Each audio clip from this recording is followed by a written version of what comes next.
clubs here, Benji, you don't get this very often. They met just over a week ago. Yeah, that's in rare. Pikeville, and you'll see some of that non-conference maybe as you return a home-and-home type of thing, but not in league play. Campbellsville rescheduled the first matchup between the two clubs that was supposed to take place back in December. That was actually at the request of Pikeville and Coach Clifton Williams. They met last week on Thursday in Pikeville, a win for the Lady Tigers as they knocked off the Bears 66-54.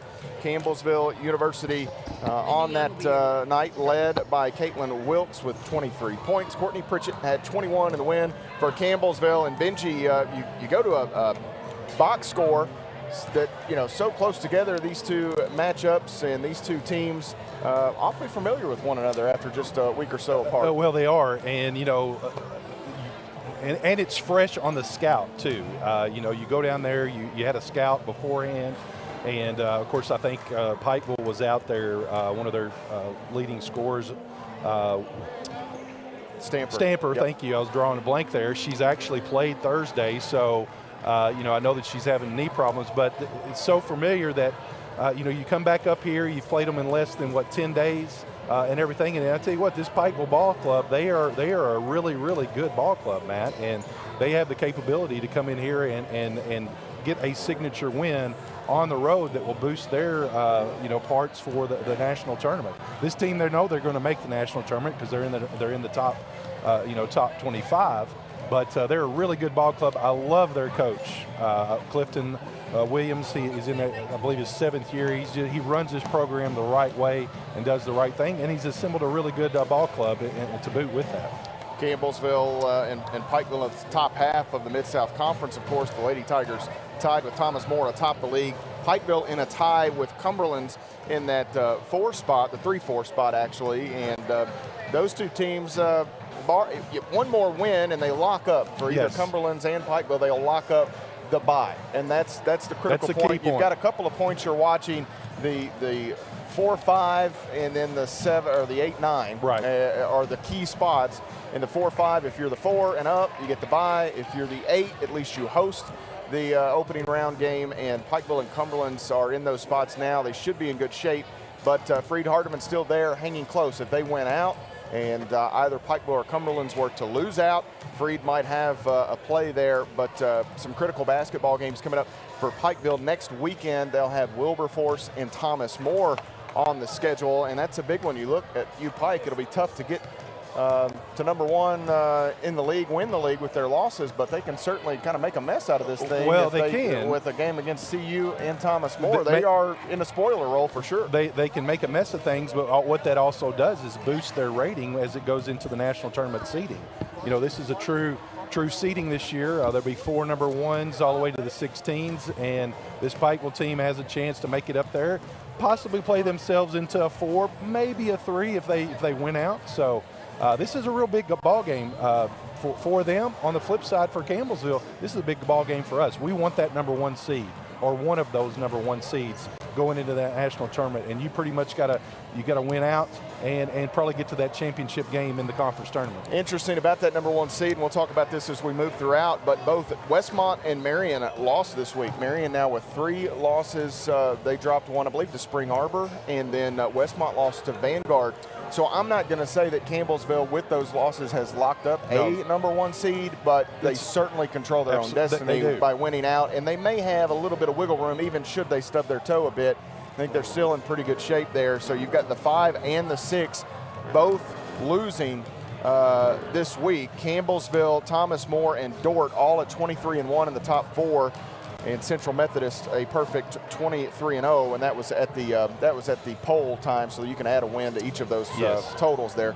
Campbellsville 24-1 on the season, 18-1 in league play. Pikeville 19-6 on the year. They are 14-5 in Mid-South Conference play. We'll step away, take a 2-minute timeout, come back and continue our pregame coverage. You're following the Lady Tigers on the Campbellsville University Sports Network. I tell my son, I love you every single day. I love you. Now, my dad has never said that to me. Not because he doesn't love me, but because culturally it wasn't comfortable for him. Now that he's a grandfather, he says, I love you to my son every time he sees him. My advice to all the fathers out there, forget the cultural restrictions. They grow up way too fast for you to waste even a single precious moment. The family's visit to the forest inspired a beautiful question. Mother, mother, am I a tree? You tell me to stand tall. You tell me to stay rooted. I think I am a tree. My child, of course you are. But what kind of tree will you be? The kind to hug or the kind to climb? Doesn't matter which you choose, so long as you choose to be a tree that's kind. Make the forest part of your story at a park near you. Find one at discovertheforest.org. The black truck? Hey, Christina from accounting. Yeah, hi. Hey, I used to date a girl named Christina. Oh, really? Yeah, and then she dumped me for my best friend. You want to see some photos of them that I took? I don't. I thought we talked about this, buddy. Buzz and overshared again? Yeah. Yeah. I'm gonna call a car. That's a smart idea. So yeah, I know, that's why I did it. Hey, you're gonna get back to the top of the mountain. Does that mean I'm gonna get back with Christina? No. Oh. No.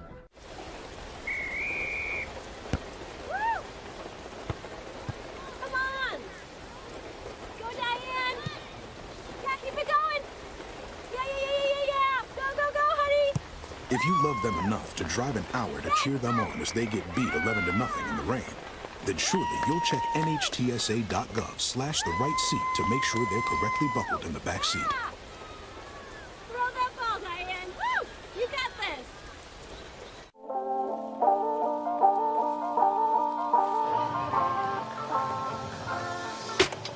Back inside the Powell Center, Matt Payton and Benji Kelly here courtside as we get set for action. Campbellsville University taking on Pikeville in a Mid-South Conference doubleheader today. The Lady Tigers will start things. The Tigers and Bears coming up later on this afternoon. And Benji, you got some really good players on hand here tonight for this one or today. Taking a look for Campbellsville, Caitlin Wilkes and Courtney Pritchett. Pritchett, of course, just joining the 1,000-point club this past Thursday at Campbellsville University. Wilkes, we found out after the game, I think her brother put it out there, that she had you combo her time at Trevecca Nazarene with what she's done at Campbellsville. She's also a 1,000-point club member in terms of college. At 690 points, so she'll get there in her Lady Tiger career. And then on the other side, as you kind of start with those two for CU, you look at Mary Englert and Morgan Stamper and what they've been able to do in their time at Pikeville. These are some real heavyweights of this league. I guess it helped me put my microphone down. Yeah, I've done it before. You look at Englert and Stamper, first team Mid-South Conference 21-22. Then you got an honorable mention for Englert and a second team freshman player of the year. So, this Pikeville team is, like I said, is no slouch. They are well coached, and they have the keys that they can come in here today and they can knock off the number 3 team. Campbellsville on the flip side of that, got a big win the other night up at Shawnee, which is a hard place to play. And great thing about coming back here to the Powell in your own arena here to be able to take care of business and just make sure that you get a chance here to get to that number 1 seed.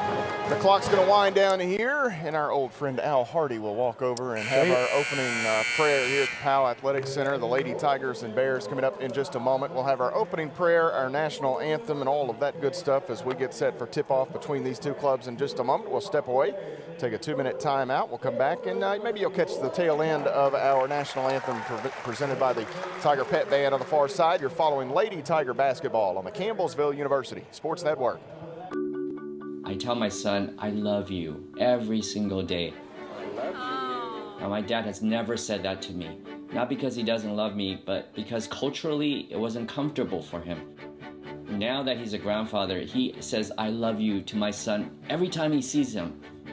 My advice to all the fathers out there, forget the cultural restrictions. They grow up way too fast for you to waste even a single precious moment. The family's visit to the forest inspired a beautiful question. Mother, mother, am I a tree? You tell me to stand tall. You tell me to stay rooted. I think I am a tree. My child, of course you are. But what kind of tree will you be? The kind to hug or the kind to climb? Doesn't matter which you choose, so long as you choose to be a tree that's kind. Make the forest part of your story at a park near you. Find one at discovertheforest.org. The black truck? Hey, Christina from accounting. Yeah, hi. Hey, I used to date a girl named Christina. Oh, really? Yeah, and then she dumped me for my best friend. You want to see some photos of them that I took? I don't. I thought we talked about this, buddy. Buzzed and overshared again? Yeah. Yeah. I'm gonna call a car. That's a smart idea. So yeah, I know, that's why I did it. Hey, you're gonna get back to the top of the mountain. Does that mean I'm gonna get back with Christina? No. Oh. No.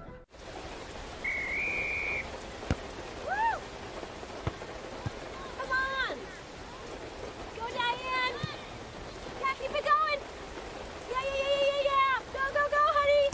If you love them enough to drive an hour to cheer them on as they get beat 11-0 in the rain, then surely you'll check nhtsa.gov/the right seat to make sure they're correctly buckled in the back seat.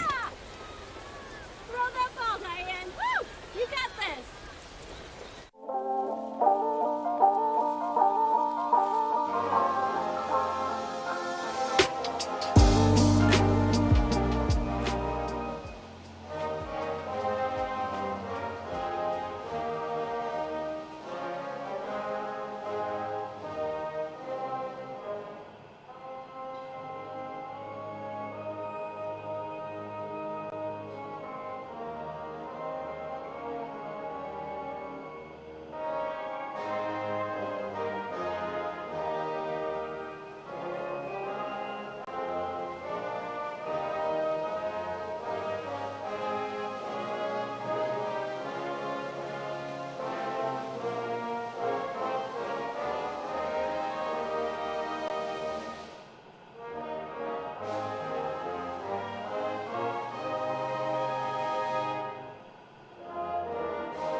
Back inside the Powell Center, the national anthem presented there by the Tiger Pep Band on the far side of the floor. Down in the corner as we get ready for starting lineups to be announced by Connor Wilson, handling public address duties here today.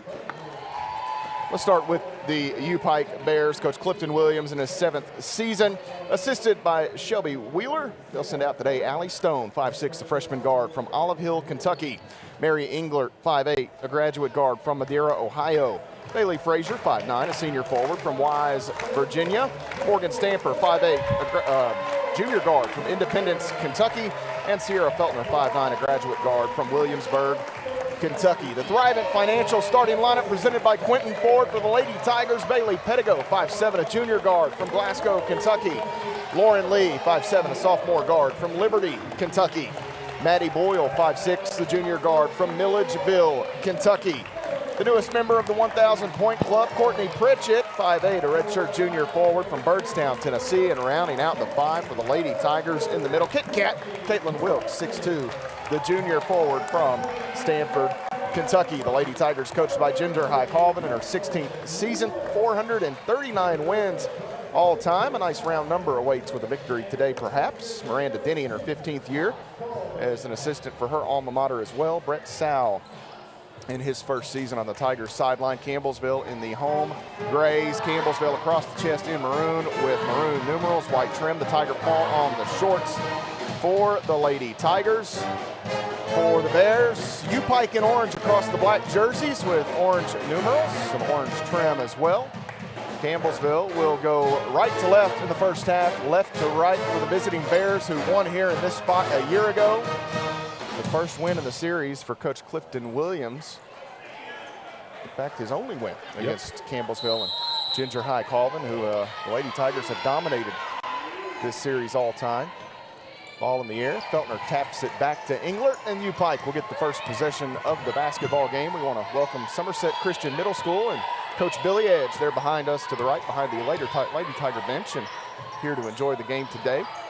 Allie Stone back out to Feltner, works in, down on the end line, going to take the pull-up jumper from about 6 feet, and that is good for Sierra Feltner. Yeah, she just kind of got lost down there in that short corner and just took advantage of it. Nice little 8-foot jump shot.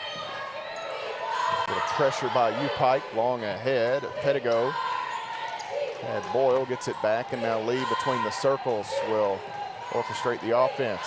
Right wing, Pettigo looking down inside for Wilkes, not there. Left side, Pettigo. Wilkes trying to fight through, working against Stamper. Pritchett Out front, on the dribble, out to Pettigo, 2 seconds. Feltner cuts her off, kicks it out. Boyle gets it away. Bang! Maddie Boyle beats the buzzer as the shot clock sounds. The Lady Tigers grab the lead with an Edward Jones 3. I believe there was .0001 left on that shot clock there, Not Matt. much. Not much. Good execution for the Lady Tigers. I'm not going to lie, when Pettigo threw the pass, I thought it was that's over. not going to work. Stamper inside gets the handoff from Feltner and gets 2 points. Stamper, again, did not play in that first meeting. She's averaging a double-double on the season. So Campbellsville benefited from her absence. Now, again, some pressure. Stamper knocks it away and has a steal. Lady Tigers unable to handle the full-court defense applied. Here's Stamper inside, missed the shot. Wilkes going to grab it right off the top of the head of Courtney Pritchett. Campbellsville back the other way. Lee has Boyle on the left side. Maddie Boyle's just hit so many big shots for Campbellsville this season. Off the elbow, Pritchett going to face up, shovels it back. Pettigo drives in, leaves it for Wilkes on the left block. Caitlin Wilkes has 2 points. Bailey Pettigo has a helper. Yeah, that's a nice dish there by Pettigo. Absorbed that contact and was able to kick it over to Caitlin for an easy layup. I guess Pettigo actually has 2 helpers. She sent that pass over to Boyle to start the ball game there. Campbellsville leads 5-4. Short corner, Englert driving against Wilkes, throws it out to Stone. Out top now, Feltner. Feltner works around Pettigo, bounces. Stamper going to drive in, a little contact, shot no good. Stamper tries to get her own miss, does. That second effort kind of went straight up in the air. I don't know if she lost it or not. That's good defense there by Caitlin. Inside, Wilkes running the floor well. She's got another basket. Bailey Pettigo with 3 assists. We've seen Caitlin be able to do that a lot this year. Make the rebound or the missed shot on one end, and she's sprinting down to the other end, bits her man for an easy layup. Well, I'll go ahead and tell you this. If the Lady Tigers can run today, they'll run, and run some more. They are going to really try to get up and down on UPike. 7-4. Feltner, almost walked. Here's Stone going to drive in, shovels one out to Englert, and that baseline jumper for Mary Englert is one that we've seen far too many times in her quite career. A bit. That's why she's a Mid-South Conference Freshman of the Year. Long ahead, Pettigo again for Wilkes. One dribble, Stamper, blocked the shot, and going to get a foul against Morgan Stamper and UPike here. So Wilkes will go to the free throw line for the Lady Tigers. That foul on Stamper is her first here. You know, we were watching a little bit. Stamper had that knee injury. She's been limping a little bit, She was limping a bit in warm-ups. And a little gimpy. We've seen that so much on the men's side this season. You just feel for those kids, and credit to her for trying to play through it. But you wonder, she missed some time with that knee. Conditioning, Benji, how long does it take to, as Wilkes hits that first free throw there, how long does it take to find yourself out of shape if you're Pretty quickly. down? Pretty quickly, because, mentally you're favoring that knee, and if you miss a couple games, you miss the speed of the game, and that's what gets you more tired rather quickly. Wilkes hits 2 free throws. 9-6, Campbellsville leads by 3. Englert pitches one out here to Feltner, drives in past Wilkes and throws one up and in off glass. Feltner here with a couple of buckets for the Bears. If I'm not mistaken, Feltner last year had herself a heck of a game here. Boyle quickly finds Pettigo and back out to Pritchett on the right wing. Campbellsville in their half-court offense. Lee looking. Now Pritchett wants Wilkes on the entry, can't get it to her. Out, here's Pettigo driving in, 8 to shoot. Campbellsville leads by a point. Pettigo lost the handle. They're actually going to say she stepped on the inline as she was trying to get through. And I don't think Coach was too happy with that offensive. No, it was not a good offensive possession, and you got to credit Englert there for using that baseline as an extra defender and forced Pettigo out of bounds. Back the other way, UPike the basketball. Bailey Frazier out front, holds it. Now Feltner back to Frazier. They wanted to look like they were trying to get a free throw line to Englert. Now they bounce it to the inline. Stamper out. Stone has it kicked away by Pettigo, and my least favorite rule. Let's reset it to 20. Reset it to 20. So Matt, is that Lindy Young over there in the crowd? That is Lindy Young on the far side. Her mom, Carla. Former Lady Tiger. She put on a heck of a performance that championship game, didn't she? She had some big ones throughout her career here and there. Stone left wing to Feltner. Driving left side of the lane. Now back out Feltner, 7 to shoot. Englert back. This is Stone. 3. That is good for Allie Stone. And UPike shooting it pretty well here to start things. Yeah, but both teams actually shooting the ball really well here to start this game. Pettigo long to Boyle. She'll step in, take the jumper. No good. Pritchett tried to keep it alive and does. Hands it to Wilkes. One dribble. Right hand and one for Caitlin Wilkes. Yeah, good offensive board there by Pritchett. A little underhand pass to Wilkes for an easy up and in for an and one opportunity. Was that on Englert? That was on Englert. Wilkes has 8 of the 11 for the Lady Tigers. Lincoln County represent as they have all 11 for CU. Maddie Boyle posted the first 3. Wilkes 8 since. She'll try to make it 9 right here. Free throw on the way is around and down for Caitlin Wilkes. Nice start for her. She had a big performance against Shawnee State the other day. Just missed a double-double. I think she finished with 17 and 9. Feltner out front.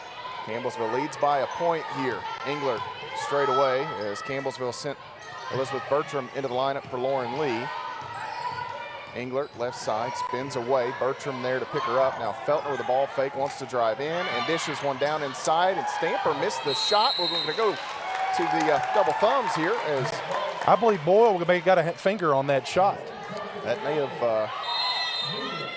may have started a mess there as Stamper missed the shot, and Campbellsville will end up with the basketball thanks to the possession arrow. 12-11.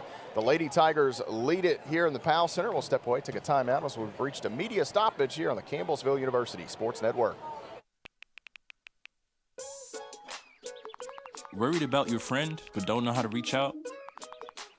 You could say how are you or get a fake tattoo. You can ask with an app if it works for you.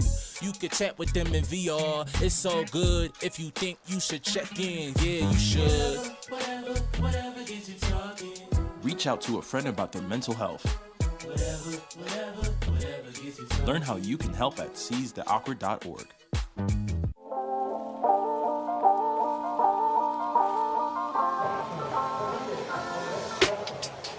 12-11, the Lady Tigers lead Pikeville here at the Powell Center. It'll be Lady Tiger basketball. CU bunch. It sent Elizabeth Bertram in before that stoppage. Bert, the 5'6" sophomore guard from Glasgow, Kentucky. I mentioned Wilkes had a big night the other day against Shawnee State. Wilkes had 19 and 9. You can see here the and one for the junior. And Elizabeth Bertram also posting 19 points in that win for Campbellsville. She hit 3 Edward Jones three-point baskets. Wilkes, the inside track to be the next Lady Tiger to 1,000. And after that, Elizabeth Bertram gonna put on a real assault on getting there herself.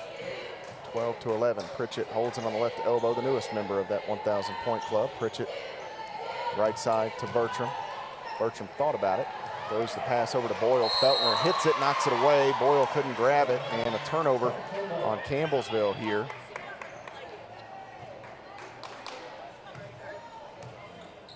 This will bring a change for CU in a moment. Feltner working. Frazier inside. A little touch pass there from Englert. They find Stone open in the corner. 3, no good. Nice box out by Bertram. Big block out by Bertram there. Pettigo brings it ahead. Off the left wing. Between the circles. Pettigo pressured a bit by Feltner. She stays on her deep out. Bertram. Elbow. Pritchett inside. Wilkes rolling a little too strong. Frazier the rebound for the Bears. Good look. Stone left side. Feltner wide open. 3 on the way. That is good for Sierra Feltner. And UPike back up by 2 here. 14-12. Yeah, it's a good transition there for Pikeville. Sierra was wide open. Boyle to Pritchett, works right side of the lane. Steps in and then backs away from Feltner. Now Pettigo, she'll drive, cut off, needs some help. Pritchett, Boyle straight away. Left side, Bertram decks it, works against Frazier. Pritchett back out, Bertram can't shoot it. Up and down, a turnover on the Lady Tigers. Maddie Nally will check in, 6'2", the sophomore forward from Louisville, Kentucky. Also in is Sarah Sutton. Sutton, the 5'10" junior forward from Scottsville, Kentucky. And Kayla Luby runs to the scorers table here quickly, the 6'2" junior forward from B, Nebraska. Matt, you're looking here at the stats early here in this first quarter. Pikeville's already got up 11 shots to Campbellsville 6. That 4 turnovers is the big difference there, that Campbellsville some missed opportunities on the offensive end. These two teams really don't turn the basketball over much. UPike third in the country in turnovers per game, and that I mean that in a good way, just 11 plus turnovers a ball game. The Lady Tigers right at 12, which is about 7th in the nation. This ball kicked by Luby. Lauren Lee will re-enter for CU, and to set the 5 for the Lady Tigers now, you've got Lee, Sutton, Pritchett, Nally, and Luby. The UPike still with their starting 5 out there, and that is one thing about this UPike team. They don't go incredibly deep. Coach Williams may try some different pieces, but not for a lot of minutes. Here, a pull-up shot off the free throw line for Feltner is no good. She knifes her way in, keeps it alive. Stone wants to drive right side of the lane. A little floater over the top of Luby is good. And UPike with a 4-point advantage, largest lead of the day for them. Yeah, Campbellsville didn't do a good job there keeping them off the boards, giving those extra opportunities. Sutton catches. Pritchett, long 2 on the way. That is no good. Ball batted into the air a couple of times, pinballed around, and I think it may have hit off the head of either Stamper or Frazier and went out of play. Yeah, Campbellsville fortunate there on the missed shot to get that ball knocked out of bounds. Chance here for extra opportunity to cut into this 4-point lead. Lee into Sutton. Now Nally circling left side. Lee, she'll actually back away as she's cut off. Pritchett between defenders has it poked away. Ball is free on the ground. Pritchett actually got hit by Stamper. Sutton picked it up. Nally looking for Luby, throws it too far over the head, and this will be a turnover on Campbellsville, and we'll see Hannah Roberts enter the lineup, 6-foot sophomore forward from Huntington, West Virginia. 5th turnover here already for this Lady Tiger team. Very uncharacteristic. Pikeville getting in there. That full court press is disrupted a little bit, but also just their hands are very active, and Campbellsville just a little sloppy with the ball. Sierra Feltner works right side off the Roberts screen, drives in, circles, now down the end line. Here is Stone for 3, no good. Sutton going to chase down the rebound as Frazier falls down. Trailer was Sutton. Lee couldn't get it to her. Instead, she'll use Pedigo. Drives in, and Pedigo is forced out of bounds. We'll have a foul called here on Allie Stone. First on Stone, 3 on UPike as a club. This will bring a change as Haley Free, the 5'8" graduate guard from Shepherdsville, Kentucky, checks in. Free was listed on the roster, even the roster that we were sent, as a graduate assistant. So I don't know if at some point she may have changed her mind in there. Eligibility remaining. Decided to play. Nally, left side. Pedigo, Sutton straight away. Now on the wing, they use Lee. 10 to shoot. Lee drives in, throws up a shot that is no good. Long rebound tapped out to Roberts. Here comes Englert, one-on-one with Sutton, and she'll circle back. Pass deflected, and Nally looked like a free safety. Grabs it out of midair, and here Bailey Frazier trying to make something happen in the backcourt. We'll get up the backside of Lauren Lee. Yeah, that's a good job by Lee there to come back and get that ball with Frazier on top of her. That's that 4th foul. It's one you don't want to commit, 80 feet from the basket, but Campbellsville in the bonus now, Matt, here with 1:23. I'd be a little aggressive on this offensive end and maybe try to get a foul or an and-one opportunity. 16-12, UPike leads by 4. It's been a bit since Campbellsville has scored. It was the Caitlin Wilkes and one, I believe, the last points.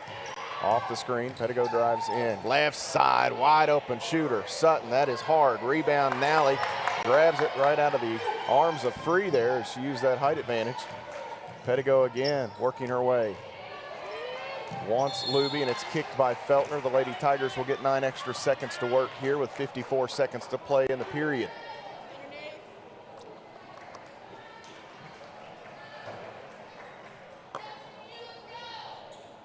Lauren Lee will trigger it for Campbellsville.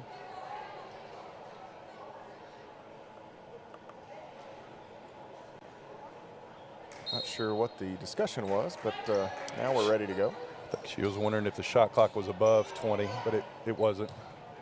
Nally holds it off the left wing. Lee will collect it. Now Pedigo. Bailey wants Luby, not there. Here's Sutton again. 3 on the way. That one is off the mark. Luby couldn't grab it cleanly. Roberts able to pick it up for UPike, and here come the Bears once again with Feltner crossing the midcourt stripe. 37 seconds to go in the period. Roberts right wing. Feltner. We got about an 11-second or so, 12-second maybe differential between the shot clock and game clock. Feltner bounces Englert sets the screen. Feltner gets it back. Lady Tigers switch it. Now Pettigo trips on Sutton's foot. It's going to allow Robertson open 2. No good. Everyone blocked out. Nobody there to grab the basketball free. Picked it up. Frazier wants to drive. 11 seconds. I think UPike wanted to hold for 1. Frazier almost looked as if she wanted to try to score. Englert into the corner. Frazier open. 3 on the way is good for Bailey Frazier. And as the first quarter comes to a close, the Lady Tigers will trail by 7. Second chance points for UPike leads to the 7-point advantage here. We'll step away, take a timeout, come back and bring you second quarter action. You're following the Lady Tigers on the Campbellsville University Sports Network. Jason, let's go see your room.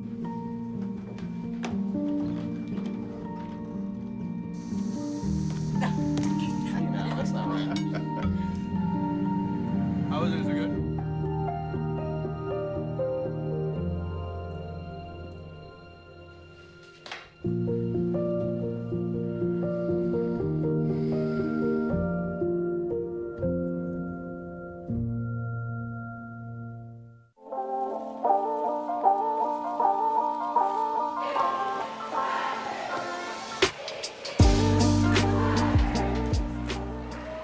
to 12, the Lady Tigers trail UPike here in the early stages of this one. Benji Kelly, the Bears, I'm not sure you can ask for much more offensively speaking. I know Stamper has struggled, but the rest of that Bears bunch awfully hot to start here. Well, they are. They're 8 of 16 from the field, 3 of 5 from downtown. Campbellsville 4 of 10. But the difference right now, Matt, is that they're taking care of the ball. They're getting those extra opportunities.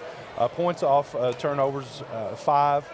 Total rebounds 6, so it's 3 of those being offensive, rebounds, and those second chance points 5 to 3. So they're doing the little things the right way, and as a result, that's why they've got this 7-point lead. Campbellsville just hasn't looked good on the offensive end, other than Wilkes early. Yeah, Wilkes has really been the offense. That's it. She and Boyle have all 12 for CU. Wilkes has 9, Boyle 3. Lincoln County's finest carrying the offensive load. Right wing Feltner as UPike looks for more points to begin this second quarter. Englert on the end line. That shot is too strong.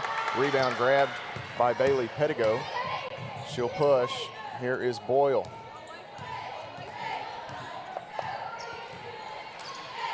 Pettigo has it back off the left wing. Boyle bounces out front to Lee. Now Pritchett. Defended by Frazier. Boyle wants Wilkes. They sag down a bit. Can't get it to her. 8 to shoot. Right side, Boyle. Open. 3 on the way. That one is no good. Pettigo steals the rebound away from Feltner. Hands it off to Wilkes. Back out around they come. Boyle on the right wing. 1 dribble. Inside. Has Wilkes. Off the window. She gets the deuce. Maddie Boyle the dime. Yeah, that's a great entry pass there by Maddie Boyle. Put a little English on it. And was able to get Wilkes for an easy layup. Good offensive possession there for the Lady Tigers. Wilkes may get to the 1,000-point club. Well, she's already over career. 700. Yeah, she's 701. Having a first half here. Campbellsville going to have to find somebody to go with her offensively. Wilkes working, trying to stop Roberts. And boy, Roberts made up her mind she was getting to the rim. Yeah, that was a little bully ball there. Strong move. Pettigo across the lane out. Trailer, Pritchett, 3. Hard, long rebound. Can Frazier get there before Pritchett? She does. And now Sierra Feltner and the Bears will slow it down a bit. 21 to 14, a football score here in the Powell Center. Campbellsville trails by 7. Frazier in the corner, right wing. Englert off the painted area, finds a cutting free, took an extra step in there. They're gonna call foul. Okay. So they're gonna get Pritchett on the foul. I thought Free took off with steps there, but that maybe because Pritchett fouled her.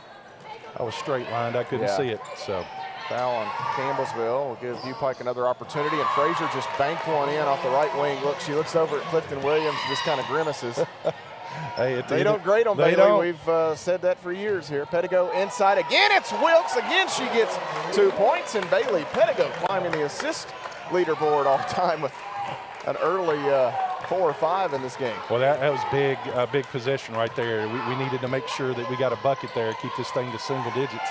Frazier in the corner. She's hit a couple. This pass looking for Roberts. Pritchett almost had a steal, couldn't get it, and it came free to Roberts, who gets the field goal.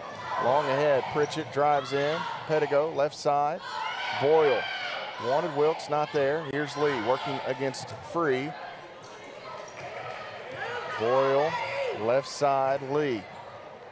Lee works her way in. She is bumped, and they pointed this way? No, pointed on the out of bounds, I think. 33 there with the block on Roberts.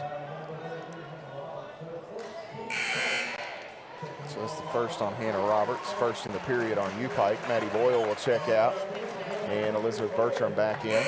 Bertram with that left knee taped up. She, I think she originally kind of busted that thing open at Pikeville and hasn't been able to get it healed up. You probably won't during the season get it to heal up as Katie Colopy checks in. 5'10" freshman forward from Cincinnati, Ohio. And we've got a scrum here as Lee and Stamper Wilkes all end up on the floor. And they call Caitlin Wilkes on a foul. So I don't know exactly what happened there, but there was a three-car pile up. A lot of bodies on the floor. First on Wilkes, second on the Lady Tigers. UPike has it back. I know Bertram, we're talking about that knee. She's got some knee pads on order that they're going to hope will kind of keep that from being an issue for her, as a driving shot here by Free, no good. Wilkes tapped it out. Campbellsville the other way. Lauren Lee working against Colopy. Englert steps in and fouls her. It's 2 on Englert. You take the good with the bad with Mary Englert. You want her out on the floor. She's going to take some chances like that, and really it's because she trusts herself, which she does. As a coach, I think it can be good and bad. It might drive you a little crazy. You know, she's going to take some chances like that, but so often she's rewarded for it. She is. And that's one of the reasons why, you know, she was freshman player of the year and then all conference. Pritchett off the right elbow, working once Wilkes has her. Wilkes going to work against Stamper now, and off glass, 2 more for Kit Kat. Yeah, she's having herself a game. 15 points already here. 6 of 7 shooting, 3 of 3 from the free throw line. That keeps having a game like this. Maybe an all-conference or a player of the week here. I won't hold my breath. I know. Colopy left side Free. I thought she should have had it last week. Yeah. That's no offense to anyone else. Lady Tigers were the only team to win 2 games, and Wilkes averaged 20 points and 7.5 rebounds. It wasn't good enough. Driving in is Stone, and Stone splits 2 defenders, and I thought maybe she got fouled. No call and gets the finish. Lee sprints ahead, working against Stone, throws one up, batted out. Players race out after it. Pritchett has it. Wanted Pettigo, and Frazier jumped in front of the passing lane. UPike with a 10-point lead, 28-18. 5:50 to play in the half. Free calls out the play. Stamper stalking Bertram, big screen. Free stopped at the free throw line, dumps one down in. Stamper throws up a shot. Nice defense by Wilkes, and as she gets it back, I believe Pettigo whacked her on the noggin. Once again, that offensive rebound in Campbellsville, not able to get in there and keep them off the boards. A chance here for Stamper to go to the free throw line. Morgan Stamper on the season at 67.5%. She's got one of the weirder free throws that you'll see. It's a one-handed. She'll balance it with both, turn it over, and then let it ride.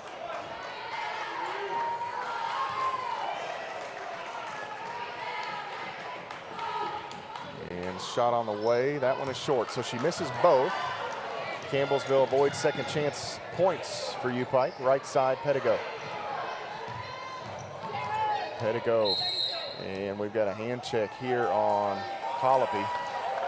Wow. Coach Clifton Williams kind of looks at her and says, you're going to have to get your hands off. And I'm not saying foul or not, Benji. We don't ever see that. We never, you know, it used to be a point of emphasis years ago, and they kind of got away from it. Yeah, it's the first hand check foul I've seen in a while. Bertram, left side.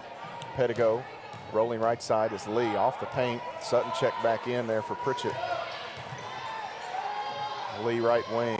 They want Wilkes. They've got her. One dribble, shot up, no good. And it is Stone with the rebound for UPike. 5:10 to play in the first half.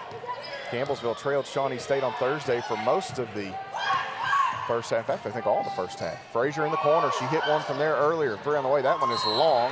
And Stamper going to pick up her second as she swatted that one out of the arms of Wilkes. 4 on UPike as a team, 2 on Stamper. Wilkes will check out. And here as we reach the media timeout with 4:59 to play in the first half. Campbellsville going to have to find somebody besides Caitlin Wilkes that can score the basketball. That is it. Absolutely, Matt. Wilkes has 15. Boyle has 3. Everyone else waiting to get into the scoring column. We'll see if they can do that when we get back. You're following the Lady Tigers on the Campbellsville University Sports Network.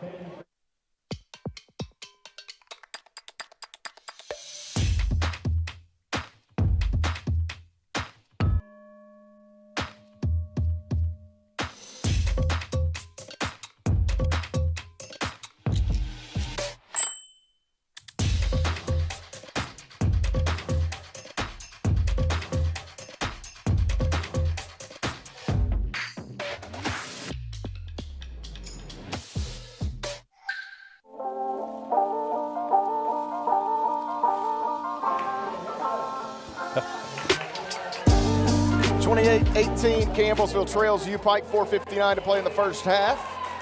They recognize Lindy Young, the former Lady Tiger, who had quite a performance in the national tournament, that runner-up run back in the 14-15 year. And she texted me earlier, Benji. She said, "You look good for an old man." I don't know if that's a compliment or if that's a, what is that?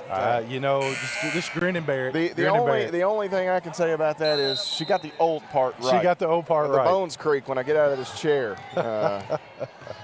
Good to have Lindy and her mom back.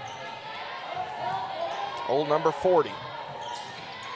Between the circles, Pettigo left side.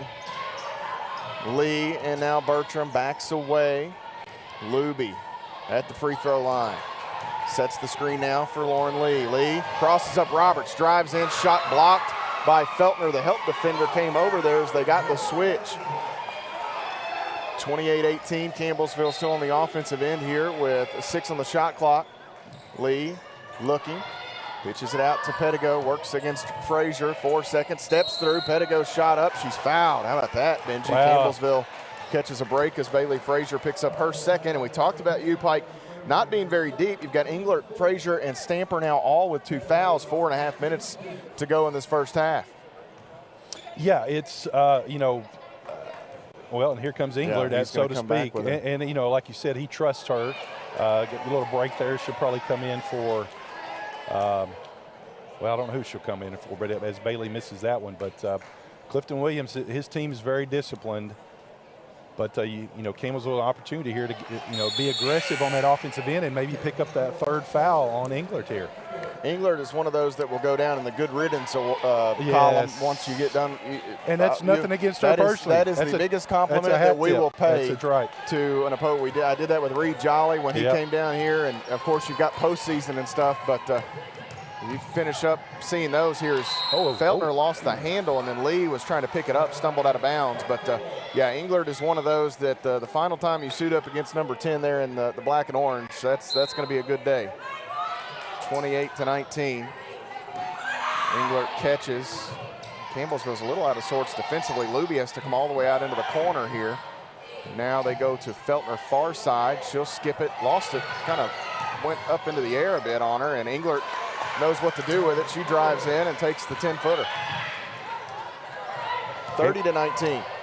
Long into the corner. Bertram, here's Sutton, right wing, 3 on the way. Bang! Sarah Sutton and Edward Jones pay out off the right side. Yeah, that's a big 3 right there, Matt. Get it down to single digits again. We need her to be on. We need Bertram to be on as well for this team to be really clicking. Feltner inside. Roberts going to go to work against Luby. And a little turnaround shot for Hannah Roberts is good. She averages about 3 points a game. She's had a couple field goals early. And you can hear Coach tell Campbellsville to go. Roberts may have fouled Luby. It didn't matter. She gets the finish anyhow. That's some strong basketball right there. I thought Roberts on the closeout really got Luby, but how about Kayla Luby able to play through the contact and get enough on it? Feltner, right side. Here comes Stone. Stone at the free throw line. Jumper on the way, in and out, no good. Ooh, Pettigo and Lee crash together. Lauren is okay. Pettigo sprints ahead, has Bertram right in front of the UPike bench. Bertram back to Pettigo. Now they close in on Sutton behind the back. Nifty dribbling by Bailey, and she's fouled by Feltner. And I'll tell you what, Campbellsville has stayed aggressive here offensively, even though they've struggled at times. Pettigo and Lee driving in. Well, and that's what we have to be. We've got to be aggressive on that offensive end. Setting out on the perimeter, that's not going to do it. Be aggressive. Drive toward the basket. Yeah, we've got a timeout taken here by Coach Clifton Williams, or 30-second timeout taken by the Bears. Benji is Campbellsville trying to make a little progress, get back in this. Not that they were out of it per se, but offensively it's been a slow start for Campbellsville. They trailed by 12, I believe, or maybe it was 11.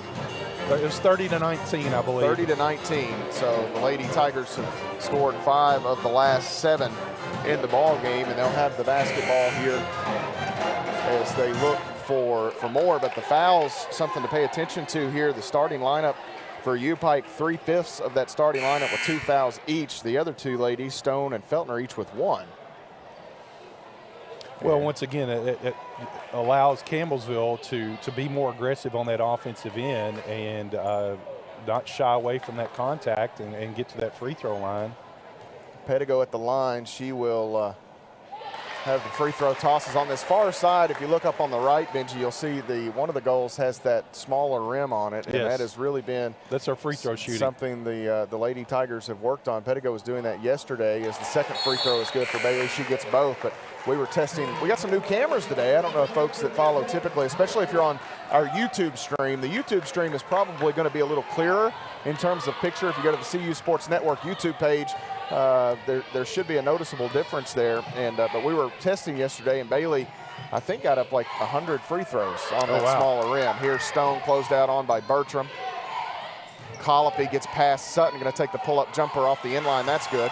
And it's back to an 8-point margin, 34-26. Campbellsville will run again. Lee working against Colopy.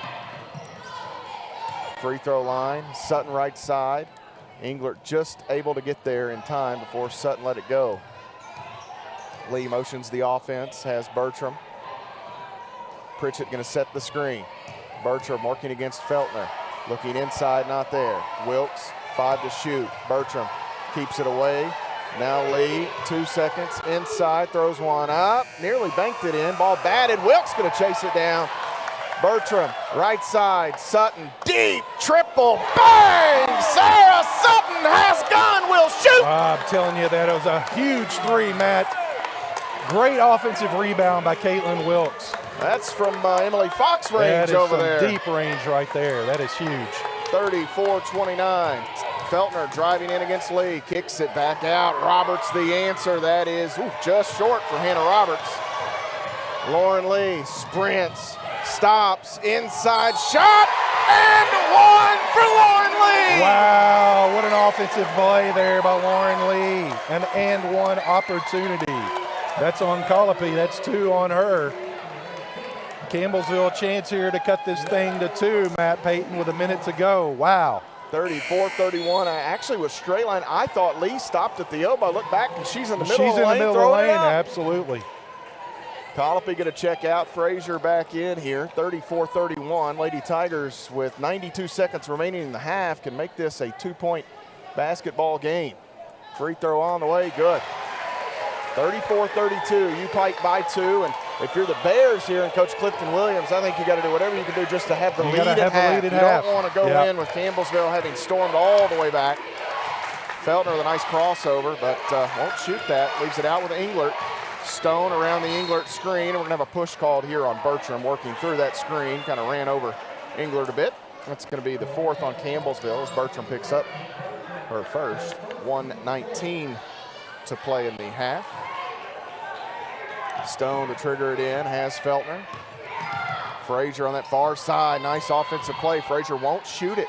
Back to Englert, there's the entry. Roberts gonna go to work against Wilkes. Throws up a shot with the right hand, and Hannah Roberts, nice soft touch. She's having herself an afternoon here. I believe that's 8 points already. Lee quickly to the other end. Out top, Sutton hands it to Bertram. And now they leave it back with Lauren Lee. Off the elbow, Pritchett. Entry to Wilkes. Back to Pritchett. Right side, she'll dribble against Frazier. Runs into Roberts. And 1 for Courtney Pritchett. Wow. Matt Payton, my goodness. Woo! Courtney Pritchett heavy contact with Roberts, and I'll be honest, I held my breath there, Benji. I didn't know which way that one was going to go. I don't know if she was moving or not, but it could have gone either way, Matt. It could have gone either way. Sutton checks out after hitting a couple of big three-point field goals right in front of some of the Tiger students over there. Pritchett's free throw is good. 36-35, Campbellsville trails by 1 with 45 seconds to play in the half. Feltner leaves it with Stone. Stone splits some defenders, steps through, shot is good, and she'll draw the foul. Allie Stone had a large lane there, Benji. That opened up right in front of us. Heads up play by the freshman. She'll draw the contact from Lauren Lee, and she goes to the free throw line for an and-one opportunity herself. Yeah, it's almost like we wanted her to go left or go right, and she did, and just took advantage of what the defense is. I don't know if it's all about spacing. Free throw for Stone is no good. In and out. Campbellsville can tie it up here with an Edward Jones payout, or maybe another one of those and-ones. Lee. Bertram on the handoff. Wilkes the screen. Bertram right side. Pritchett ball fake entry looking for Wilkes, and Roberts did a nice job to fight over the top and knock that away. UPike can hold for the final shot of the period. Engler out front. UPike has 3 or 4 players out there with 2 fouls each here. Frazier steps back off the Roberts screen. 3 no good. Pritchett the rebound. 4 seconds. Pritchett across the timeline, spins, needs some help, throws it up. Oh, that was just good. A bit hard for good. Courtney Pritchett. A little long there on that offering. It really was a better shot attempt than it was in terms of look. It's pretty good defense by UPike. But Campbellsville will go to the locker room trailing by 3 after being down by as many as 11 in that first half. We'll step away, take a 2-minute timeout, come back and look at the numbers. You're following the Lady Tigers on the Campbellsville University Sports Network. I tell my son, I love you every single day. Now, my dad has never said that to me. Not because he doesn't love me, but because culturally it wasn't comfortable for him. Now that he's a grandfather, he says, I love you to my son every time he sees him. My advice to all the fathers out there, forget the cultural restrictions. They grow up way too fast for you to waste even a single precious moment. The family's visit to the forest inspired a beautiful question. Mother, mother, am I a tree? You tell me to stand tall. You tell me to stay rooted. I think I am a tree. My child, of course you are. But what kind of tree will you be? The kind to hug or the kind to climb?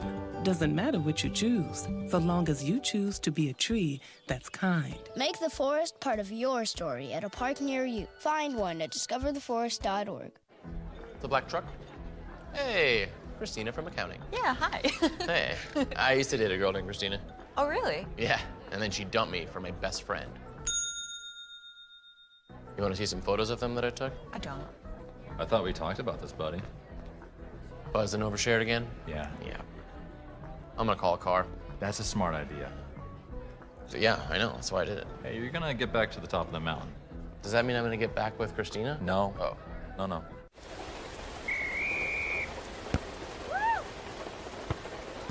Come on! Go, Diane! Yeah, keep it going! Yeah! Go, honey! If you love them enough to drive an hour to cheer them on as they get beat 11-0 in the rain, then surely you'll check NHTSA.gov/the right seat to make sure they're correctly buckled in the back seat. Throw that ball, Diane! Woo! You got this!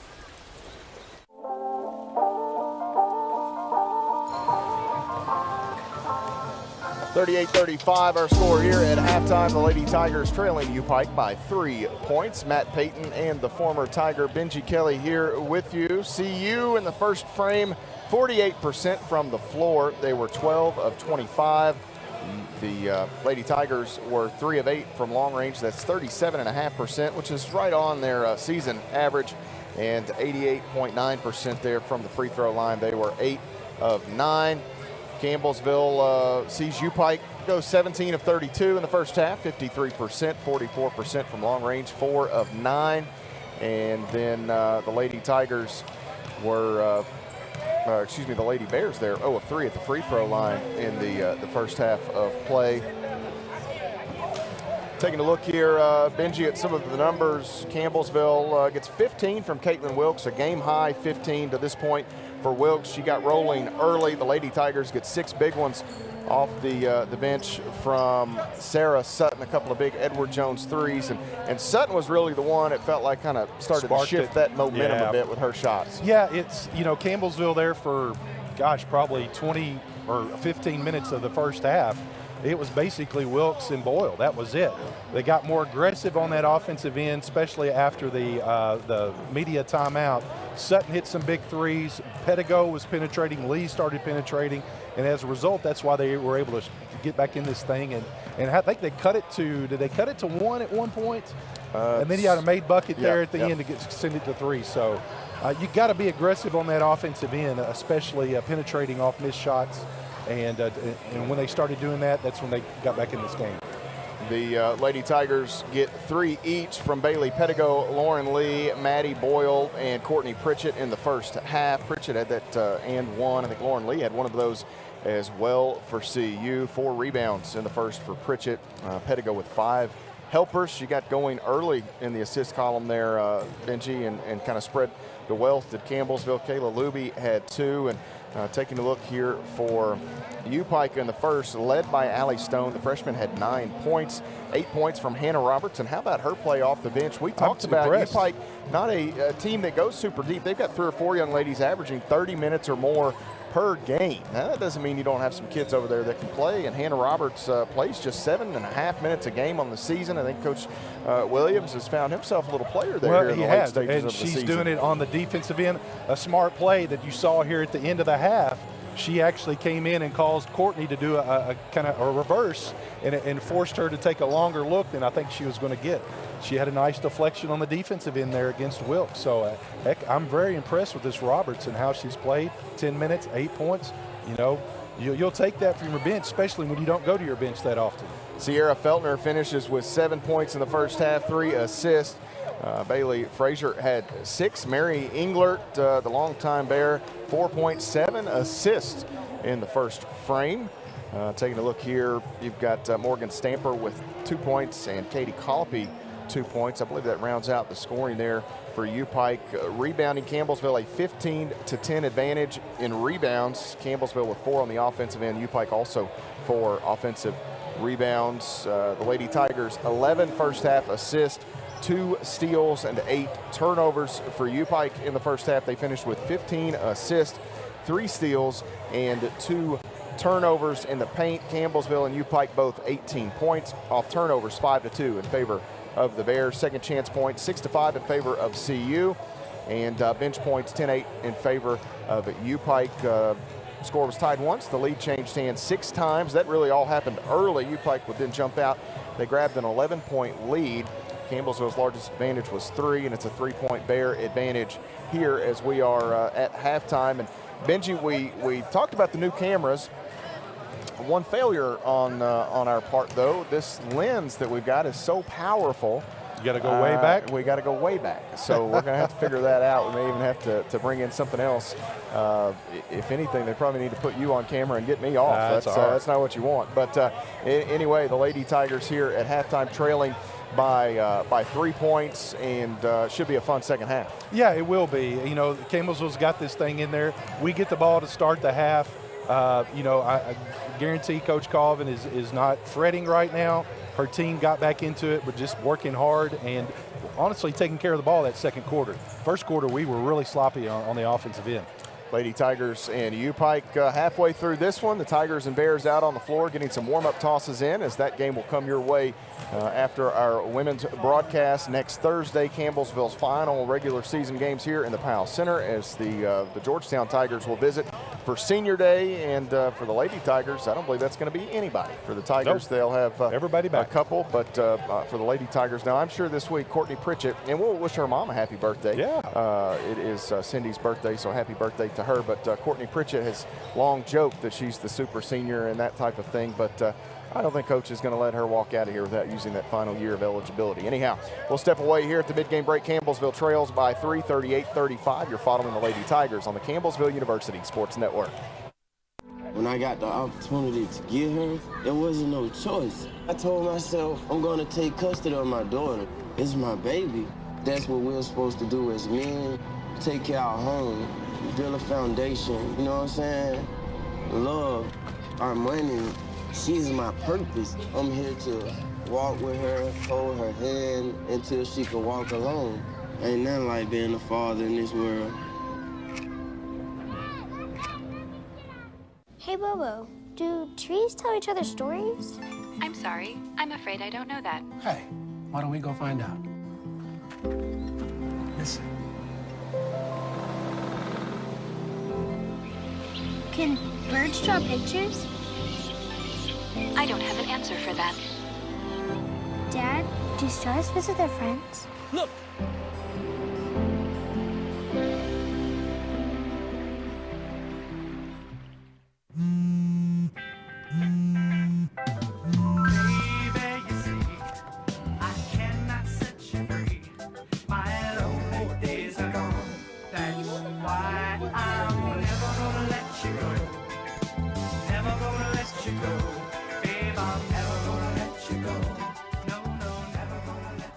Here you go. Thank you. Thank you.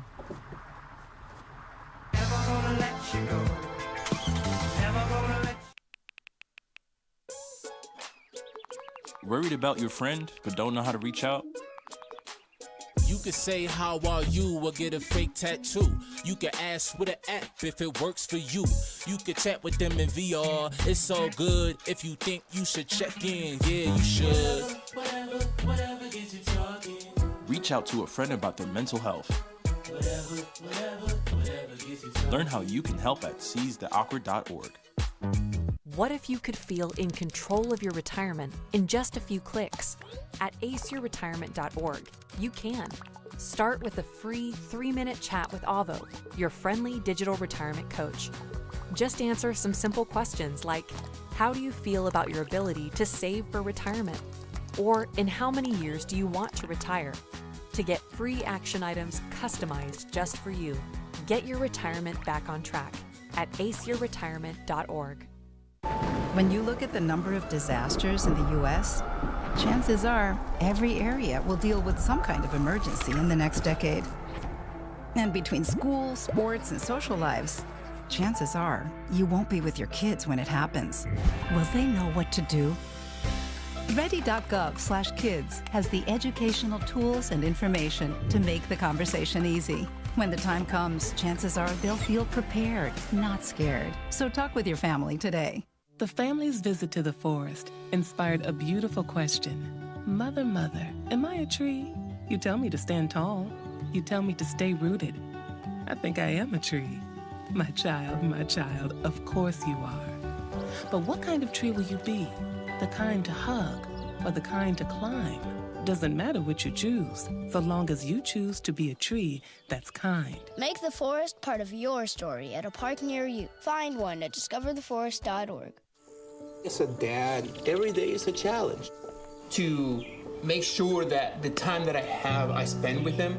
It doesn't matter how tired you are, you have to try and to teach them.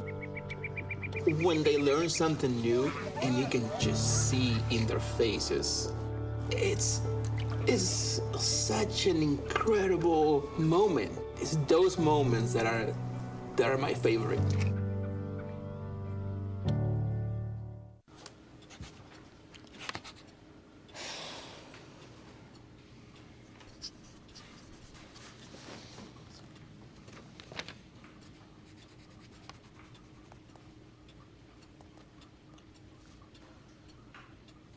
If you love them enough to relearn math so you can teach them math, then surely you'll check nhtsa.gov/the-right-seat to make sure they're correctly buckled in the back seat.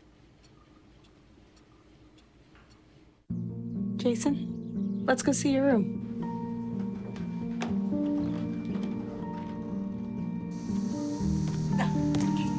That's not right. How was it? Is it good?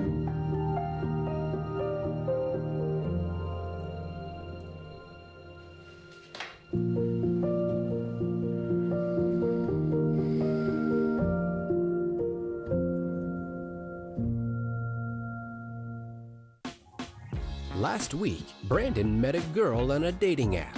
One day after work, he finally found the courage to ask her out. No answer.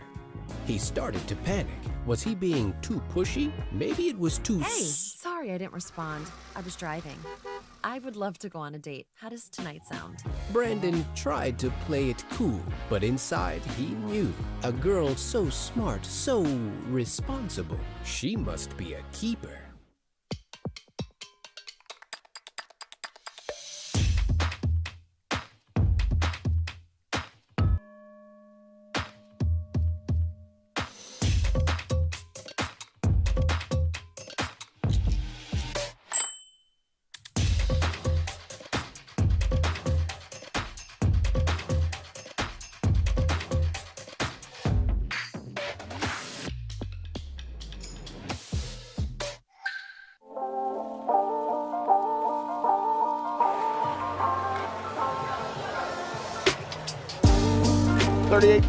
Our score here at halftime. Matt Payton and the former Tiger, Benji Kelly with you in the Powell Center. Campbellsville trailing here by 3. They trailed at Shawnee State the other night, able to come back and get a win over the Bears in Portsmouth, Ohio. I looked down here. I didn't even put the final score. I think it was like 67, 61 maybe, the final score of that one. Yeah, and we'll see if they can do that again here tonight. I was texting with Chris Wells there, Benji. We talked about that tiebreaker before the game potentially, and it's a long way to go. And I feel like talking about this sometimes is disrespectful to Cumberlands of the world, but it's just to lay out the scenarios and different things.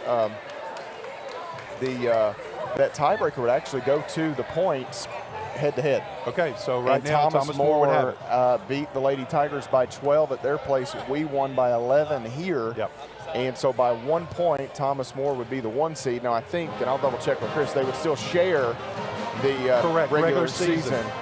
Which, how do you do that because your regular season gets an automatic? So do both teams get the automatic? Is that how that would work? Well, now that is a good question, and I assume it would go to Thomas More. If they got the tiebreaker, they would be the 1 seed. And I think Chris may have been listening earlier, so he may be able to get back to me before I even can text him and let me know that. But Chris, the interim Mid-South Conference commissioner.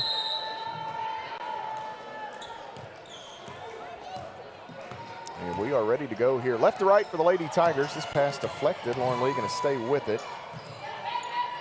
Right side, Pritchett has it. Campbellsville trailing by 3 to begin this second half. They've got their starting 5 back out there. Pritchett out to Lee, 14 to shoot. Back to Pritchett, right wing Boyle. Looking inside for Wilkes, not there. Now Boyle wants to drive against Englert, gets the step, goes up, gets the finish, does Maddie Boyle. Yeah, it's a good move, Maddie Boyle. Englert, I think she kind of let her go, didn't want to pick up that 3rd foul really quick here to start the second half. Heads up play by Maddie Boyle. Well, and that's really how Englert needs to win that battle, is to be able to be a little more physical. Yes. Boyle going to win the foot speed there, and a nice heads up play by Boyle to go all the way to the rim. Right side, Feltner. They'll back away, go under the screen. She hands it to Englert, gets it right back. It almost looked like Feltner wasn't expecting it. Now Englert wide open as the Lady Tigers try to pressure Feltner down on the inline. Nobody gets back to Englert, and an easy 2-point bucket. As the shot clock was expiring.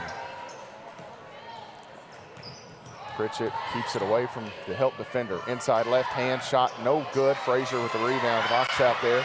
This is just good defense by Frazier there. Forced Pritchett into a little hook shot. So almost went in, but tip your hat there. Good defense by Frazier. As Frazier works down in the right corner, underneath, out to Feltner. And now Englert will deck it, working against Pritchett. Stamper hands it to Feltner, 8 to shoot. Lee tries to stay with her. Nice job by Feltner. She used just enough of that Stamper screen to keep Lauren Lee from getting it off in front of her.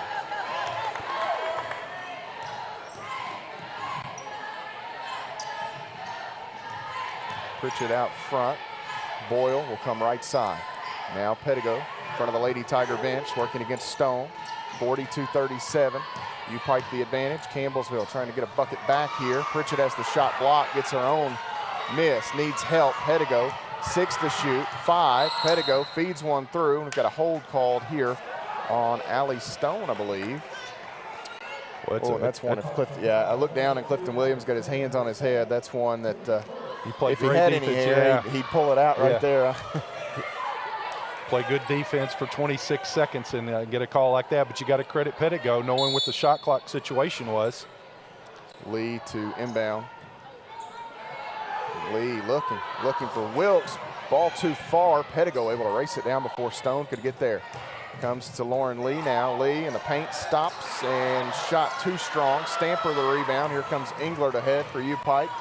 Passing lane to Feltner. Stops inside Frazier. Gathers, goes up, missed it. Wilkes keeps it alive. It comes right back to Frazier. Feltner grabs it. And now a three by Stone is no good. Caitlin Wilkes finally clears it away for CU. Pettigo left wing, working against Englert. Stops, needs some help now. Throws it out to Boyle. Stone didn't know it was over her head or she would have had a steal. Boyle missed the shot. Pettigo tapped it away from Englert. On the ground, Stamper and Wilkes will tie it up. The arrow will go to UPike. 7:04 to play in the third quarter, 42-37. UPike the lead in the basketball. Sierra Feltner will bring the Bears ahead. They won here in the Powell Center last season.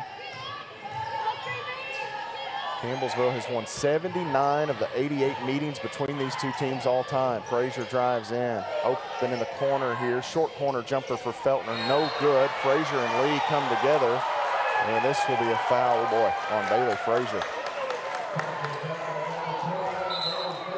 Frazier picks up her third, 2 on UPike. Pettigo, I believe, has got maybe some blood on her. Bailey will check out for a moment. Her high school teammate Elizabeth Bertram will enter the lineup for Campbellsville. Campbellsville trailing by 5. Lauren Lee works it ahead and calls out the offense for CU. Pritchett gets the screen from Wilkes. Rolling was Wilkes, couldn't get it to her. Now Lee goes to Boyle. Back to the top, Bertram. Bertram on the dribble, picks it up, inside, looking for Wilkes between defenders. Shot no good, stays with it, gets her own miss, gets 2 points, and she'll take a trip to the free throw line. There we go. Way to stay with it, Caitlin Wilkes. Nice entry pass. And that's going to be 3 now on Englert, Benji, and the plot thickens here for Coach Clifton Williams and company. Yeah, I mean, there's still 16 minutes of basketball left. I think he'll keep her in there right now just because he needs her. But if I was Campbellsville, I would be intentional in going right at her. And Wilkes hits the free throw. Caitlin has 18, I believe, in the ball game. Yeah, 18 points. Having herself an afternoon. 2-point UPike advantage.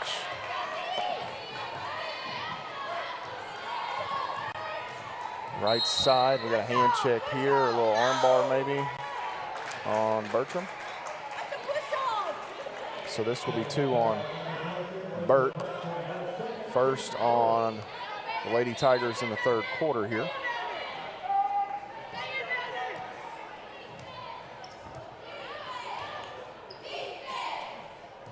Right side, Haley free, has Feltner, now short corner.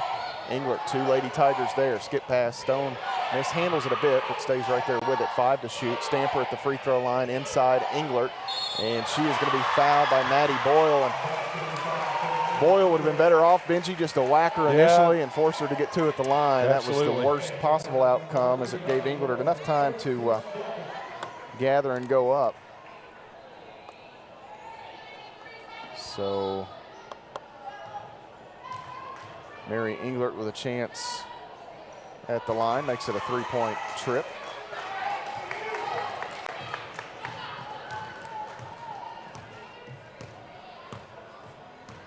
Right side on the wing, Bertram inside, cutting is Lee. That is beautiful offense for the Lady Tigers, back to 3 points. That's great court awareness there by Bertram to see how wide open Lauren Lee was. Just great execution for the Lady Tigers. Stone open, she's gonna take the 3. Campbellsville is right there, just a little lackadaisical defensively. And Allie Stone cans the 3. That is a big 3 right there. 48-42, Campbellsville trails. Bertram hands it to Lauren Lee. Lee looking for Wilkes. Now Boyle will go to Wilkes. Inside rolling. Shot up good for Kit Kat. Yeah. 2 more. Yeah, that's just good execution. Taking care of business right there. Caitlin Wilkes had the mismatch. Good job of the Lady Tigers. Now let's get a stop here. Wilkes has 20. Splitting defender Stone throws one up. Too strong. Boyle the rebound. Oh my goodness. She and Stamper collide. Stamper fortunately missed the putback, and Bertram the board for CU, and now we get a foul called. Wow. A hold, do they call free? They call free. So that'll be the first on Haley, free. 3 on UPike. This will bring us to a stoppage, 48-44. Campbellsville will have the basketball back now with 4:42 to play. We'll step away, take a break ourselves. You're following the Lady Tigers on the Campbellsville University Sports Network. The family's visit to the forest inspired a beautiful question. Mother, mother, am I a tree? You tell me to stand tall. You tell me to stay rooted. I think I am a tree. My child, of course you are. But what kind of tree will you be? The kind to hug or the kind to climb? Doesn't matter which you choose, so long as you choose to be a tree that's kind. Make the forest part of your story at a park near you. Find one at discovertheforest.org.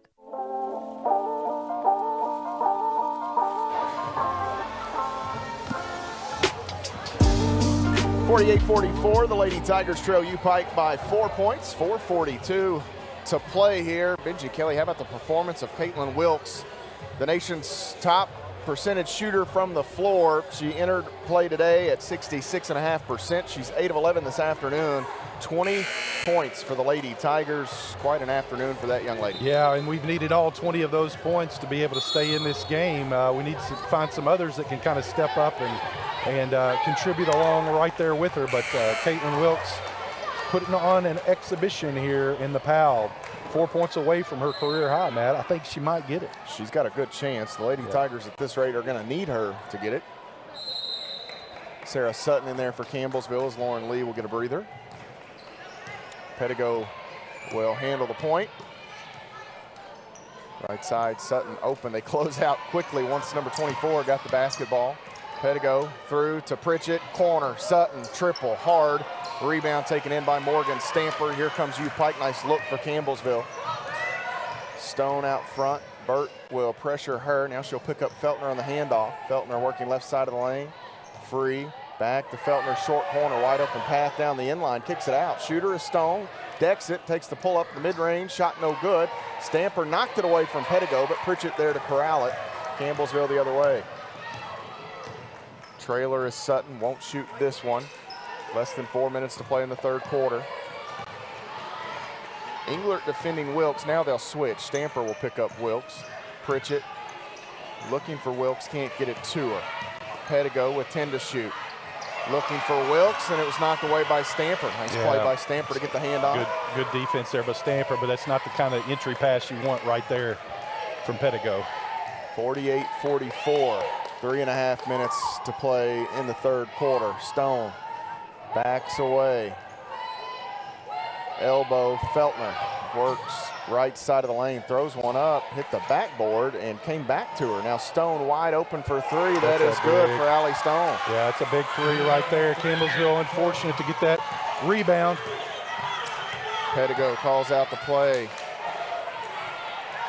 Inside, they've got Wilkes. Back out, Pettigo is knocked to the ground by Englert. And that's 4. That's going to be 4 on Mary Englert. It actually, I think Englert may have been clean up top, but a little body underneath that knocked Bailey off balance. And so Mary Englert will have to sit Benji for a bit. I wonder how long Coach. Well, I guarantee it'll be here the rest of this third quarter. He won't put her in there till the 4th, especially since they've got a 7-point lead here. Englert has facilitated a lot of their offense today. She's got 9 points and 8 assists. Yeah, that's some efficient basketball right there.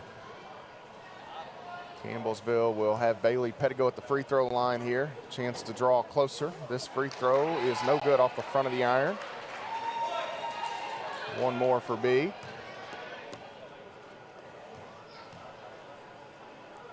And that one is short. A little shorter than the first. 51-44 remains the count. UPike back on the offensive end. Feltner pressured by Bertram. Has Free, ooh, almost steps. Free looking for Feltner. That's over and back on UPike, a turnover. They've not turned it over much today. They've taken really good care of the basketball. In fact, that's their first turnover in the second half, just 3 in the ball game. Yeah, that's just good defense there by Bertram, putting a little extra pressure out there on the guard. So Campbellsville an opportunity here to cut into this 7-point lead, Matt. Need a bucket here. Pettigo goes left side. That is Bertram. Holds it, pressured by Free. We'll get a hand check here on Haley Free. So Campbellsville again will go to the line with a chance to score. The clock stopped. Elizabeth Bertram going to the free throw line. She's a 73% shooter on the year. Bertram scoreless. Actually, this is her first shot attempt of the day. Bert hits the free throw here. Maybe it'll get her going a little. Well, anytime you can score when the clock stopped is always key. And the second free throw for Bertram good as well. 51-46. Pritchett checks out. Sutton checks out. Lee and Maddie Nally back into the Lady Tiger lineup here. Well, full court pressure for CU. See if they can turn this UPike bunch over. And Lee at midcourt, draped all over Feltner there. We've got a second whistle. Scared me there, Benji. That you hear that second whistle after the play, and you're often thinking technical. Third on the Lady Tigers as Lee picks up her second. Haley Free works off the Roberts screen, going to cross up, come left side. Colopy working around Lee, needs some help, and picked off by Nally, the length of Maddie Nally right in the passing lane.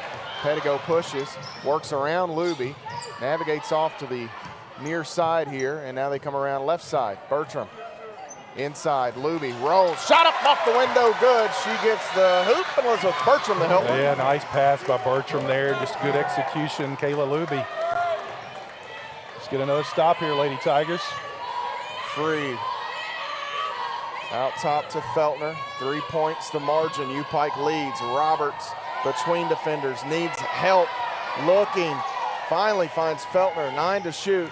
Feltner kicks it out, Stone drives in, back to Feltner in the corner, 4 seconds. Stone, right wing, working against Lee, and it's an offensive foul. She hit the shot. Wow, what a call. What a call. Extended elbow, I think there. Is that her third? That is 3 on Allie Stone, and that, I don't know if she'd left, if that shot was that a 3 or did she get inside? It was inside, but that's a big call right there, Matt. It could have gone really either way. 51-54. Clifton Williams, he doesn't like it, and I have to agree with it. It's a tough one. That's a tough one. 51-48, Campbellsville on the offensive end here. Lauren Lee bounces Pettigo. They got Sutton left side, couldn't get it to her. Lee again, bounces to Bertram. 3 on the way. Bang! Elizabeth Bertram knocks it up at 51 all. That's her first field goal attempt of the afternoon, and it came at a critical time. Wow. Feltner left side off the elbow. Roberts. Now Feltner. Campbellsville's went on a run here with Mary Englert forced to sit with 4 fouls. Stone works around Sutton. Stepped out of bounds. She stepped on the sideline. Campbellsville gets it back, and those in attendance here in the PAL are on their feet. Good defense by Sutton out there extending that zone. Campbellsville a chance here to take the lead for the first time since the first quarter, Matt. Tied at 51. Feltner kicks this one. It'll go all the way down into the backcourt. And Tigers will maintain the possession here. 36.9 seconds remaining in the period. Caitlin Wilkes back in for CU. Wilkes with 20 points today. Yeah, Matt, I was just to say, when Englert picked up that 4th foul, Campbellsville's gone on a 7-0 run here. Lauren Lee bounces to Sutton, pressured by Colopy. Pettigo down in the short corner. Lee hands it to Bertram. 3 on the way. Bang! Elizabeth Bertram back to back. Edward Jones payout. Let's go. Get a stop here, Lady Tigers. Get a stop here. You get the ball to start the 4th quarter. 54-51. Feltner back to Free. Now Feltner again. That ball was deflected. Drives in, needs help, free, long two on the way. That is just off the mark. Wilkes and Feltner collide. It was knocked out of bounds by Feltner with just 0.4 of a second remaining. So UPike did a nice job to get a decent look late in the shot clock and not give Campbellsville an opportunity. Campbellsville will just pitch it in. Pettigo throws it to Lee, and that's where the buzzer will sound to conclude the third quarter. The Lady Tigers outdo UPike by 6 in the period. 19-13 the advantage there to take a 3-point lead. We'll step away, take a break. You're following the Lady Tigers on the Campbellsville University Sports Network.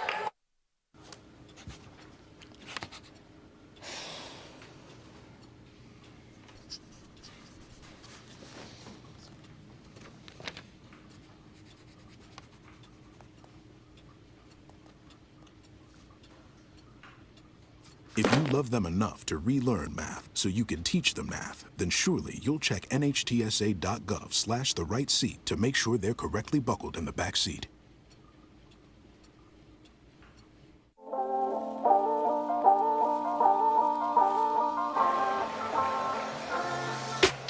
It's a 3-point Campbellsville advantage, thanks in large part to Elizabeth Bertram. 8 points there in that third quarter for Campbellsville University. Bertram cans one right in front of the Lady Tigers bench. She comes back down a short while later, finds herself free on the opposite side of the floor. Same spot, Benji, just the opposite side, and sinks another. I tell you, the first half it was Sutton that got us back in this game, and that this third quarter, Elizabeth Bertram, both of those two sparks this team when they're able to come off the bench and knock down these big threes like that. Huge momentum swing when Eglert picked up that 4th foul and Campbellsville took advantage of it. Frazier also with 3 fouls, Benji. She had missed a big portion of that third quarter as well. Coach Williams will bring Bailey Frazier back here. Still no sign of Mary Englert yet. Lee inside, Bertram catches. She's got 10 in the ball game now. Yeah, I believe she may have the last 10 of this game here, Matt. I'll have to go back and look, but she definitely has the last 8 for CU. Haley Free stops, long two is no good. And rebound to Feltner and an easy put in here for Morgan Stamper. 56-53 the score. Campbellsville by 3. Sutton out front, Pettigo. The layers of this Lady Tiger offense when Sutton and Bertram are hitting are unreal. Oh, and speaking of unreal, Lauren Lee in the middle had no business getting 2 points. Wow. She does, and she'll try to add one more. Holy cow, what a play by Lauren Lee. Fouls on Stamper, her third, but to get that contact and be able to get it up there, but the heck, it goes in, Matt. My gosh. I believe those of the Catholic faith call that a Hail Mary. Hail Mary, I'm telling you. 59-53. Pritchett will check in for Sarah Sutton. The Lady Tigers have seized the momentum and control of this basketball game, but this UPike team is not one you want to count out just yet. No, he's going to have to go back to Eglert here soon. And Bertram will pick up a foul out near midcourt here as she gets a piece of Bailey Frazier. Yeah, they've been calling that all day, so Bertram needs to realize that. First in the half, in the fourth quarter on Campbellsville. 9:12 to play in the basketball game. Lady Tigers lead by 6 points. Feltner now free on the right wing. Feltner again, left side of the lane, stops, needs some help. They've got Free out front. Feltner left wing, triple on the way. That is no good. Rebound to Bertram. Campbellsville looking for more. They'll run. Lee quickly ahead. Bertram, right wing. Stamper closes in. Now Pritchett wants Wilkes, can't get it to her. Bertram into the middle. Gets past Stamper, up, shot goes, and Bert will take a trip to the nail. Wow, goodness, Matt Payton. I tell you what, you're seeing some basketball here. The last 3 or 4 minutes of this game here, Elizabeth Bertram is just, you're seeing why she was a leading scorer down at Barron County. The all-time leading scorer in Trojanet history, Elizabeth Bertram. She and Sarah Sutton fall into the has-gun, will shoot column. Sutton hit a couple in the first half, one from way deep, almost the Wise and the Donna Wise court logo over there. And then Bertram has went on a tear. I mentioned earlier who gets rolling outside of Wilkes. Well, We've got our answer. It was Wilkes and Bertram combining for 38 points Thursday night, 19 apiece. Bertram has 13 in the ball game here this evening after hitting that free throw.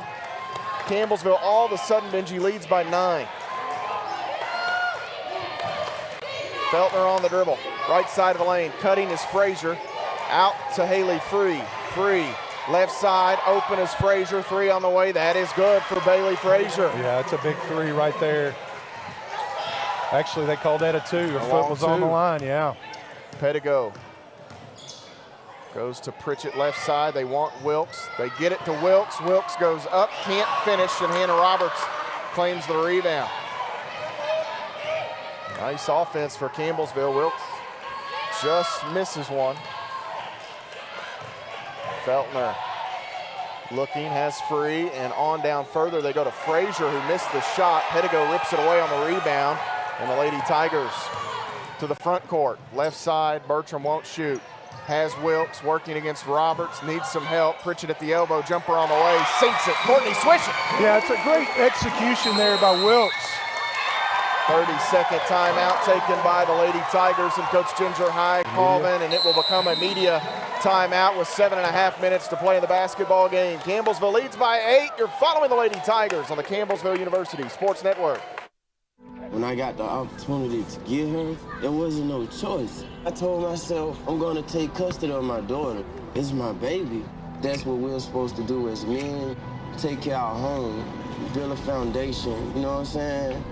Love, our money, she's my purpose. I'm here to walk with her, hold her hand until she can walk alone. Ain't nothing like being a father in this world.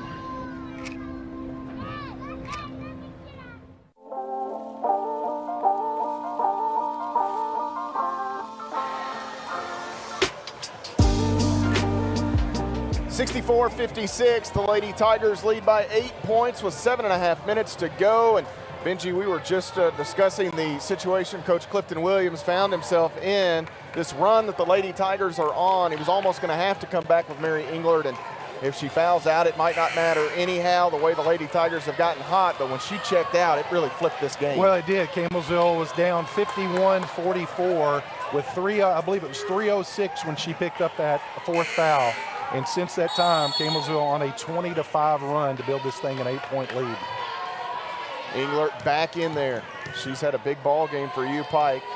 They'll need her to close strong to have a chance. Englert, 3 from straight away, and well, on cue, Mary Englert hits the 3-point field goal, and it's back to a 5-point game. Bertram wide open, won't try the answer. She'll drive in, feeds it down to Wilkes, and she couldn't handle it.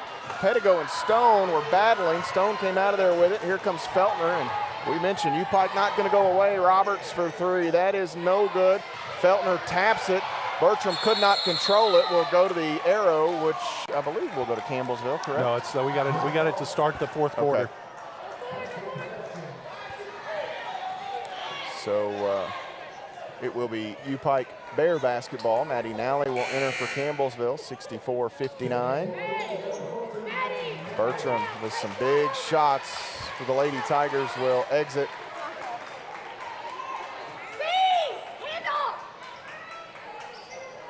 Allie Stone will trigger it in for the Bears.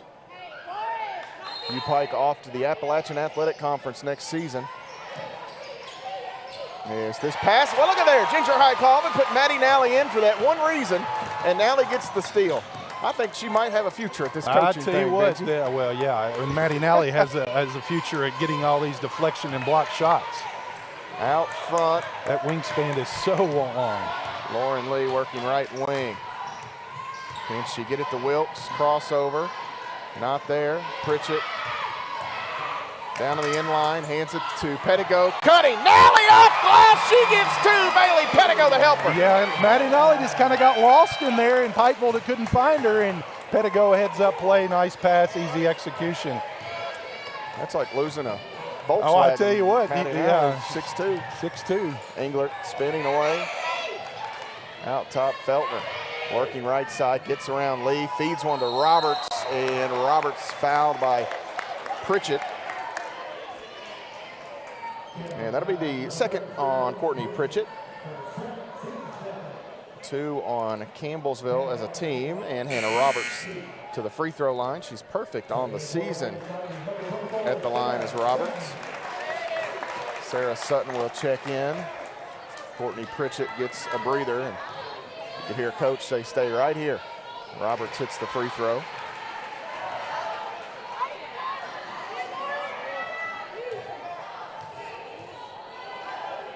Second free throw for Roberts is good. She remains. I tried to jinx her, Benji. Tell you what, she's a heck of a player. She's not bad at all. Not bad at all. Lee quickly ahead to Pettigo's the double team. Spot up. Left side. There it is. Sutton wide open. 3 on the way. That is around and out. No good. Wilkes, the rebound. Has it knocked away.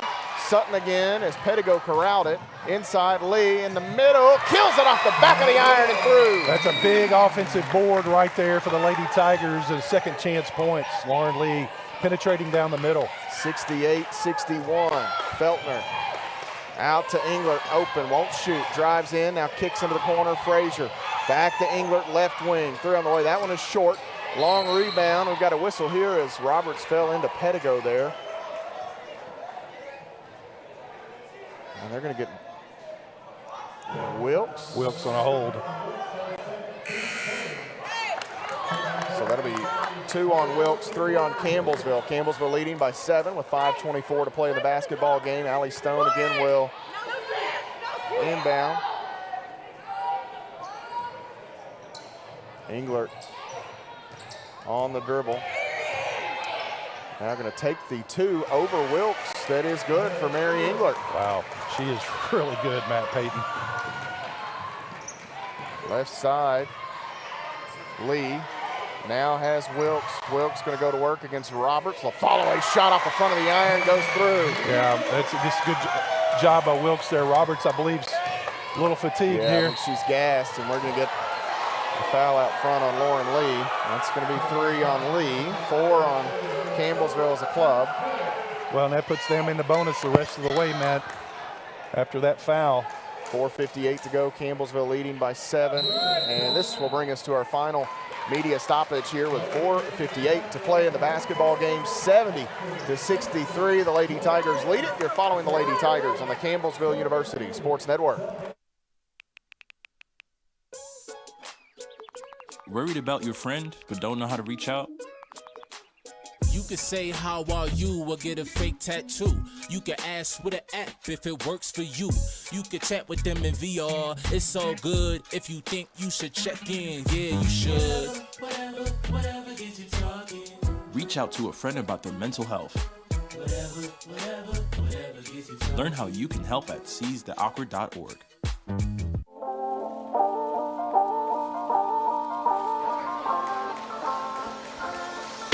4:58 to play in this one. The Lady Tigers looking for win number 25, and they'll have to close out the Bears with UPike trailing here by 7. Taking a look there, Benji Shawnee, or excuse me, I looked at that Saints logo, that S tripped me up.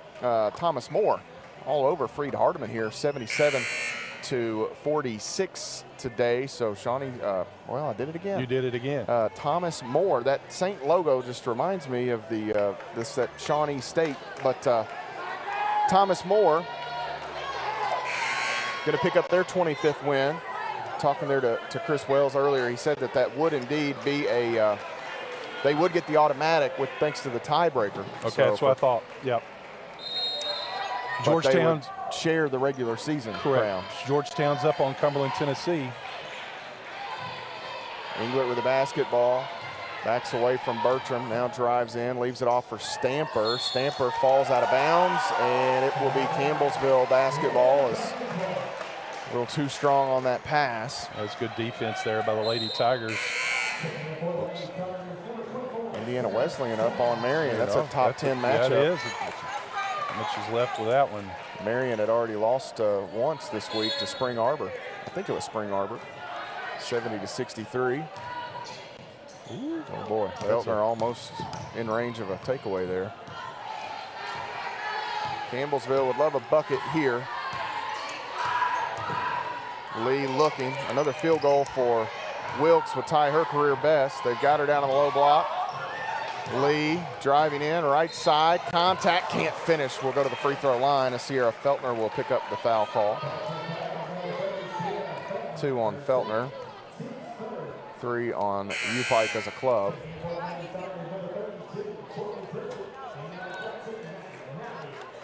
Nally will get the shooter, so she'll have to wait.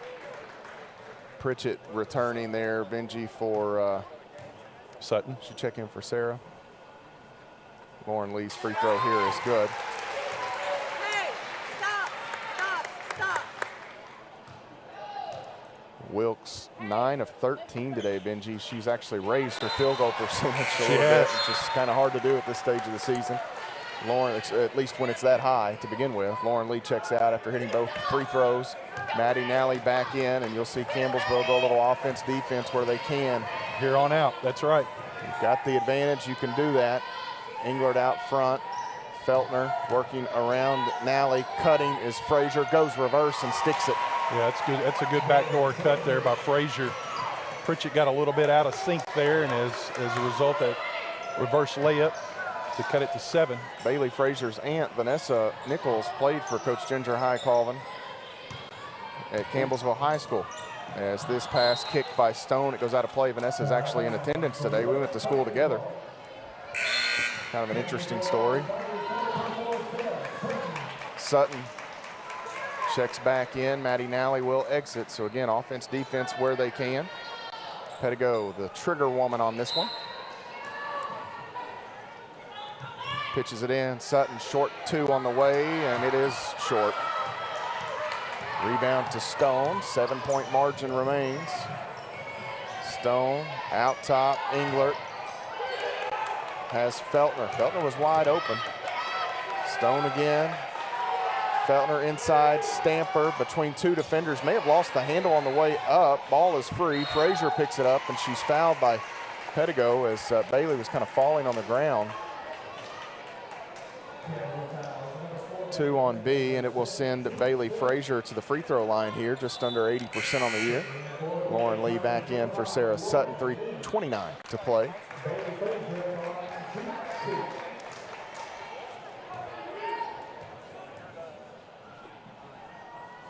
First free throw for Bailey Frazier is good. She's had a nice afternoon. 12 points. She's hit on 3 3-point field goals.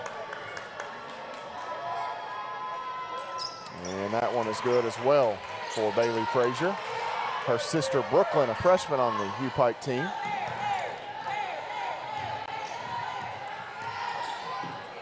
Out front, Lauren Lee, the basketball. Bounces to Pritchett. Pettigo. Lee gets the screen from Wilkes, rolls in, kicks out, shooter, Bertram, 3. Bang! Elizabeth Bertram again with an Edward Jones 3! Yeah, that is a heck of an offensive play. They've run that 2 or 3 times and have been able to get the shot in the paint. That time Bertram was able to cut, hit a nice Edward Jones 3. And Feltner lost the handle. It just goes to Frazier, however. She'll go in, and she is right. Wilkes got her money's worth that time. Yes, she did, and that's good. If they're gonna call it, go in there and get it. That's what I always said. Well, earlier you saw, was it Lauren tried to stay off of one, maybe, or Maddie Boyle maybe, that tried to stay off of one, and I think it was Englert or Stamper got a finish and went to the line. Wilkes was going to make sure that if Frazier hit that, it was going to be more luck than skill. She had the forearm on her head. Free throw good for Bailey Frazier. Frazier from Wise, Virginia, location of former Mid-South School UVA Wise. Hits both free throws, 75-69. Campbellsville by 6 as Frazier gets the 2. Lauren Lee picks up her dribble. She's going to need some help. Pritchett flashes. Now Pettigo, left side. Wilkes sets the screen. Lee spinning on the move. Has Pritchett. Pritchett will work right side of the lane. Frazier will take the contact, and that's going to be an offensive foul on Courtney Pritchett here. 75-69. Fasten your seatbelts, folks. We got us a dandy here in the PAL. UPike has it back. Sierra Feltner gets the screen from Englert. Has Frazier. Backs away. Ooh, may have walked. No call. Here's Feltner driving left side. Underneath. Leaves it for Stamper. Wilkes took it away. Yeah, Wilkes was kind of anticipated that pass and was able to get in there and take it away. Pettigo out front to Lee here. Campbellsville will call out the play. We'll see what they get. It's a big possession right here, Matt. Pettigo over the top has Wilkes, or excuse me, Lee, and she's fouled, and that's going to be on Englert. I was a little straight line, but there was some reactions it was a hard here. foul. Yeah. It was a hard foul.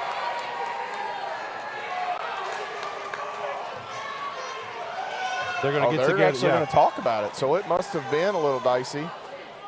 Lauren Lee, that's going to be it for Englert regardless, right? I mean, that's 5. Going to do her. I mean, it's a personal. Now, the question is, are they going to call it as a flagrant one? Mary Englert's so good today, 14 points, 8 rebounds, unfortunately for her. And UPike, she was 6 of 8 from the field, but unfortunately she kind of got into some foul trouble there. Guys, if y'all have that replay, I don't know if you have that bottom camera underneath the goal, if you could see if you could find that. 75, 69, 156 to play in the ball game, and this discussion is it's a big call. To me, Benji, if you can't get together and say, yeah, it was. You're right. You don't want to talk. I don't know if you want to talk yourself into it. Right. Just a regular foul. Okay. Yeah. That's probably the right call. You know what I mean? If you can't get together and say, yeah, guys, that was pretty clearly. Right. The longer you talk about it, you don't want to talk yourself into seeing what you didn't see, maybe. You're right. I don't know. Well, and here's another thing. You know, and you and I have talked about this, but we've got the capability that they can go back and look at it. I wish the NAI would put that in there for regular season games. Yeah. Which today we're working in these the new cameras, and that's a big free throw made right there by Lauren Lee. That makes it a 3-possession game, Matt, with 1:56 to go. One more coming for Lee. There's the second free throw, and Campbellsville the 77-69. Let's see if we can get the replay there. As on the other end, Feltner will drive in and lay one up. I was looking away there, and it's an offensive foul. They're going to wave it off. The foul will go against Stamper, and that's 5 she's on her. Fouled out as well. So UPike went quickly. It was hard to get a look there, trying to see that replay. And Stamper fouls out as well, Benji. She'll finish her day with 4 points. Here is the replay. I don't know. I mean, it's a hard foul, it's a but hard I don't foul, think she was. But no, she was made to play on the ball. Yeah, I don't have any agree. issue with that. Stamper, 4 points, 5 rebounds, and she was in some foul trouble working back from that knee injury. She missed that game in Pikeville, and this is a UPike team, Benji, that you don't want to see again.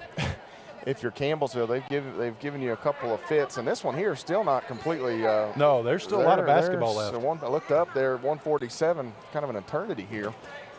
As Wilkes at the free throw line. This free throw for Kate is good. I'm not gonna say what I was gonna say. Don't say it. Don't say it. 78. So it may work anyway. I may have jinxed her anyhow. She can make it a 10-point advantage. That's on me, Kate. I'll wear that one. Yeah. I alluded to her being perfect from the floor and a a free throw away from her career high. Well, I started to say I was going to allude to that. Stone off the screen, wide open three, hard. Nally tries to box out Frazier and does. Lauren Lee will check back in off the missed shot. Wilkes with 23 points today, a field goal from having a new career best. And she'll check out. Campbellsville just has to take care of the basketball as they come ahead. Lee and Pettigo work it down the floor. A 9-point CU advantage here. Nally to a rolling Lee, a little too strong. Lee couldn't save it in play. Right idea, just not able to execute. Yeah, that was a bullet of a pass from Maddie Nally. Lauren just couldn't quite handle it. Feltner hands it to Stone. Lauren Lee with her. Stone looking for Feltner on the inline. Drives in, kicks out. Bailey Frazier, open three is good. Have yourself an afternoon. That young lady has been tremendous. 78-72. It's a 6-point game with 1:07 to go. A 30-second timeout taken by Coach Clifton Williams here. The Lady Tigers will have to be on their P's and Q's, so to speak. Campbellsville has gotten after UPike in the second half a bit. They have forced 7 second half turnovers. The Lady Tigers have maybe taken a little bit better care of it. They've got just 5 second half giveaways. Well, sorry, Matt. I was just going to say these type of games that we're in here right now, Matt, this is what you're going to, type of games you're going to expect when you get into that national tournament play. So this is good really for both programs because Pikeville is going to be probably in a 4 or 5 seed, maybe as low as a 6. They could potentially get as high as a 3 if they were to win on out here. But these types of games are just what March and late February conference basketball is all about. 78-72, Lady Tigers will inbound here. They'll have to take care of it.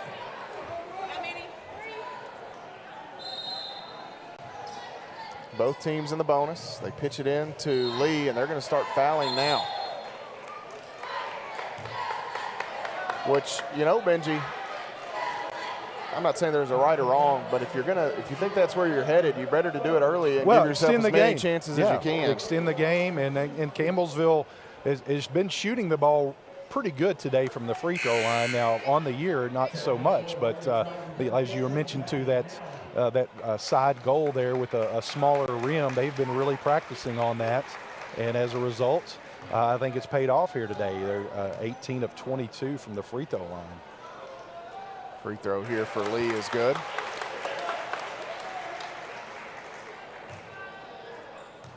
She is up to 15 points in the basketball game with 5 assists, and this free throw good as well. A couple of big makes now for Campbellsville. Benji, a stop away from finding yourself in the clear. We'll see. Feltner works off the screen. They switch. Entry to Roberts. Pritchett picks her up defensively. Feltner going to try a 3. That is hard. Rebound comes off long to Roberts. She goes around Pritchett, and she's fouled underneath. 49.6 seconds remaining. That's just a hard luck rebound on the Lady Tigers. Pritchett was boxing out. It just climbed up perfectly right where Roberts could grab it. Sutton and Boyle going to check back in for Nally and Bertram. And Hannah Roberts at the free throw line. She's had herself an afternoon. She's one we'll be happy to see go to the Appalachian Athletic Conference. Well, we'll still get to see her play. I think they're going to do the home and home. And this second free throw is good. I think they're just going to alternate who goes where each year is the plan. So I guess they'll flip a coin. Is Frazier going to foul Lauren Lee here? Flip a coin who gets the first one maybe. 80-74. That foul on Frazier is her 4th as Roberts hit the 2 free throws. Nally back in. Campbellsville 47 seconds away from a victory.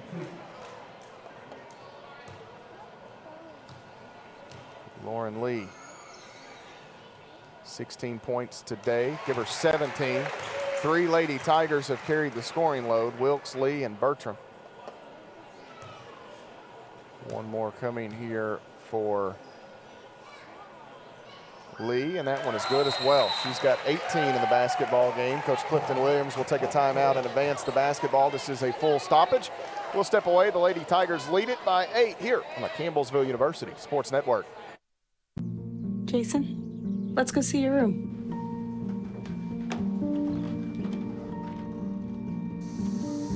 No, that's not right. How is it? Is it good?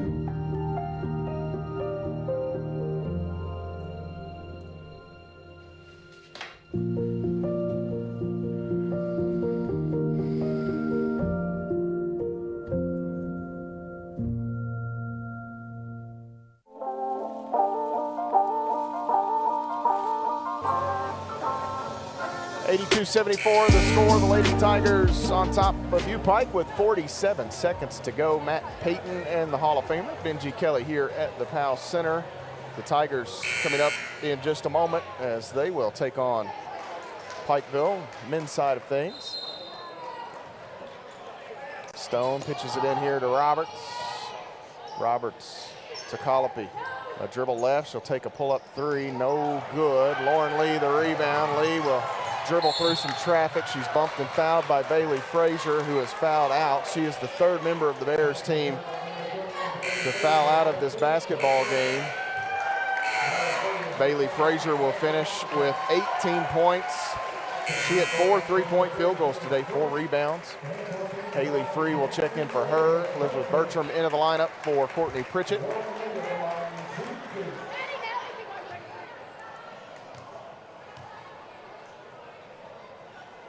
Lee at the line. Free throw good for Lauren Lee.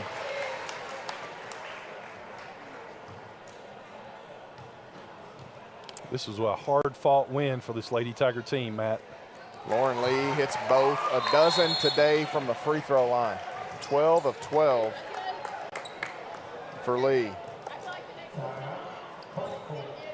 And so they will take another timeout, a full timeout here for Coach Clifton Williams and company with 36.8 seconds remaining in the ball game. Campbellsville leads by 10. You're following the Lady Tigers on the Campbellsville University Sports Network.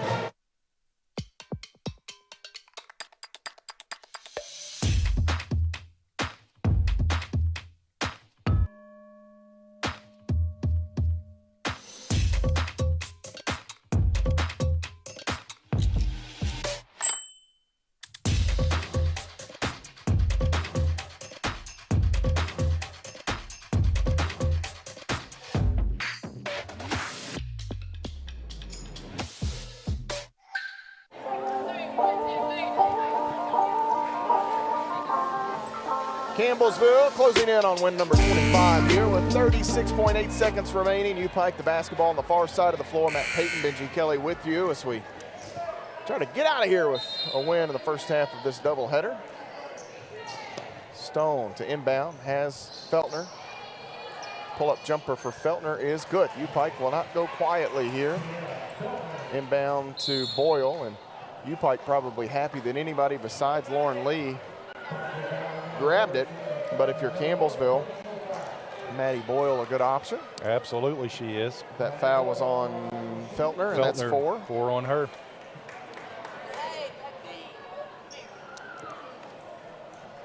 I think it was the socks.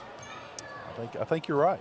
We didn't even talk about that. Yeah, we didn't really have an opportunity. I was saving it. You can't bring that up until you got this thing. You got this thing, yeah. And even then, now I'm still a little nervous I brought it up.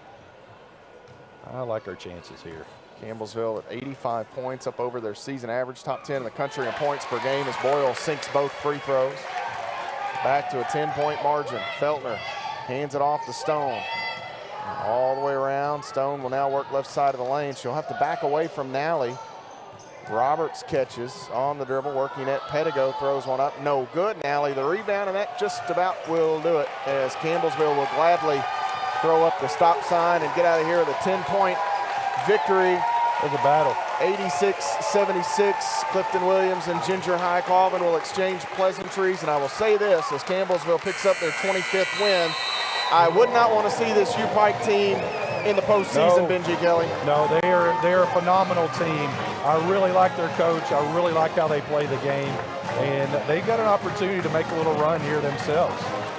Would not be, chances are we may see this team here in the conference tournament as well. Campbellsville and UPike wrap up here today. The final score, 86-76. We'll get the head coach, Ginger High Colvin, in here in just a moment as Campbellsville gets the win. Now 25-1 on the season. They are 19-1 in Mid-South Conference play.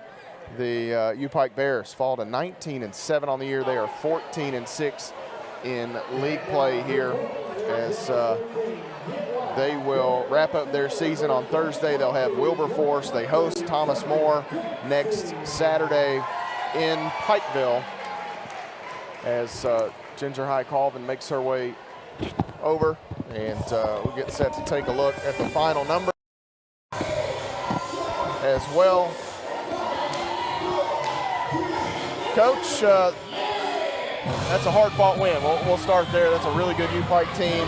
They had you guys behind early, and you battled back. That third quarter was really big for you all, and pull out a big victory. Well, UPike is, in my opinion, and I've watched a lot of games, I think UPike's one of the top 10 teams in the country. They got behind early in conference play. They lost a game early, and then didn't crawl up in time, in my opinion. But man, I think Thomas More obviously is the the best team in the country, and I would put UPike right up there. I think they are an outstanding basketball team. Clifton Williams does a great job. His kids go out there and play basketball, and they play well. Today you're led by Caitlin Wilkes. She had 23, one off a career high for her, and 5 rebounds. And early in the game, she had 15 of your first 18. Yeah. It was, I mean, she was the offense, and she delivered. Well, and we wanted to get out and get in transition, and we got transition baskets early because their posts are so strong. We didn't want them to just continuously wear us down, but we did get transition points early. I don't know why we went away from that. That was something we talked about at the half, but that's it. You know, it's a great win for us. I really believe this is one of the best wins of the season for us. Sarah Sutton hit a couple threes in the first half, and Elizabeth Bertram scoreless at halftime, and we obviously know what she's capable of. She comes in, and I think she had 10 in a row, maybe even like 12 or 14 for you guys. She got rolling, to say it, in that manner. She got rolling, and really that was the time where you kind of played a little catch-up, caught up, and took the lead and didn't look back. I got mad at her the first half. She came in and turned it over 2 quick times and then ran a play wrong. So I took her out, and, but there's not much you can do when she gets in that rhythm. There's just not a heck of a lot you can do, and she's a gamer. And I feel like that's twice, 2 games in a row she's came in. And when you've got Sarah and Bert that can come in and really get hot and start lighting it up from outside, that helps a lot. And I thought Maddie Bull hit some early. She hit 1-3. I know she had 1-3. And then, she had a really good drive. And so we've got some good guards. We just we can't come out flat against teams, and I feel like we came out flat against UPike. I don't know why. But they came out, and they had guns a-blazing early. So that's a coaching thing. I think Clifton had his kids ready, and I'm not sure I did mine. Mary Englert got that 4th foul. Right. He was forced to sit her, and that's where you guys, Benji was doing the math, and it was like a 20-5 run or something like that. And it speaks to just how good Mary Englert is. She's so good. And offensively, she's going to be one of those that's Benji and I have kind of coined this. It's a good riddance award. She's a good riddance player. Perhaps we've seen her for the final time. I don't know. It would shock me to see her again. But she's been terrific throughout her career. She really has. Her. She was really good today, and fortunately, maybe for you guys, she got into some foul trouble. She's a Madison Faulkner type kid because you don't know who can guard her. I don't know anybody that can guard her, to be honest with you. She can shoot the 3. She can pull a guard out. I'm sorry. She can pull a post out and shoot the 3 on them. You put a guard on her, she can back you down, and she's so efficient in the lane. And their offensive system is a really great offensive system, and those kids have just jumped into that. And like I say, his kids, I just think he does such a great job with his team. They just go out there and play basketball, and it's a fun game when we play them. And obviously, I'm sure it was a fun game for the crowd again today. But Mary's had a great career for them. I think I said last time to you, I think she's in talk for best player in our league this year, and we've got a lot of good players in our league, but you sure can't leave Mary Englert out of that talk. This game obviously came down to the socks, right? I don't know if you can get this in. Sheila McGeorge came in today wearing socks, Coach, and how old are you? That's my 1st grade class picture. My nephews both carry that picture in their wallet. They found, how when you get those school pictures, there's all the extras. They found those, and they both, if either one of them were at the game today, they would have that in their wallet. And Charlotte Pettit Arnett has it hanging on her board at work. It's and really you don't get the full effect because I had a huge collar, like that was back in the collar days, and my collar went down past my shoulders. But that picture in our friend group, from my high school friend group, makes its debut at least once a year. Yeah. And my sister-in-law put that on some socks this year in the white elephant, whatever. Yeah. And so it's the gift that keeps on giving. So Sheila McGeorge, Ashley's mom, came in today showing off those socks. She was awfully proud of them, Coach. And I think a good They're luck all charm. very proud of anytime they can get me. it makes them all very proud. Next Thursday, you get a home game on Thursday. Uh-huh. Those are contests you play. You go to class on Yeah, Thursdays. we'll probably load up on a van and leave. Y'all be looking for us. We will. Yeah. But you get a home game on a Thursday night. Those are rare here at the Powell Center this season. Yep. But Georgetown comes in. Coach Jeff Nickel always does a tremendous job. It'll be senior day, and I don't know, this may be the first for you. No seniors? No seniors, yeah. Unless Courtney Pritchett gets crazy, right? No, she will not march out on senior day. I can assure you that. That will not happen. She might tell you that a few times this week, ask you what kind of, plaque or blanket or, whatever type of thing. She'll probably be looking for something. No, we'll keep her here. No, we want to keep all those kids here. That's a great group. And I feel like the kids today, I want to say Maddie and Allie, she didn't play a huge amount of minutes, but I thought her minutes were really good today defensively, and she got a couple steals. So, you can go down and you can talk about the kids that score the points, and, yeah, that's always very important. But I thought she made some big plays today when she was in the basketball game. Coach, congratulations on this one. We'll do it again Thursday here at home in the Powell Center. Thanks. Appreciate it, Matt. Ginger High Colvin and the Lady Tigers pick up the win as they knock off Pikeville here today, 86-76. As we take a look at the final game numbers, Campbellsville finishes 55% from the floor in this one, 27 of 49. They were 6 of 13 from deep, 46%, and 26 of 30. Big free throws down the stretch for the Lady Tigers. They finished 26 of 30, 86.7% there at the stripe. For UPike in the ballgame, 46% shooting overall, 29 of 63. They were 9 of 21 from long range, 42.9%, 75% at the free throw line, 9 of 12. Campbellsville gets a game high 23 for Caitlin Wilkes. She had 19 on Thursday, 23 more here this evening, 9 of 13 shooting. She had 5 rebounds in the win for Campbellsville to lead the Lady Tigers here. They got 20 from Lauren Lee. Lee finishes a perfect 12 of 12 at the free throw line, including several makes at the end of the ball game. 4 rebounds, 5 assists for Lauren Lee in this one. 16 off the bench for Elizabeth Bertram. She got rolling there in the third quarter, early in the fourth quarter, 5 of 5 overall. She had 3 made Edward Jones threes, 3 free throws as well, 3 assists, en route to 16 points. Campbellsville gets 7 from Maddie Boyle today. She had the first 3 of the basketball game, made some big plays for the Lady Tigers, did Boyle. Sarah Sutton had 6 2-made threes in the first half that were big ones for Campbellsville, including one that was way deep. 5 for Courtney Pritchett to go with 6 rebounds and 3 dimes. 4 points for Kayla Luby off the bench. 3 points from Bailey Pettigo, who had 4 rebounds and 8 assists to lead Campbellsville. 2 points for Maddie Nally in the win, 3 steals, as Coach mentioned there in our post-game interview. For UPike, they were led by Bailey Frazier with 18. They got 15 from Allie Stone, 14 from Mary Englert to go with 8 assists, 12 points off the bench for Hannah Roberts, and 11 from Sierra Feltner, who had a double-double with 10 assists for Coach Clifton Williams and company. 4 points for Morgan Stamper to go with 5 rebounds and 2 for Katie Colopy in the ball game. Campbellsville finishes with 25 rebounds, 22 for UPike. The Lady Tigers had 7 offensive, 9 offensive rebounds for the Bears. Campbellsville with 23 assists, 5 steals, and 13 turnovers. 26 assists, 6 steals, 9 turnovers for UPike. The enhanced scoring, Campbellsville in the paint, a 42-26 advantage.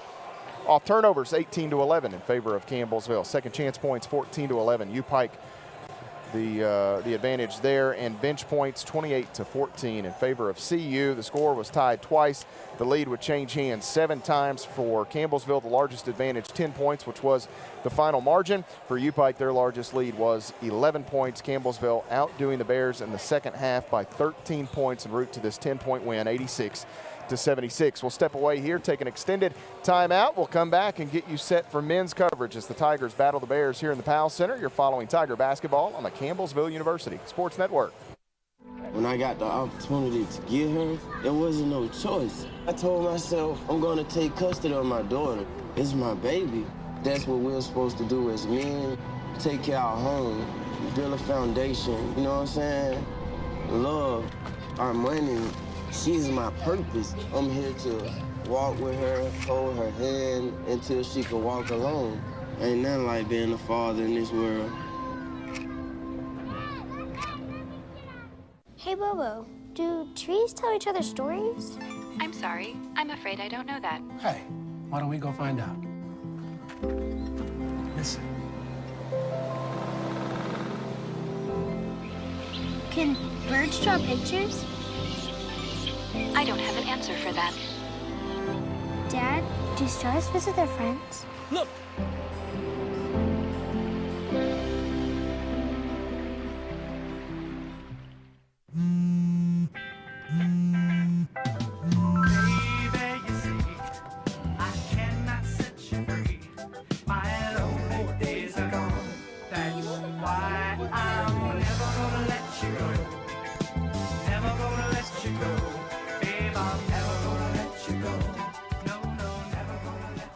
Here you go. Thank you. Thank you.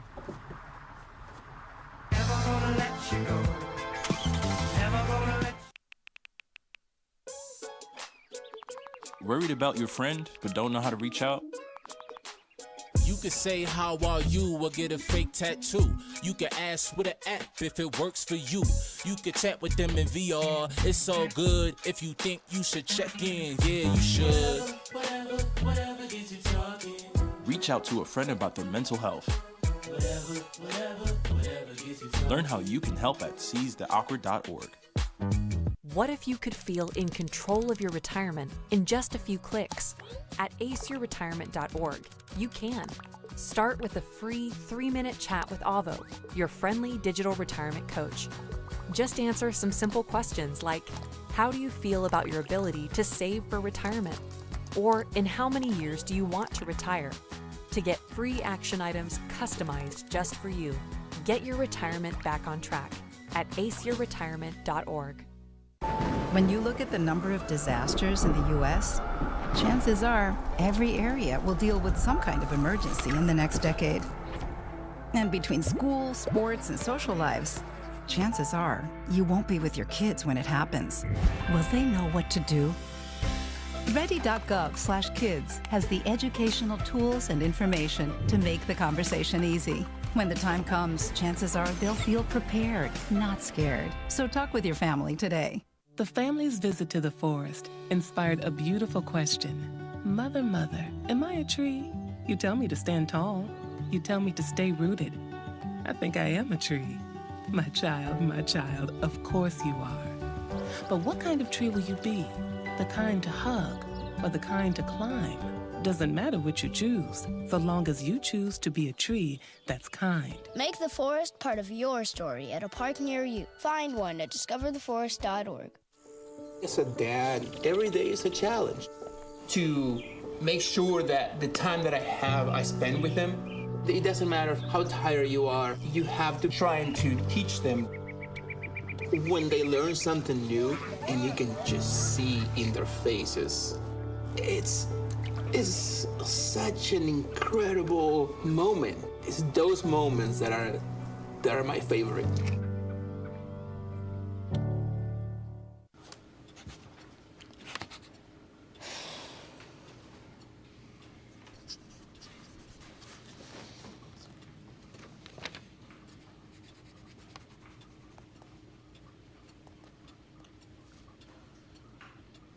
If you love them enough to relearn math so you can teach them math, then surely you'll check nhtsa.gov/the right seat to make sure they're correctly buckled in the back seat.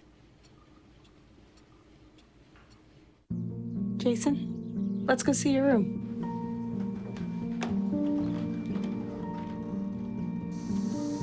No, that's not right. How is it? Is it good?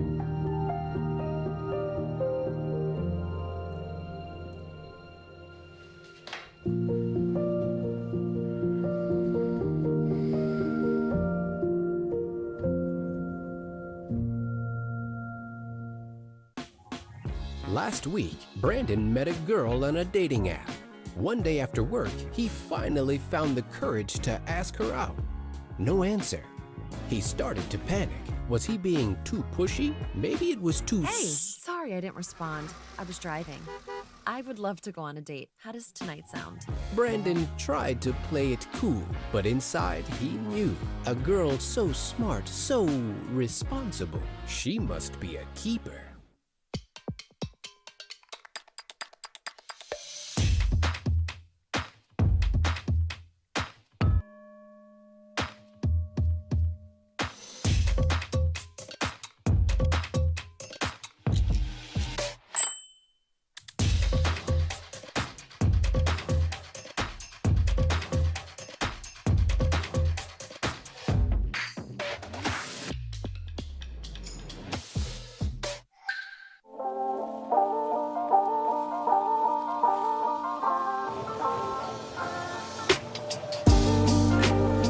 Tigers and Bears coming up now on the men's side as Campbellsville University takes the first half of this Mid-South Conference doubleheader. Coach Brent Vernon and company dropped a tough one at Shawnee State the other night on Thursday night, 79-69 the final score there. The Tigers had a chance late there, that three-point game, a few minutes to go, and kind of went cold a bit offensively. Shawnee State hit some free throws and different things to push that lead on out. UPike got a big win over Lindsey Wilson College, and Benji, we've talked about the travel and different things, and I kind of joked in the postgame with Coach Ginger High Colvin about they get a home game on Thursday night, which is a rarity. They'll have two straight.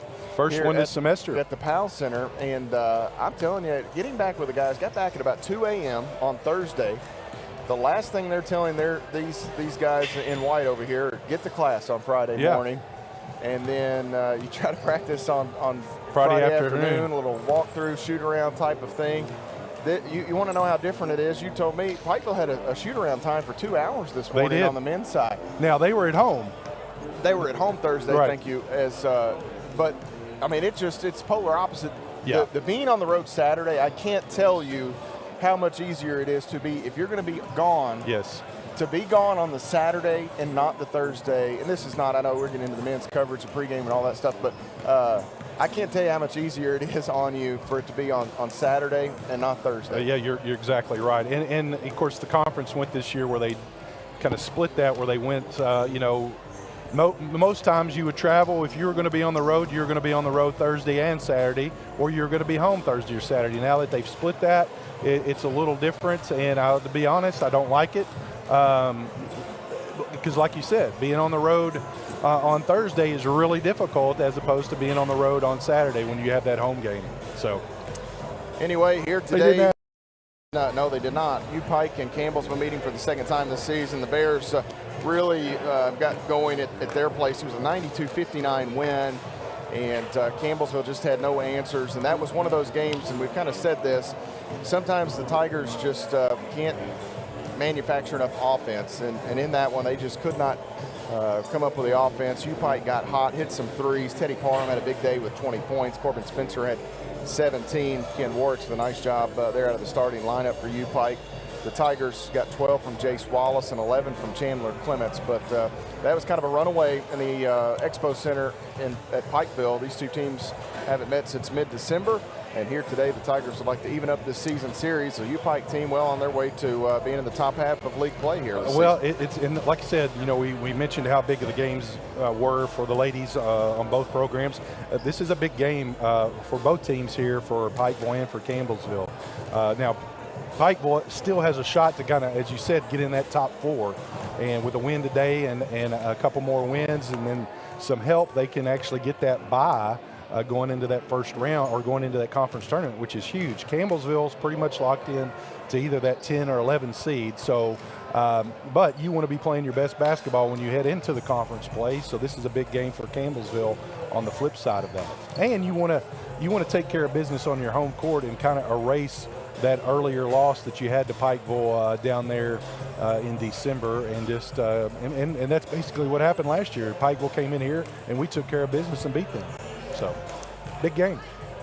Big game here today at the Powell Center. I'm trying to put a bow on some of the women's score. Multitasking, as they say, Benji. The Tigers and Bears meeting here tonight for the 93rd time. UPike leads this series all time, 51-41, and you've got some big wins in this series. Campbellsville took a Mid-South Conference tournament game when Pikeville was the host school, and well on their way. I think they were the 1 seed that year, and Campbellsville picked them off. The Tigers would like to get them here today. Campbellsville will be without Malachi DeSouza once again. That knee just not responding, and you hope you can get Kai back before the season's out. But it's been a tough year luck-wise already. It has. And here Kai, a Mid-South Conference second-team member from a year ago, Benji, and we've seen some of his best performances when he can get going downhill and make plays in transition. He can be dynamite. Yeah, and like we said, he's a slasher. He's when he's going north-south, he's just so good. And but they were without him on Thursday, and they actually played a pretty good game up at Shawnee and everything. Hey, Tony, how you doing? Here we are again, man. Let's do it. But anytime you have a guy go down like that, the next man up opportunity. It gives guys another opportunity to, to kind of excel. Take a look here as the two clubs have headed off to their benches, and we'll take a look at the starting lineups. And apologize, I should have gotten the young man's name, Mason, but the Tigers, Malachi, you're down to 9. So they've had, they brought a young man up from the JV roster who plays really hard, and he's not dressing it so late in the season, but he is practicing with them, with the Tigers, and he'll be on the bench. I think his name was Mason. I'll have to get that from Coach Holsey to at least acknowledge him, but that's when you know it's kind of rough when you're down to 9. You're right, and a couple years ago we had to do that as well. I think we had, 7 dressed, and we had to bring a couple Justin guys. Ramos. Justin Ramos, that's guys. absolutely. And hopefully the Tigers here today can pick off UPike here at home in the Powell Center as we get ready for the starting lineups to be announced by Connor Wilson, who's on public address here this afternoon as Corbin Harris and the track team, they must be at an event away. And let's take a look at Coach Ty Compton's starting lineup. Compton, the longtime assistant under Coach Kelly Wells, took over the reins of this program 3 seasons ago, and Coach Wells hung up the whistle, if nothing else. And here he's assisted by Evan Faulkner and Sid Christ. He'll send out today Kean Warricks, 5'7", a freshman guard from Pikeville, Kentucky. Corbin Spencer, 6'2", a junior guard from Sandy Hook, Kentucky. Jacob Brown, 6'9", a redshirt senior forward from Clemens, North Carolina. Devin Collins, 6'8", a sophomore guard from Chapmanville, West Virginia. And Teddy Parham, 6'3", the senior guard from Los Angeles, California. For the Tigers here today in the Thrivent Financial starting lineup for Coach Brent Vernon. He'll send out Jace Wallace, 6'6", the junior forward from Lexington, Kentucky. Keaston Brown, 6'1", a junior guard from Lexington, Kentucky. Javon Smith, 6'2", a sophomore guard from Bardstown, Kentucky. Malik Muhammad, 6'9", a senior center from Los Angeles, California. And Chandler Clements rounds out the 5 for the Tigers here today, 6'7", the junior forward from Clementsville, Tennessee. Campbellsville, as I mentioned, coached by Brent Vernon in his 7th season, assisted by his older brother Mark and Peyton Halsey. Alec Williams also on the sideline for the Tiger program. Campbellsville in the home whites, Tigers across the chest in maroon with maroon numerals, so black trim for Campbellsville. Black and maroon piping and trim there for the Tigers on the jerseys. UPike in the road blacks. Like the women, they've got the UPike across the chest, orange letters and numbers, orange and white trim for the Bears. Scouting report here, Benji Teddy Parham can do it all, and Devin Collins, that young man can really shoot it. Yes, they can. Kean Warricks was playing high school basketball this time last year. Pikeville, a really good program there for Pikeville High School, really good program, and he's made his way over to the university. Warricks will run the point for the Bears. Bounces out front to Brown. Dribble handoff now to Parham. Out top, Spencer. Spencer will drive against Brown, gets the step, shot too strong. Wallace claims the rebound. Campbellsville quickly the other way. Keaston Brown. Out top, Wallace, the ball fake. He'll drive in, steps through, and shot blocked. Wallace took a funny step there. Right side, Spencer, inside Warricks. And Warricks, 5'7", finds himself with nobody around down inside. The little man got underneath there and lived among the tall trees, an easy bucket there. Campbellsville got a little lost on defense, I believe. Wallace from Muhammad, can't get it to him yet. Now Javon Smith. Brown continue to work to front. Muhammad, there it is. Muhammad goes to work, and they're going to call an offensive foul. It does not pay to be a big man in this game anymore. Well, not in this league. Wow. If I'm Jacob Brown, and nothing against Brown, but if I'm Jacob Brown and I get that call, I try to get that call all night long. Wow. 2-0, UPike the lead. Muhammad's fouls his first. Brown can shoot it a little bit from out top, so Malik can't fall asleep with Brown, and he's going to be called for steps here. So the Tigers will get it back as they avoid UPike going up on top by 2 scores here. 18:45 to play in the half as Campbellsville will come the other way. They bounce out front to Muhammad. Clements will take the pull-up jumper. Good for Chandler Clements. That is his game. That is his game. That's right. He kind of went through a little lull there this season where he wasn't getting much shots to fall, but as of late, you can tell that's the Chandler Clements we recruited. Warwick works around multiple screens. Nice recovery by Jace Wallace. He'll hand it off out here to Spencer. And now Collins working against Clements. Nice chase there by Clements. Warwick's 8 to shoot. Nice crossover. He loses footing a little bit on straight line. Go to the monitor. Missed the shot. Gets his own miss. And did he miss? Did he take a first shot, miss it, get it back? No, or was it was just up in the air that long. Okay. Well, Coach Vernon and this official were right in front. I couldn't see a thing. The foul goes against Wallace. First on Jay, second on the Tigers. Jordan Graham going to check in here for Campbellsville. 18:02 on the clock. Warwick's free throw on the way is good.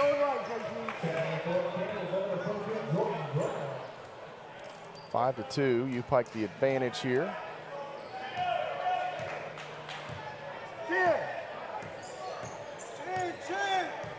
Easton Brown walks it ahead. Bounces out front to Muhammad, left corner. Graham open, 3 on the way. That is no good. Rebounded Evan Collins. Jordan Graham, the 6'3" freshman guard from Winchester, Kentucky. Warwick's back to the middle.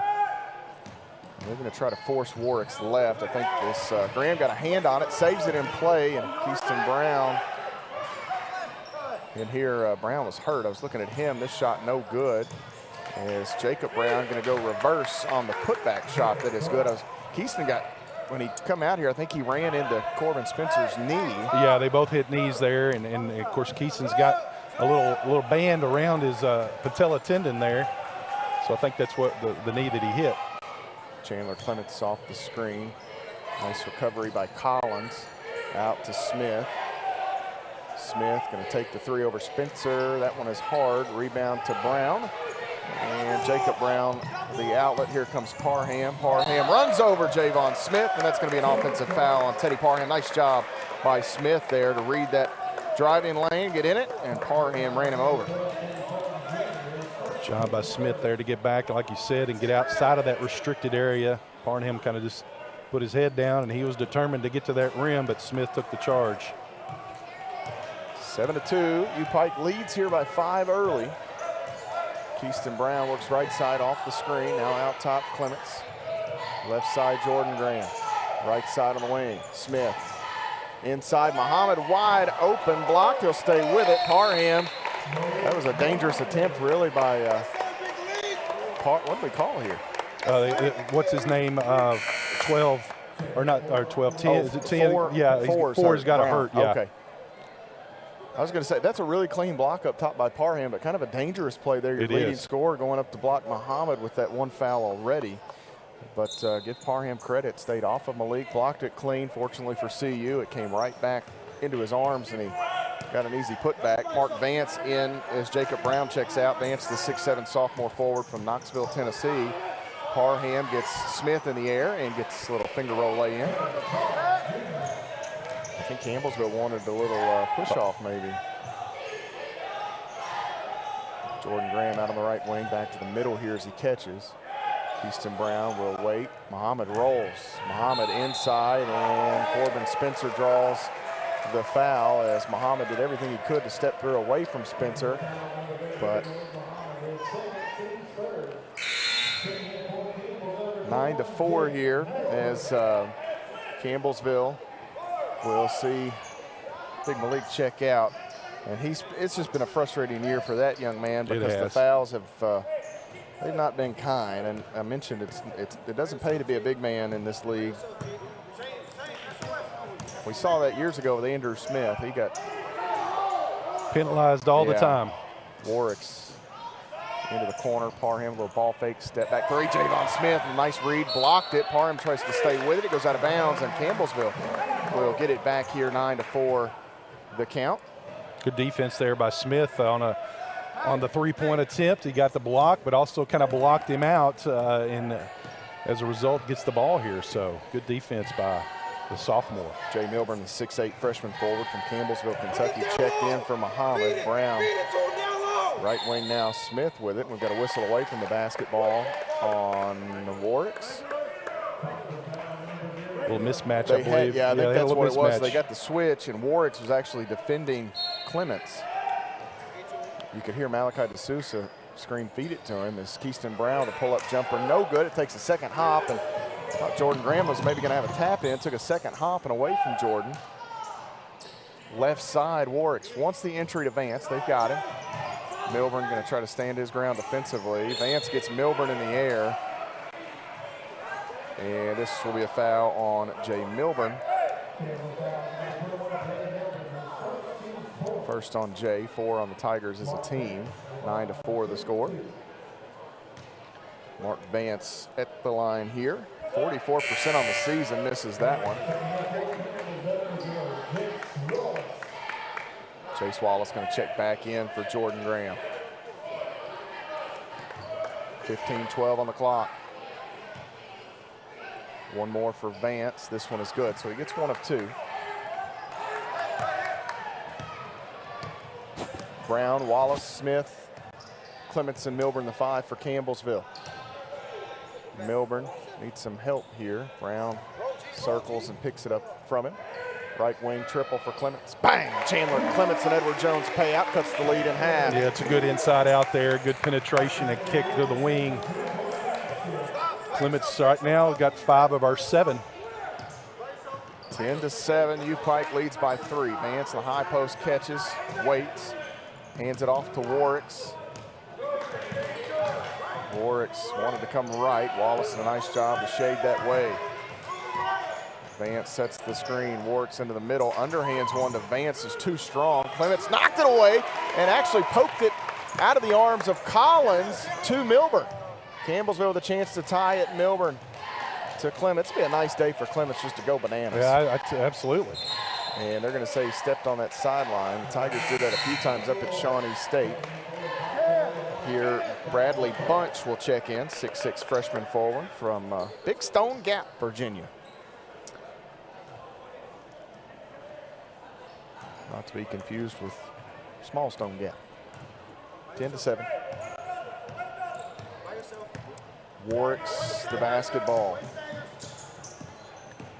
Warwick's going to go left side here, looking for Vance again, and another turnover on UPike as Warwick's wanted Vance cutting down the lane there. This game feels a little bit like it's tilted one way to Pikeville, but Campbellsville's right there in it, Matt. So not playing as bad as what it feels like. Clements out front with Bunch defending. He'll work right side. Pull-up shot off the lane, no good. Wallace the rebound, controls it. He's fouled from behind by Corbin Spencer. 2 shots coming away here of Jace Wallace.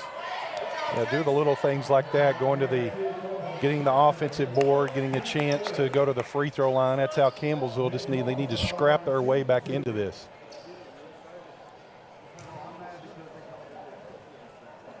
Wallace hits the free throw. That's why when they get set down every game because we call 50 fouls.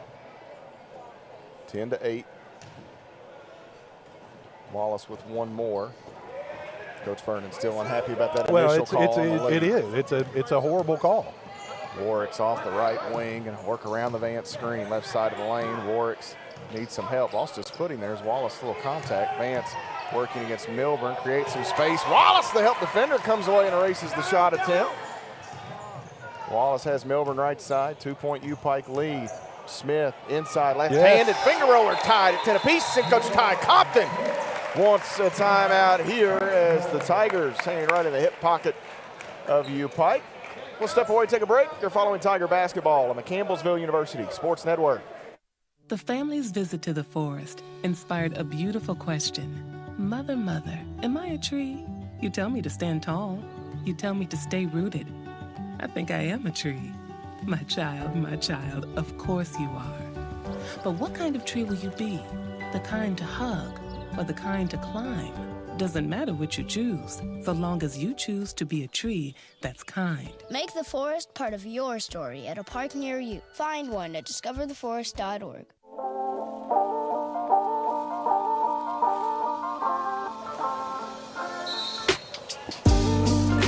Tied at 10, the Tigers battle back after trailing, I believe, 10-4 there, Benji. They were down 6-point 6. deficit. Yep. Jace Wallace with a block a moment ago to help set up a score on the offensive end by Javon Smith. You can see here Smith, and this is the stuff you want to see from that youngster. Absolutely. A little more aggressiveness, getting to the rim.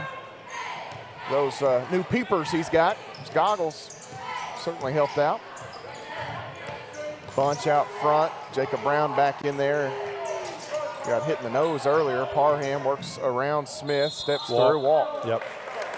Good defense. Yeah, nice job by Javon. He got where he wanted to go, but unfortunately kind of shuffled him there on the back end as he was putting up that shot attempt. And that's what good defense does, is it creates the offense to be able to speed up a little bit, and as a result, he got just a little carried away there, committed the turnover, so Campbellsville a chance here to take the lead. Jordan Graham back in for Chandler Clements here, 10 apiece. Campbellsville has not had the lead here today. Wallace out front, has Keyston Brown deep out on the right wing. Now Graham working against Collins, goes up, off glass, shot no good. Melbourne taps it in. Way to get the big guy down there, and he was able to get his hand on it. Jay Milburn going to make a living at that. He is, absolutely. Keyston Brown will give chase to Spencer into the corner. Bunch contested three over Graham is good. Bradley Bunch at 30% on the year. Graham just a bit tardy getting out. Brown right wing to Graham. Wanted the entry to Milburn, couldn't get it to him. Now they will. Down on the end line, Milburn faces up briefly, now back to the basket. Out to Wallace, they re-enter. Milburn spins, little baby hook off the end line, good for Jay Milburn. Nice move there, Jay Milburn. They didn't have it the first time, he kicked it out, right back into him. Quick decision there by the freshman. Corbin Spencer on the right wing to Collins. Jacob Brown, Collins, Brown rolls. Brown working now against Milburn. Gets him in the air, and Jacob Brown will go to the free throw line, and the Tigers bigs here got to keep their footing.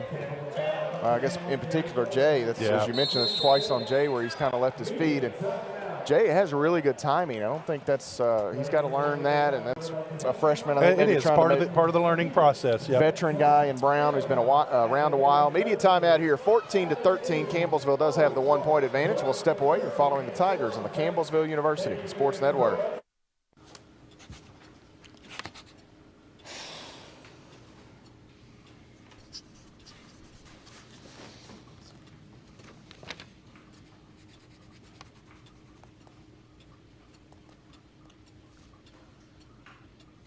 If you love them enough to relearn math so you can teach them math, then surely you'll check nhtsa.gov/the-right-seat to make sure they're correctly buckled in the back seat.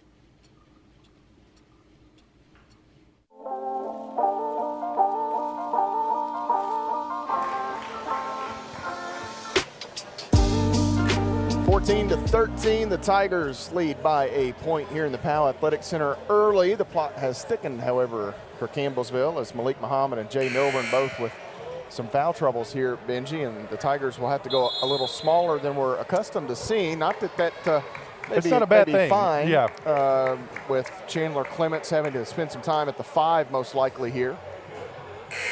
Yeah, and what that'll do is that'll, especially on the offensive end, that'll bring their bigs out and look for a lot of penetrations and kick-outs there for Campbellsville. But on the defensive side, you're right, we're a little bit outmatched there with our two bigs in foul trouble.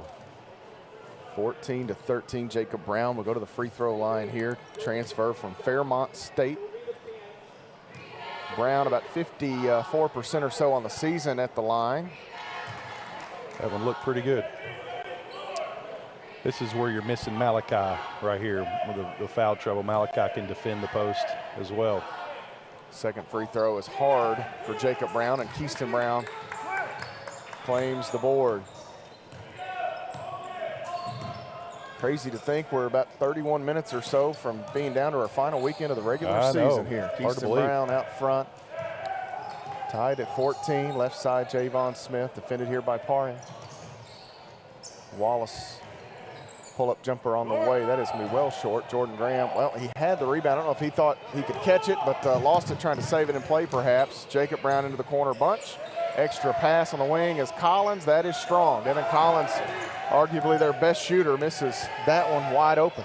Clements left side, thought about it. I'd like to see Chan deck that one and go at Jacob Brown, perhaps. Pull up for Keyston Brown on the way. That is good for KB. What do I know? That's what Chandler was waiting on. That's right. We've seen that move quite a bit, KB, just where he can kind of back the defender down and then do a little step back. Corbin Spencer picks up his dribble, bounces to Jacob Brown. Bradley Bunch out front, holds it. Spencer clears, nice closeout by Keyston. Now down on the end line, Jacob Brown gonna go to work against Clements, and a little hook shot with the left hand is good. Tied at 16, closing in on the midway mark of this first half. KB bounces to Jordan Graham. Wallace, nice cut, gets inside, goes up off the window, good. He gets the deuce, Jordan Graham the dime. Yeah, that's a great backdoor cut there. Reading the defense and just taking what they give you. Parham into the middle, throws up a shot, no good. Jordan Graham had the rebound, and he runs into Parham. Did they get Parham on a foul? I don't know what they got. Oh my goodness. I don't know at what point they called that. If they called that on the back end, Jordan Graham flew in for the rebound. Yeah. He kind of got knocked down, but was Parham doing anything wrong? Parham actually had an elbow to Smith early. That's what Coach Vernon was upset with. But he must have grabbed him as he was on the ground. So Teddy Parham picks up his second. And he'll have to sit for a while as well. Clements right side, wide open, bang! Chandler Clements and Edward Jones payout. Yeah, that's a big three right there. Campbellsville got this thing out to 5. Going small actually kind of fits us a little bit right here, Matt. I love Malachi D'Souza coaching here. He was yelling at Javon Smith that Kean Warwicks wants to go right, and you can see him shading him. Collins working left side of the lane, spins back, contested shot blocked by Wallace. He's got a couple here in the first half. Great defense right there, Wallace. Getting the hand up, that's 2 blocks he's had. 21-16, back the other way, Keyston Brown. Wallace, the nice cut, Warwicks picked him up just in time though, kind of stayed with him.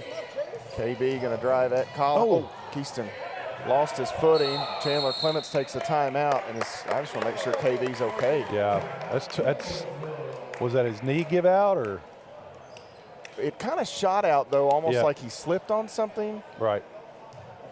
I'm hoping maybe his foot just didn't plant right. But you could see Derek Port stalking. Port like the Grim Reaper, Benji. You don't want to see Derek Port walking to you. Keep him away. A 30-second timeout here. At halftime, the Drumline is going to have a performance here in the Powell Center. So right at the halftime intermission, we will actually step away and take our extended break. Those that are producing our broadcast today on television streams and radio and all of that, we'll have the Drumline will have that performance. And it's so loud in here. And it's so long, too. That actually, my wife might say that's the best time to listen to me with the entire Drumline playing. Yeah. But we'll step away as soon as we get the halftime. That is a 5-minute performance. So we'll take our extended break right there. We'll come back and touch on the numbers after that performance concludes, as Campbellsville will have the basketball. 8 seconds on the shot clock. 8:53 to play in the half. Let's get a bucket right here, gentlemen. Extend the 5-point lead. Brown looking. Clements on the end line. Back out. Brown, 3 on the way. Oh, in and out. Good look. Keyston, a clean look. Just wouldn't stay down for him. Brown defends Spencer. Spencer gets by, throws up a shot that is good. Campbellsville a chance to run as Spencer has to get back up off the ground. He did a nice job to hustle. Wallace kicking. Jordan Graham inside has it knocked out of his arms. I don't know if, and Jacob Brown, poor guy, got hit again down in there. Javon Smith blocks one. The putback is missed, and Cutlip, who checked in a moment ago, will hit the shot from 6 feet. Poor Jacob Brown has been hit twice in the nose today. Mark Vance will re-enter. Poor Brown starting to look like Rudolph. You can only get hit so many times and there. I think it's the same spot both times. Oh, yeah. Man, poor guy. And it makes your eyes start watering. There's just nothing you can do to try to. After all that, though, a couple of buckets for UPike has made it a 1-point game. Javon Smith with a hustle play to get back in and block that shot. Zach Travis, 6'3" freshman guard from Somerset, Kentucky, enters for CU. I mentioned Keenan Cutlip, 6'3" freshman guard from Johnson City, Tennessee, Science Hill High School. Benji, you know that one? I do. I'm going to test you here. Here's Science a jumper from Chandler Clements. It's good off the elbow. Science Hill High School? Tigers had one from Science Hill down in Johnson City.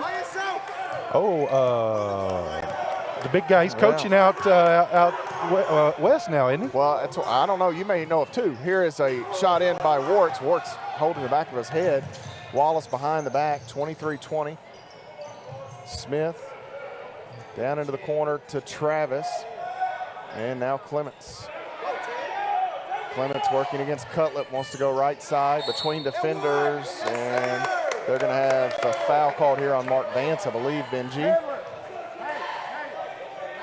24. That is Vance. That's his first. No, that is pretty sure Science Hill's the high school of Andrew Smith. Yeah, that's what I was going to say. Oh, okay. Yeah. Is he coaching out west? Well, I know. I was thinking the other the guy actually hit a couple of big ones against Pike, won the corner last-second shots. Oh, you're talking about Jordan Myers. Jordan Myers, yeah. He's in Indiana. He's coaching high school in Indiana. Yep. Free throw here by Clements is hard off the back of the iron. Now Smith, he signed a He played a little bit overseas, yep. But I think he's not currently. I don't think so. Settled down a bit, I believe. Good for him. He's got a child and young child and all that. So that's good. Good for him. Clements hits the second free throw. 24-20. Tigers lead it here. Spencer goes over to Cutlip. Now left side, Warwicks has it, gets the screen. Out to Bunch. Spencer circles. Left side of the lane stops. Vance is open. 3 on the way. That is well off. Jordan Graham kind of catches it up against his hip. And the Tigers the other way. Chandler Clements has 11 in the ball game in the corner. Will he look for more? He will. Right at Vance. Kicks it right wing. Travis, 3 on the way. That is strong. And Chandler leaked back down the floor. Had he stayed right there where he was and thrown that pass, he would have had an easy putback. That's how it goes sometimes. Nice first half for Chandler Clements. Some of his best minutes as a Tiger coming here today. All-conference member in his time at Bethel back in the 2021 season. His older sister Madison was a former Lady Tiger. Here's Spencer off the screen. 3 on the way. That is hard. Javon Smith knifes in between 2 Bears for the rebound. Wallace down the floor, bumped, and he's fouled by Cutlip. And that will be the first on Keenan Cutlip. So Coach Compton with Parham having some foul troubles. A little deeper down his bench with Cutlip making an appearance about 6 minutes a game this season for Keenan Cutlip. And that foul actually on the next foul will put Campbellsville in the bonus. Rest of the way here the first half. Wallace lobs it in here to Clements. Taken. Clements working against Bunch, right at him. Shot is blocked. Nice defense by Bradley Bunch. Warwicks into the middle. Collins, 1 dribble, avoids Graham and lays it in. It's a 2-point game once again, 24-22. 6:10 to play in the first half. Easton Brown the basketball for Campbellsville. Bounces to Clements. Graham on the left side, gets the screen, back to Clements. Brown, Graham, Travis with it. Travis on the drive, working against Spencer, little bully ball. Zach Travis just couldn't finish. Collins kicks it out. Cutlip open in the corner for 3. That is no good. Warwicks falls down hard. This ball batted out deep. Collins picks it up as Clements is slow getting to his feet, and Spencer gets the lay-in to tie the game. I don't know what I was watching right there for bodies are everywhere. Keyston Brown will take a timeout here as Warwick's going to get a little lippy with KB. I'm not sure what happened between those two. I think Keyston was trying to call the timeout. Warwick's reached in. Keyston may have taken an exception to that. And 30-second timeout taken here by the Tigers. Benji, 24 all. This has kind of been a little herky-jerky. There's been some good basketball at times, been some poor, out-of-control basketball in here as well. Yeah, and it's there the first 10 minutes, I would say, you give the advantage to Pikeville, but you got to credit Campbellsville and battling through this thing and you know, built a nice little lead. Now Pikeville's come back to it. It's just a lot of a choppy type basketball. Let's see Muhammad coming back in the game here. So Coach Vernon going to try to get a few minutes out of Get a couple Malik minutes, here. yeah, absolutely. He and Jay with the 2 fouls each. Zach Travis pitches it in to Keyston Brown. Bounces to Jordan Graham. Graham bluffs the handoff. They'll switch. Travis open. There's the entry. Muhammad back to the basket. He wants Travis to go the other way to take Spencer with him. And that's the inexperience of the freshman. Here is Spencer driving in. Blocked by Jordan Graham. And we're actually going to have a foul called. I thought that was pretty clean by JG. This will bring us to a media stoppage as Graham picks up the foul. It'll send Corbin Spencer to the free throw line. When we return, you're following the Tigers tied at 24 on the Campbellsville University Sports Network. When I got the opportunity to get her, there wasn't no choice. I told myself, I'm gonna take custody of my daughter. It's my baby. That's what we're supposed to do as men. Take care of our home, build a foundation, you know what I'm saying? Love, our money, she's my purpose. I'm here to walk with her, hold her hand until she can walk alone. Ain't nothing like being a father in this world.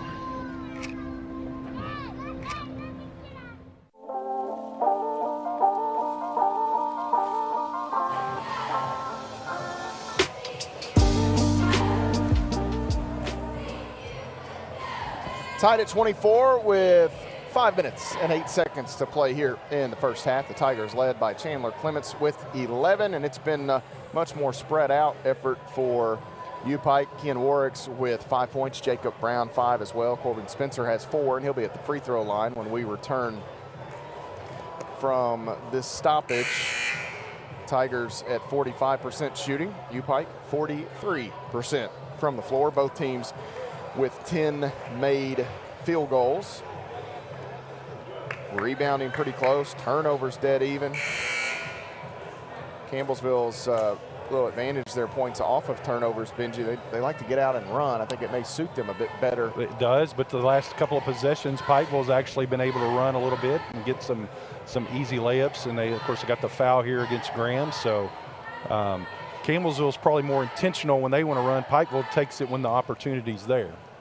You know, I made a point to Coach V the other night, in the, one day, a few weeks, maybe been here on Saturday last week. It's the first free throw by Spencer, who is an 87% free throw shooter, no good. But sometimes their offense, when Malik is in there, is, even though Malik is a terrific player, teams are focused so much on taking him away that it almost stagnates. It can stagnate. And when Jay's in there, it may be a little more free-flowing because they don't do that. I don't know. It's a weird little conundrum that he has without some of the shooters he anticipated earlier in the year, as Jordan Graham on the right wing holds it. Spencer missed both free throws. Those are bonus points. He's a terrific free throw shooter. Wallace backing in against Cutlip. Wallace, strong move. Spencer stands in there, and Campbellsville's had some looks at the rim, but they've left several short over the last little bit, maybe forcing them on the tail end. Spencer spins away from Travis. Muhammad picks it up on the inline as Spencer kind of lost his footing a bit. Travis looking for Brown, has him, goes reverse, can't stick it, and the Tigers miss another one around the rim. Kean Warwicks, left side, Collins. Close out by Muhammad. Collins has it knocked away. Is that Graham? That's Tap Graham, that back in. What a heady play. Here comes Travis to Brown, and it's knocked out of his arms. Warwicks, like a receiver, tight ropes the sideline and grabs it. Works around Travis, has Cutlip right side, who's, well, I thought he was fouled. Cutlip gets the finish anyhow. I don't know. I don't know what they're seeing. I mean, there was a lot of contact there. Even Ty Compton, he's asking the question too. 26-24. I said that about Campbellsville in transition, and then a couple rocky trips there. Here's Wallace in the middle. Muhammad goes up the right hand. A little baby hook good for Malik Muhammad, as that was point blank range on that one. Yeah, it doesn't get much as far as from the basket. 26 apiece. Collins out front. Left side, Cutlip. Warwick's cuts through, not there. Cutlip looking again, and Graham read it. Jordan Graham a takeaway.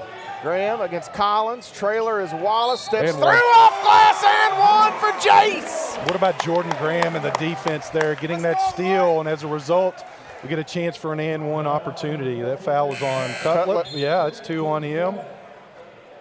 Campbellsville a chance here to extend this lead to 3.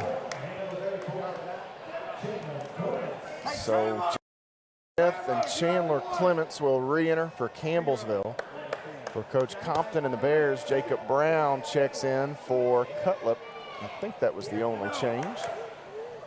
Wallace's free throw is strong. And a bunch the board for UPike. The Bears the other way, trailing by 2. Javon Smith will work defensively against Warwick. Brown out front. Spencer now off the right wing. Brown straight away. On the dribble, right side of the lane, working against Muhammad, back out, open is Warwick. Smith flashes, now Bunch in the corner, 3 on the way. That is short. Wallace catches it out of midair. Campbellsville the other direction. Brown in the corner, works against Warwick, and oh my, they're gonna call an offensive foul on Keyston Brown. As Benji, I don't know. Here we go. Brown picks up the foul. That's going to be 7 on the Tigers. 28-26. UPike back the other way here with Warwick's running the point. Warwick's hands it to Spencer. Now Collins out top. Left side Warwick's again. Here comes Brown to set the screen. Rolled through, but it wasn't there. Now Spencer curls in the middle. Brown all over him. Warwick's with 8 on the shot clock. Force him left. They leave it underneath with Brown. He's between 2 Tigers. Javon Smith kept on jumping as Muhammad was there. He gets the takeaway. Yeah, like he's on pogo stick. Well, and Malik's not going to. Wallace inside, strong move, and the putback stopped by Malik Muhammad. Oh my gosh, that was authority right there. Bad intentions for Muhammad. Rusty Hollingsworth went, wow. Collins a contested 3, and that is how you trim off the momentum. Yeah, he can stroke it. He can. The transfer from Marshall. 30-29. I was still laughing at Javon Smith down here. On the pogo stick? He was just up and down, up and down, up and down. Malik had him shielded. Brown at the elbow. Pull-up J is too strong, and the rebound taken in by Bunch. And with less than 90 seconds, UPike back to the offensive end with a chance to take the lead.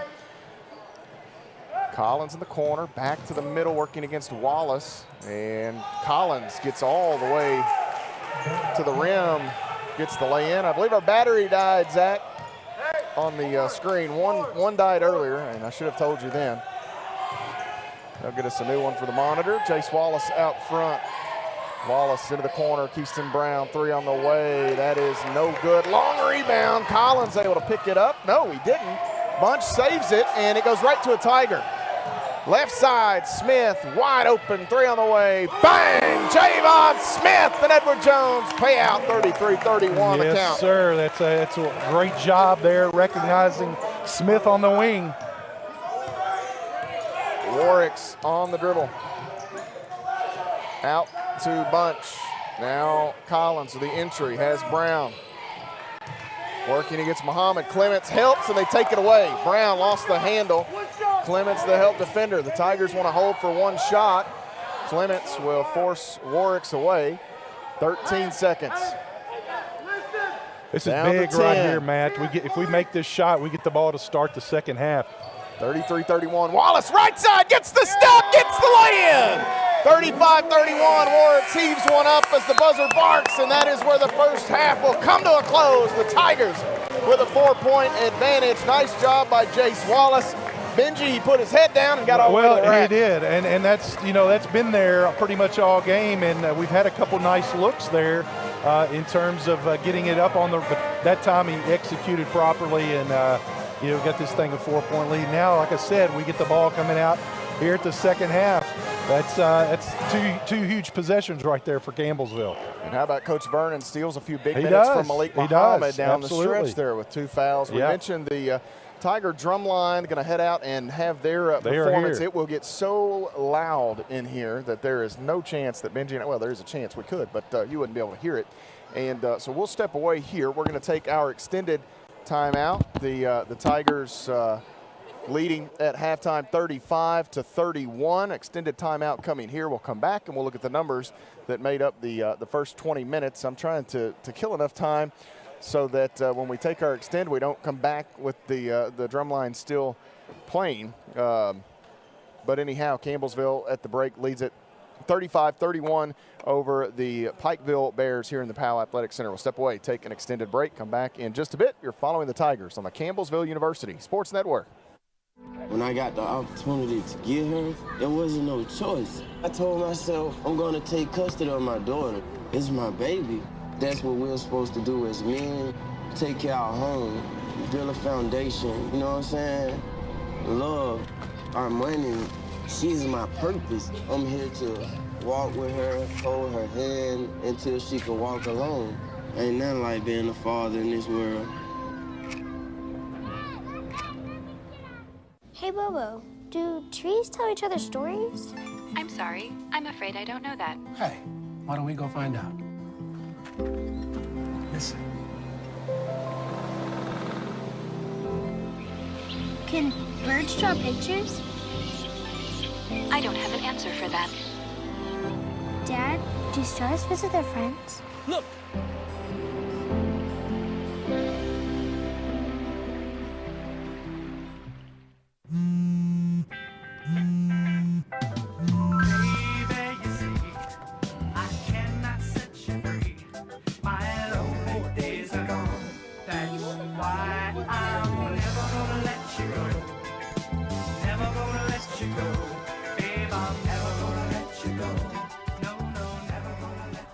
Here you go. Thank you. Thank you.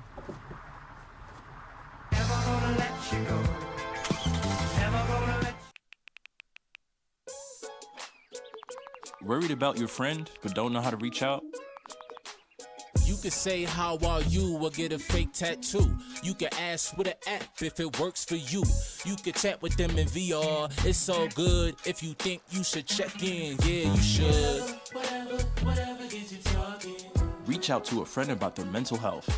Whatever gets you talking. Learn how you can help at seizetheawkward.org. What if you could feel in control of your retirement in just a few clicks? At aceyourretirement.org, you can. Start with a free 3-minute chat with Avo, your friendly digital retirement coach. Just answer some simple questions like, how do you feel about your ability to save for retirement? Or in how many years do you want to retire? To get free action items customized just for you, get your retirement back on track at aceyourretirement.org. When you look at the number of disasters in the U.S., chances are every area will deal with some kind of emergency in the next decade. And between school, sports, and social lives, chances are you won't be with your kids when it happens. Will they know what to do?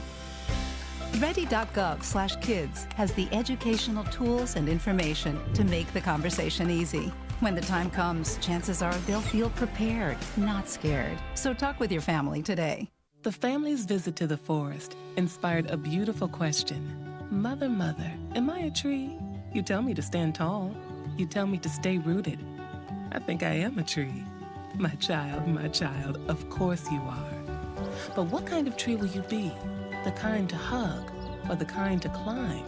Doesn't matter what you choose, so long as you choose to be a tree that's kind. Make the forest part of your story at a park near you. Find one at discovertheforest.org. As a dad, every day is a challenge. To make sure that the time that I have, I spend with them. It doesn't matter how tired you are, you have to try to teach them. when they learn something new and you can just see in their faces, it's such an incredible moment. It's those moments that are my favorite.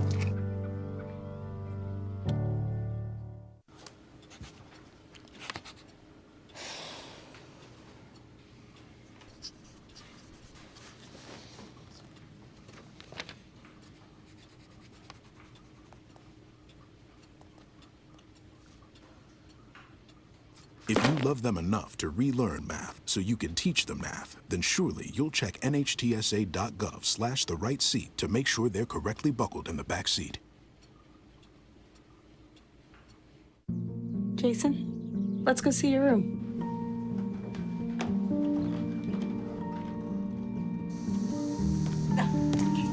That's not right. How is it? Is it good?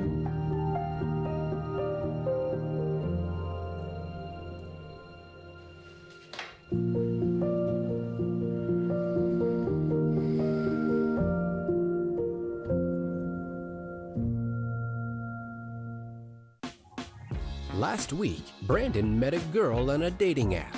One day after work, he finally found the courage to ask her out. No answer. He started to panic. Was he being too pushy? Maybe it was too Hey, sorry I didn't respond. I was driving.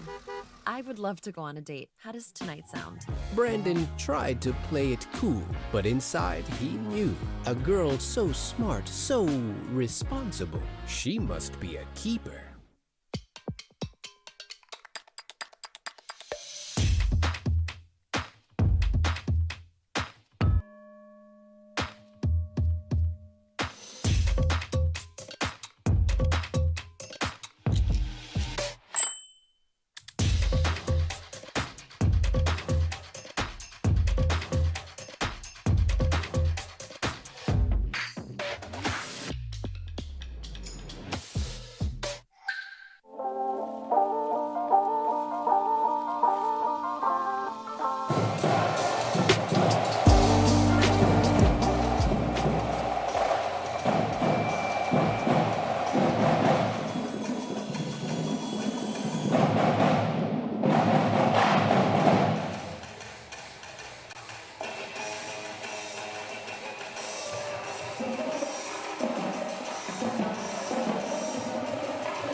That's what my knees sound like when I try to get out of this chair, Benji Kelly. The drumline, Campbellsville University. That's pretty cool stuff.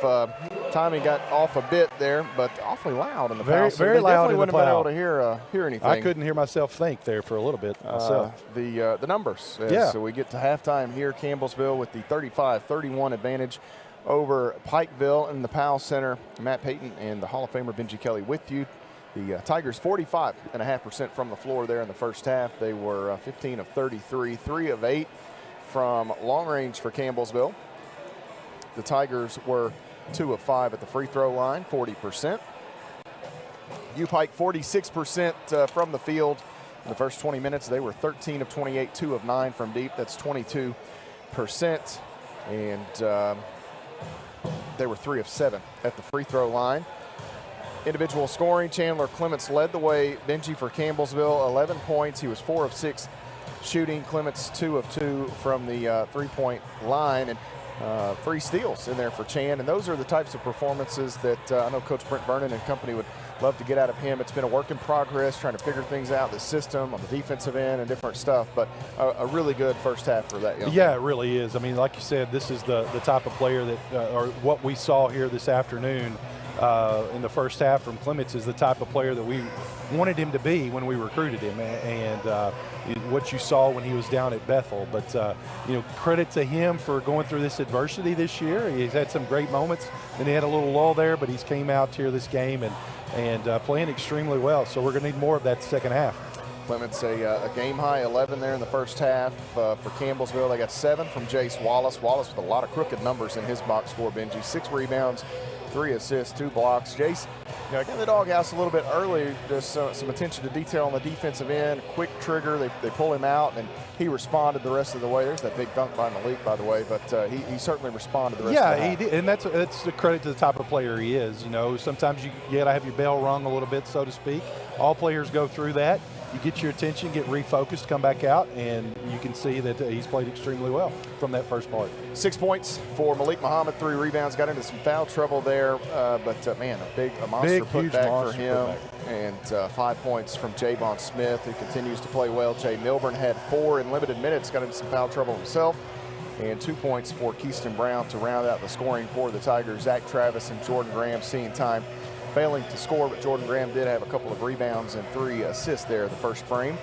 For UPike, the Bears led in scoring by Devin Collins with 7 points.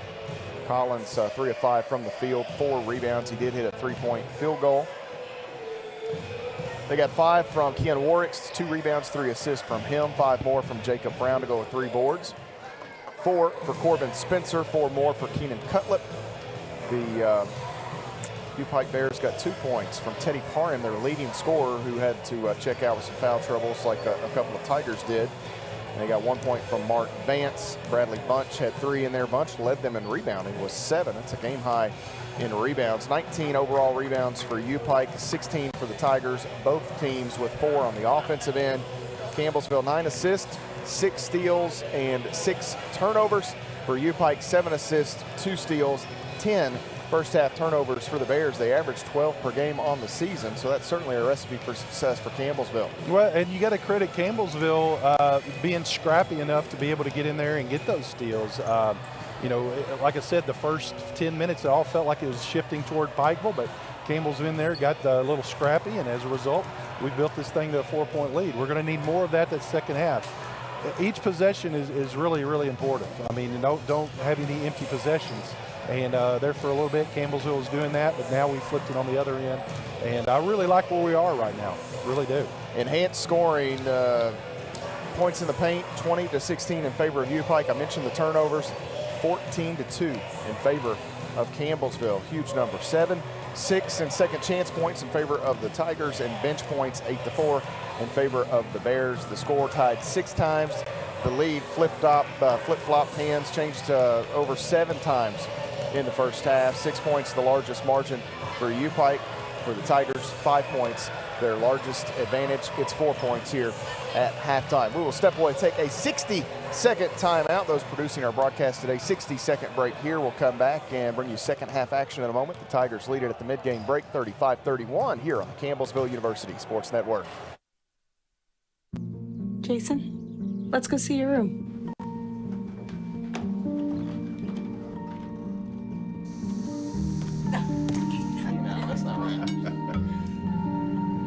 How is it? Is it good?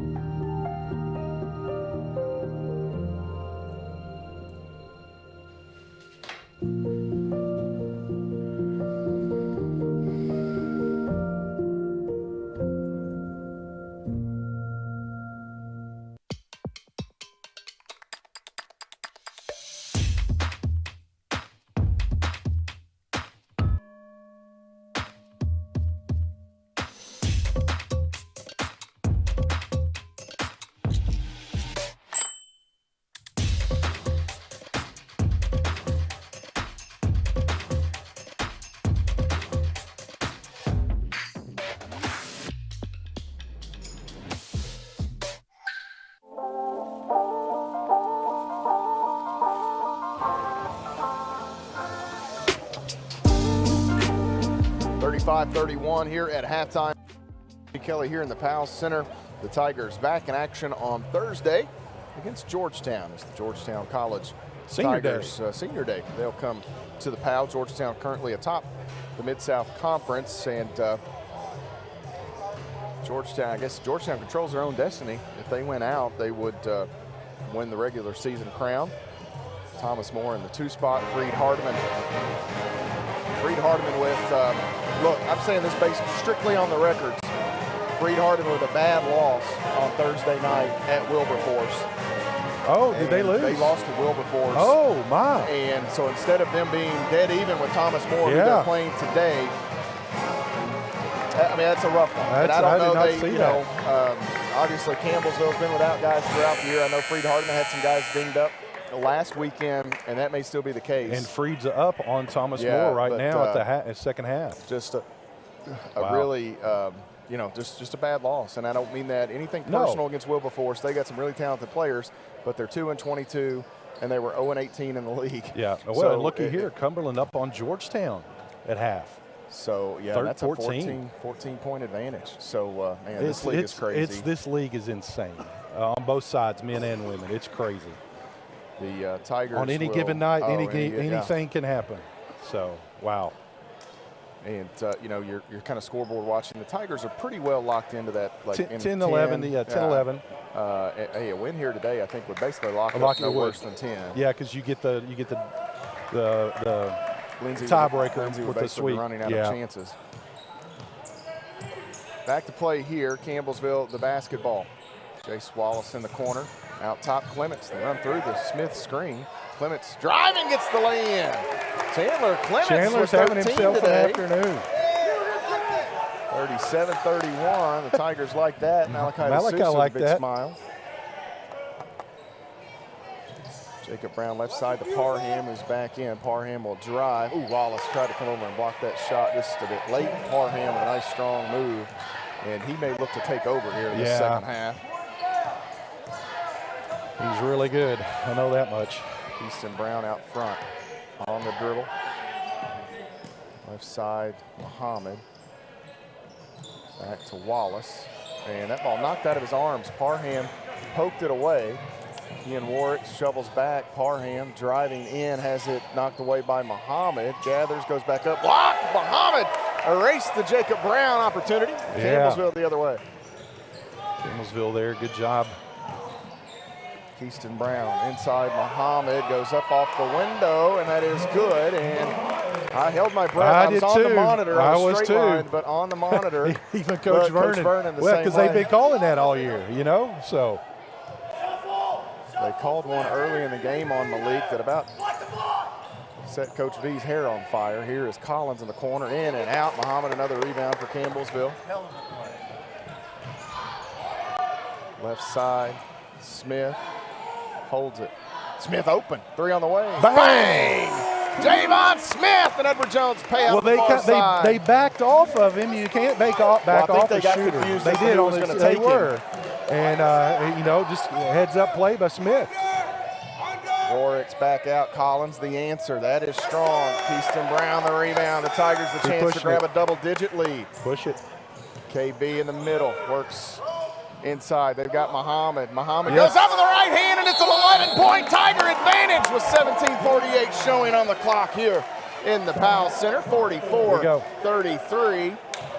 And a full timeout taken by Coach Ty Compton, and the Bears will step away. You're following the Tigers on the Campbellsville University Sports Network. The family's visit to the forest inspired a beautiful question. Mother, mother, am I a tree? You tell me to stand tall. You tell me to stay rooted.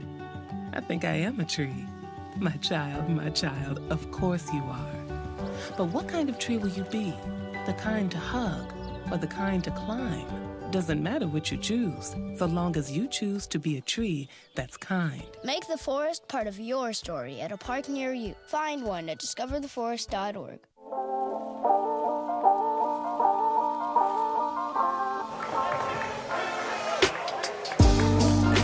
44-33 your score. The Tigers have scored 9 of the first 11 in the second half to take the 11-point advantage. The block by Malik Muhammad kind of helped start this mess. The 2 defenders sag off of Javon Smith, who buries an Edward Jones 3, and then inside Muhammad has a couple of buckets in this second half for CU as Campbellsville has opened up an 11-point advantage. And I'd say that may be the best start to second half I've seen this Campbellsville team have all year long on both ends of the court.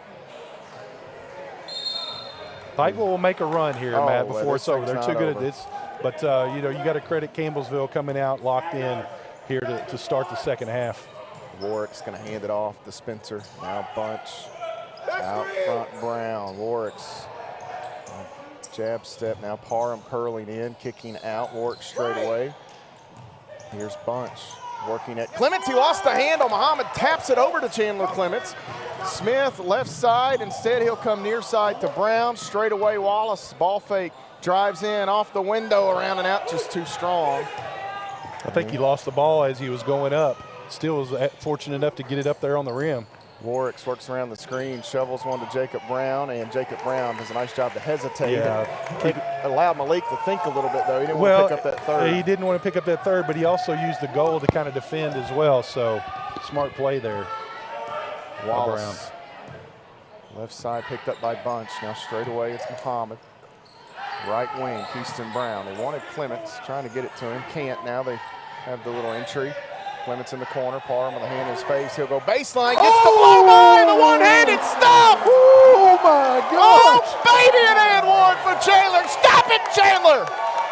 Wow. I'm going to stand up and applaud that one. That is excellent basketball right there. Malik Muhammad is just grossed out by Clements. Holy cow. Now, can you confirm, is that the first Clements to dunk in the Powell Center?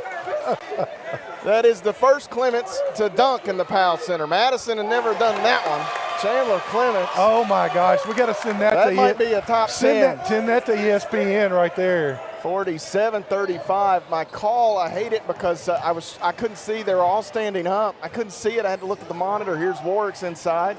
Some contact. He was out of control. I think that's the only reason the Tigers avoided the foul call. Get it to Clements. Brown spins and it's picked off. He had Clements in the far corner. Parham down the floor, runs into Muhammad, and here Malik tries to take the foul call. Instead, he will pick up his third personal. 47-35. Campbellsville, the 12-point advantage.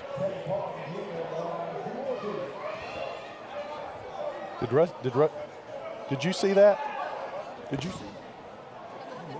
I don't know. He may have been watching in the. My goodness! Here, free throw by Parham. That, Benji, I think, is the gnarliest dunk in the Powell since Eric Gaines on Lindenwood Belleville. Oh wow! Nice job. Great effort. Before that, crazy. Hey, Briley, go to the YouTube channel. You'll probably be able to find it quicker. Free throw by Parham, number 2 here is good. 47-36 the score.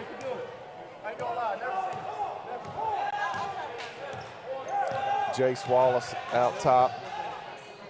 Milburn. Right wing Brown. Back out front to Wallace, who lost the handle. And the Tigers had some momentum here, and they've a couple turnovers. Here, Bunch in the corner, 3. That is strong. Keyston Brown the rebound. KB wants to push. Wallace left side. Smith back out. Wallace bluffs the shot. Wallace out on the left wing. Has Smith in the corner. Milburn now back to the basket. Jay Milburn working against Brown. Spin move off the window. Good for Jay Milburn. 13 points the margin. 49-36. Here is Parham inside. Fall away shot for Teddy Parham. Boy, I thought that was good. Great block out by Milburn there. The other way comes Campbellsville. Clements into the corner. Smith, 3 on the way. No good. Ball batted and knocked out of bounds by. Let's see if they get together. We had 2 or 3 Tigers kind of immediately throw their hands up on their head. Yeah. And usually that kind of tells you what I you need couldn't to know. see anything. They're all up. On this end, it's hard to see much. Yeah. That foul earlier on Parham was his 3rd, Benji. Coach Compton leaving him out there, and I don't blame him if the score as it is right now. Warwick's back to the left. Here is Parham for three. That is short. Rebound to Wallace. Here comes Javon Smith. Smith, left side. Clements catches. And here Milburn is knocked to the ground. By whom yet, I'm not sure. That's going to be on Jacob Brown. It's his first two on UPike with 14:37 to play in the basketball game, 49-36. Chandler needs one more point to have a new career best as a Tiger. He averaged 18 and 7 at Bethel a few years back. Of course, that's what I was talking about with Ginger High Colvin behind me. The first sister, yeah, Madison. And she played quite a bit of great basketball in this arena. She's a member of the 1,000-point club, now coaching in high school, head coach in Louisville. Keaston Brown to trigger it. Javon Smith, left wing, will deck it, splits a defender, and throws up a little floater to the right hand. Got between two Pikeville Bears and gets the floater. Yeah, it's a good out-of-bounds set there for Campbellsville. 15-point advantage. Warwick drives in, needs help. Spencer coming back into the middle. Warwick's now left side at Spencer. He'll try a three. That is, I thought it was good. They've had a couple of good looks with Parham and Spencer here. Campbellsville's come up with the stops. Tigers with it. Malachi DeSousa's wearing me out, and he's not even playing today. He is coaching up this Tiger team, encouraging them. Clements, work off the screen. He'll go opposite. Down on the inline, he's fouled, and he'll go to the free throw line. That's either Warwick's or Bunch. Yeah, right now they don't have an answer for Chandler Clements. I mean, he can pretty much do whatever he wants to do. And like you said, love to see this guy play. This is the kid we recruited and the type of game that he's putting in here this afternoon. Chandler, great basketball. Averaging 5.5 points a game this year. This free throw is good. That's the new career best for that guy at the line. Smith will check out. Zach Travis back in. Wallace out. Jordan Graham in. One more here for Chandler Clements. This free throw on the way is good. Tigers want a timeout. They'll talk about some things here as they try to match up. It is a 17-point lead here in the Powell Center for CU. 53-36 your score. We'll step away and take a break. You're following the Tigers on the Campbellsville University Sports Network.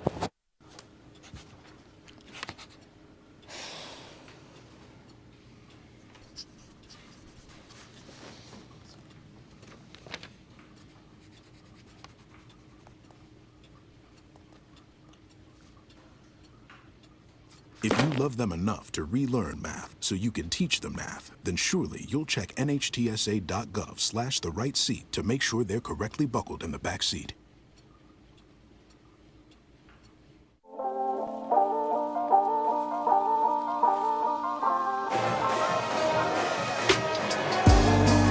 (53-36), 13:52 to play in the basketball game. The Tigers with the lead over UPike here. Big performance for Campbellsville's Chandler Clements today. Clements with 18 points, 10 apiece for Javon Smith and Malik Muhammad.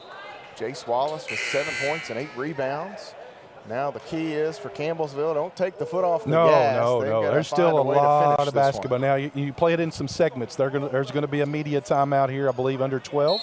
So it's next 2 minutes. Let's win these next 2 minutes, and then we'll take the next 2 minutes and win. So Kean Warwick's down the floor, Parham out front. They bounce to Warwick's left side. Brown comes through. They'll have Brown on the block. Clements, the help defender. Now they've got to stay with him as they switch.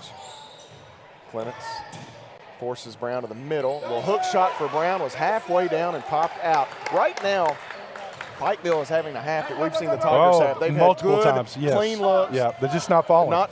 In and out, all that stuff. We've seen the Tigers do this so many times this season. It's kind of where Pikeville is stuck in the moment. Jordan Graham right side. They've got Brown. He wants Milburn. Can't get it to him. KB will spin. Little turnaround jumper is no good. A little short. Rebound comes off to Warwick's. Warwick's cut off now by KB. Into the corner. Cutlip. Three on the way over Graham. No good. Rebound to Travis. Another good look for UPike. 53-36. KB right side.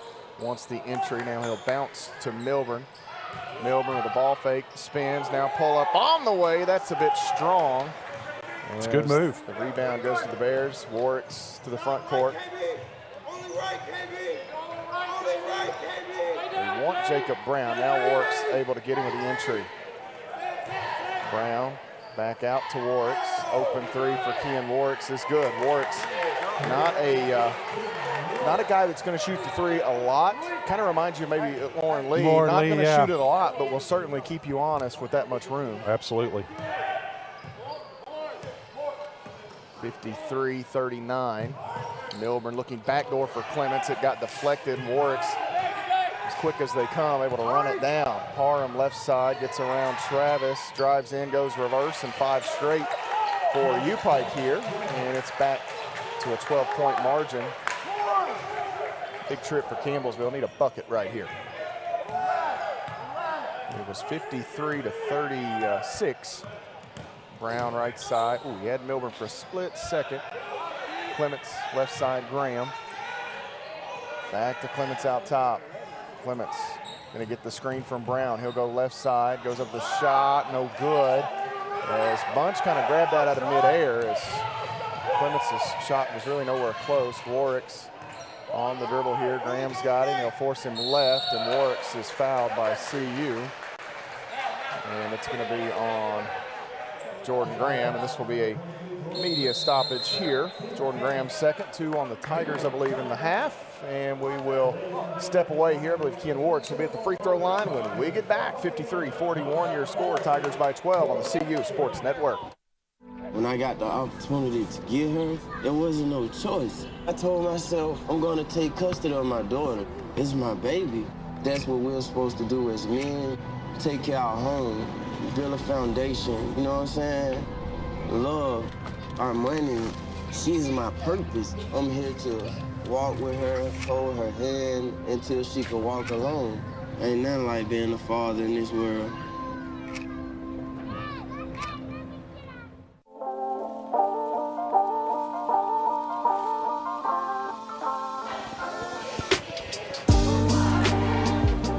Points the margin here in the Powell Center as the Tiger cheerleaders trying to pep up those on the far side. Campbellsville led by 17 a moment ago. Give credit to UPike. A couple of big buckets for them. Kean Warwick's with 1. Teddy Parham a reverse layup. And it's a 12-point margin. Campbellsville will come back out onto the floor here with Muhammad, Graham, Wallace, Travis, and Smith. Warwick's will be at the free throw line. Chandler Clements, a game-high 18 points. Nobody for Pike going double figures, so they've spread the wealth a bit. Campbellsville has gotten it really from 3 guys. Jace Wallace has 7 as well. Warwick's 2 free throw tosses coming his way. That first one won't roll through for him.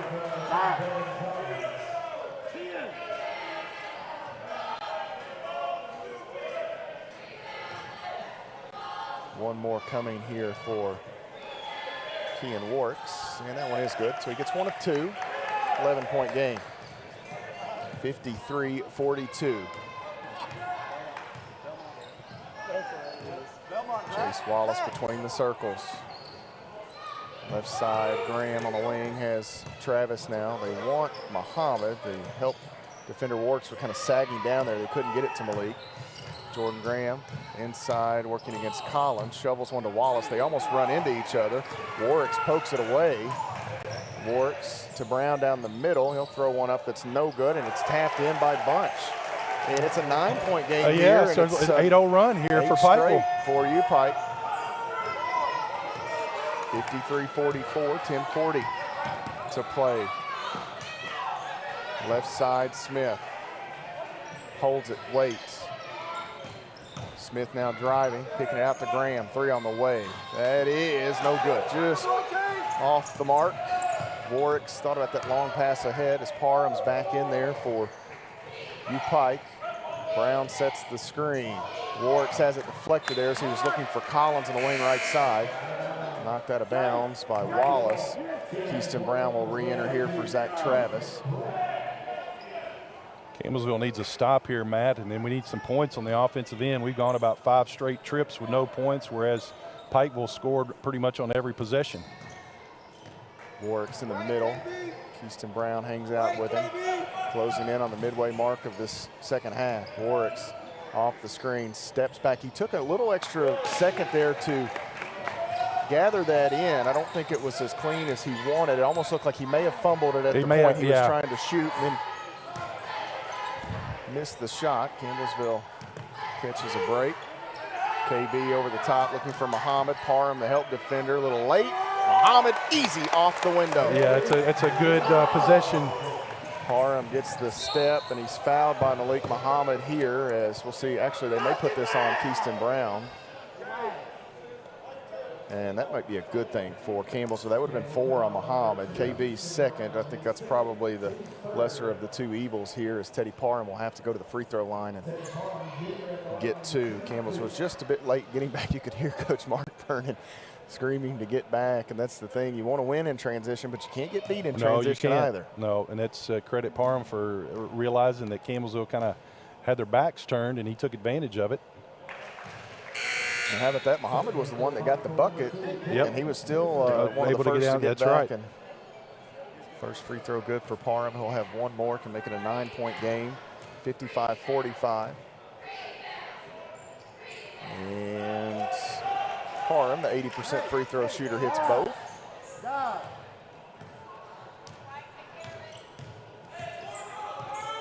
(55-46). Keyston Brown bounces to Wallace. Muhammad down in the low block here. Working. Goes in, right hand, good for Malik Muhammad. He took the long way around, but he got there. Yeah, just keep feeding him until they have a stop for it. Right now, Muhammad, 2 good possessions there for Campbellsville. Here is Collins driving, shovels one back to Brown. I think Jordan Graham going to be whistled for his 3rd foul here.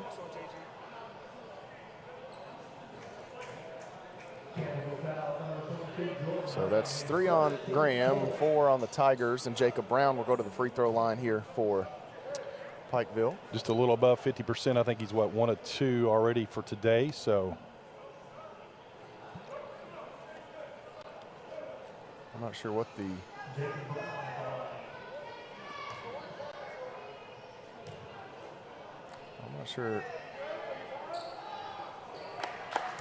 Coach Compton was looking at Devin Collins. Were they waiting on that? Brown misses that. I wasn't sure if he was looking at Collins, his guy, or Jace Wallace. He asked him if he was good. Okay. Collins, yeah.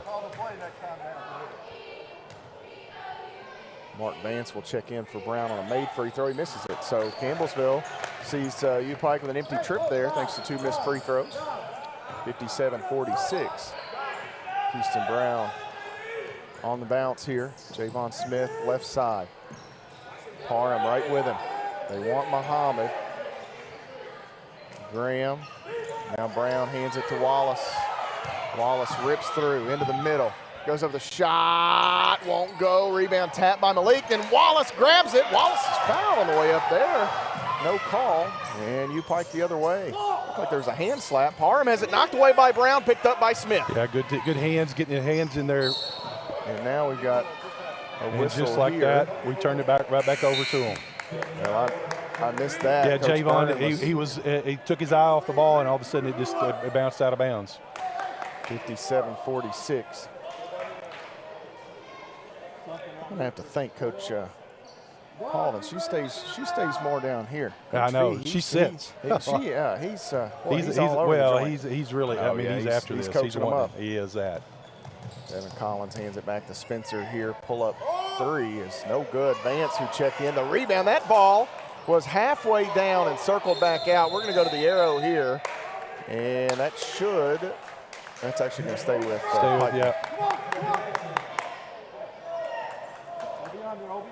Mark Vance is going to be looking at the rim, trying to figure out that ball. That's normally what happens to us. It has. I've seen it multiple times this year where we can get point-blank range attempts, and they just won't stay down. Bunch inside. That's a nice set play by UPike. Parham gets freed up. Bunch finds him. Yeah, the old flex cut. You could hear Mark Vernon yelling it. 57-48. Chandler Clements getting this breather. He's going to come back. He might not check back out. Smith, nice job protecting that as Parham with him. Out front, Graham, 7:45 to play, 10 on the shot clock. They want Muhammad. Brown on the dribble. Right side, Wallace with Bunch defending. Inline, pull-up jumper, no good. Muhammad taps it, and he's fouled from behind by Parham. And that's going to be 4 on Teddy Parham. That's a big one. That's a big block out by Malik, and going up and getting it. So as a result, Campbellsville gets to retain the possession here. Another opportunity to get this thing back out to double digits, but that's a big foul call right there, Matt. Parham, he only had 2 points at halftime, and he's got 9 here in the second half. He's still below his average of 18. Houston Brown pitches it into Wallace. Muhammad sets the screen. Wallace inside, kicks, Smith, triple, in and out, no good. Good look, good look. Javon was that close to an Edward Jones payout. Spencer out to Collins. Nice job by Graham to stay with him. Cutlip in the middle. Steps through, shot no good. Muhammad the rebound for CU, and Jace Wallace will protect it from Cutlip. And Javon Smith he's got a cramp. He's cramp. Looked like a one-legged, he like doing the one-legged race. Stick, yeah, he's coming back down the floor here. Chandler Clements going to check in as they will have a brief stoppage here for Javon. And he'll start to work out the cramp he's dealing with. 57-48, 7 minutes to go. Campbellsville leading by 9 points. Tigers have went a bit cold over the last little bit. Wallace, right side, needs some help. Clements looking inside, ball deflected. Fortunately for Campbellsville, it went to Wallace. Brown, 3, no good. And here we're going to have a foul on Jordan Graham on the rebound attempt over the backside of Keenan Cutlip, and that'll be 4 on Jordan Graham. Kean Warwick's back in for UPike. And where UPike is with Spencer playing off the ball at the 2 is really where I think Campbellsville wants to be with Keyston Brown. Yes. Benji Warwicks has elevated himself as Bunch is open for 3. That is no good. And it's allowed Spencer to play maybe a more comfortable spot off the ball. That's where Campbellsville would love to get to with KB. But here in this season, he'll have to handle these point guard duties. Graham, 3. Bang! Boom. Jordan Graham in rhythm, and Edward Jones 3 off the right wing, and it's back to 12. That's a big 3 right there. Big, gets that thing up to 12, 4 possessions. And Graham knocks one out of bounds here. They were looking for Collins in the corner. Milburn back in. Zach Travis back in.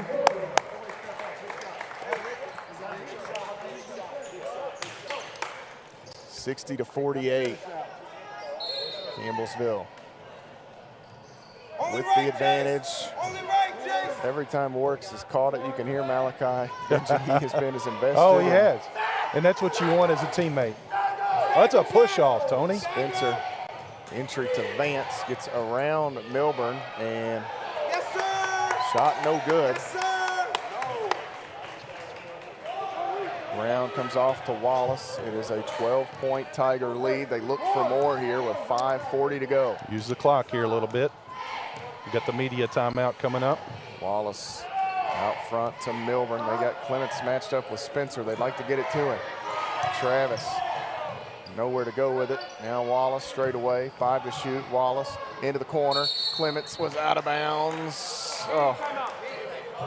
Just out of bounds in the corner. He was getting ready to let that 3 go. And maybe the heel there, one of the feet, back of the feet on the sideline. Turnover on the Tigers. UPike gets it back with 5:23 to go. 60-48, the Tigers lead it. You're following the Tigers on the Campbellsville University Sports Network. Worried about your friend, but don't know how to reach out? You can say how are you or get a fake tattoo. You can ask with an app if it works for you.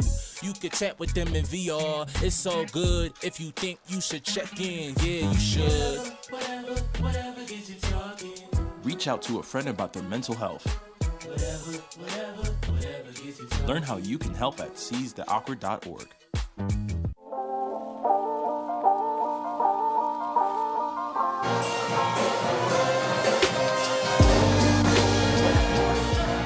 60 to 48, our score, 5 minutes and 23 seconds away from a doubleheader sweep over UPike and the Bears in their final trip to Campbellsville as members of the Mid-South Conference. They'll take off to the Appalachian Athletic Conference. Jordan Graham a moment ago, a big 3 for Campbellsville to push it back to 12. And here, Benji, just got to close this thing out.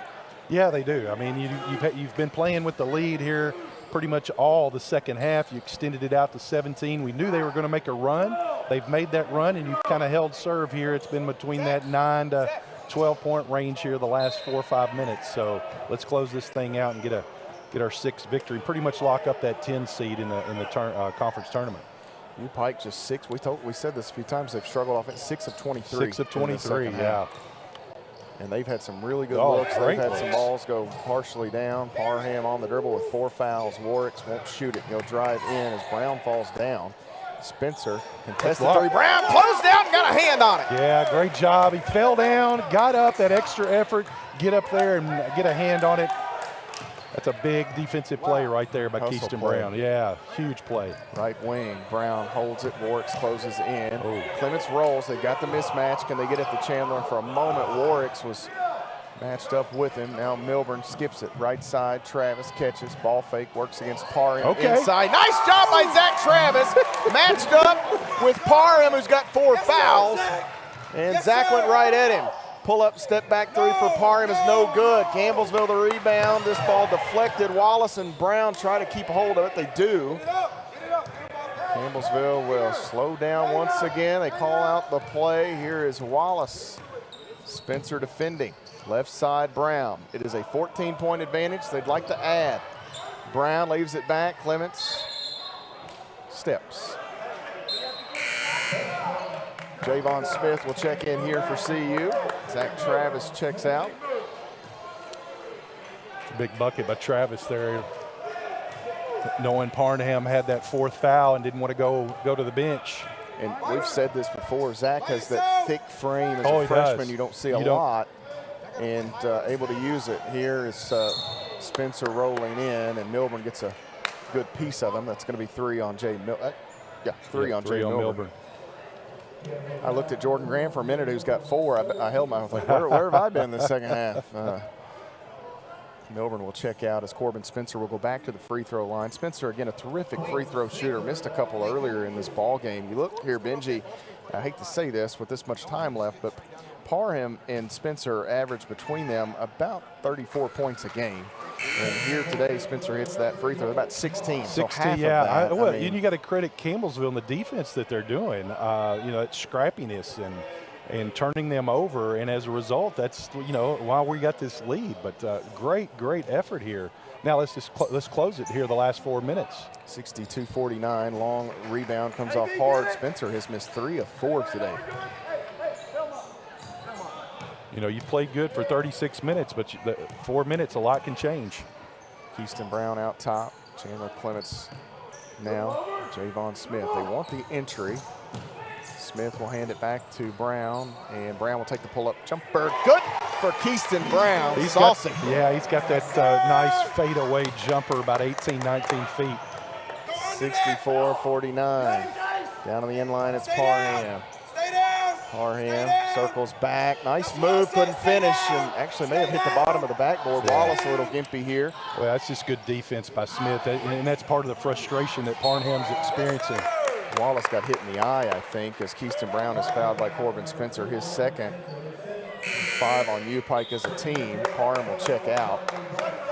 64-49. Telling Malachi to sit down. It's hard to do that when you. Well, and he's not, he's sitting in the spot like a coach, but he's still a player. He's so invested for his guys here. It's not a little different. I love his energy, right? I mean, it's been nice. Well, it's one of those things that, you know your role. Right now he can't play, so as a result, he's trying to coach him up. Keyston Brown working. Brown out to Wallace, 15 to shoot. Campbellsville leads by 15. Wallace in the middle, little soft touch floater of the right hand is good. That's good basketball right there. 66-49. 2:49 to go, and an offensive foul. Corbin Spencer pushes over Keyston Brown, and Spencer picks up his third. 6 on UPike as a team, and Campbellsville will get it back. 66-49 again. It's a 17-point CU advantage. Well, we weathered the storm, Matt. They got it to 17, and then Pikeville cut it to 9. But as now we've been able to turnover here. Campbellsville falls asleep a bit there. Wallace and Keyston Brown. I'm gonna give them each half a turnover on that one. Wallace ahead with it. So UPike steals 2 points back thanks to the heady play by Ken Warwicks. Out front, this is Muhammad. Hands it to Clements. Clements still on the dribble here. Will wait a bit. Clements spins. Free throw line jumper hard. Rebound taken in by Warwicks. Good look. Campbellsville has a 15-point advantage as we creep up on 2 minutes to go. So we've got some wiggle room here. Brown back to the basket against Muhammad, kicks it out. That's Bunch, a three, no good. Rebound, Muhammad for Campbellsville. As Warwicks and Brown collide, they help one another up, and now we've got a whistle. Javon cramping again. Needs to give that young man some potassium supplements. Get him the salt pill. I need a salt pill. Eating some bananas later or something, all that good stuff. That's the worst feeling too when it when locks up right there. Oftentimes there's no coming back from that once it hits. Corbin Spencer checking out. So Coach Compton will go a little offense-defense here. Spencer with 3 fouls, trying to protect him a bit. Wallace out to Clements. 15 on the shot clock here. Left side, Graham holds it. They want Clements as they've got him matched up with Warwicks. Graham out. Muhammad, long 2. That is no good, but they run off about 27 seconds there. Out. That's all right. Now let's get a stop here. 15-point Campbellsville advantage. Collins a 3, in and out again for UPike. Muhammad grabs it on the inline before it goes out of play. Campbellsville will come the other direction, and I believe UPike here, Benji, going to accept I think this result as Muhammad will hit ahead to Brown. Jacob Brown knocks it away, however. And with over a minute to go, Warwick's going to try a 3. Muhammad catches, and just be strong with it. Take a timeout if you need to. Yeah, and there's Coach Vernon. Guards need to go get that. As Campbellsville takes the timeout here, 57.6 seconds remaining in the basketball game. Campbellsville leading by 15. A full timeout taken. We'll step away. You're following the Tigers on the Campbellsville University Sports Network. Jason, let's go see your room.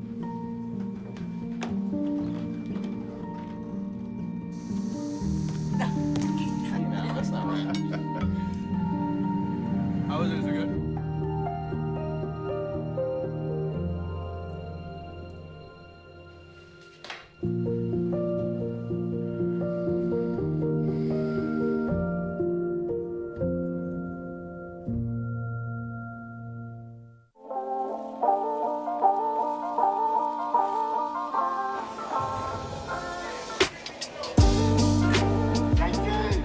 .51, the Tigers lead UPike here in the Powell Center. Campbellsville closing in on a victory with just under a minute to play. Jordan Graham will inbound for CU.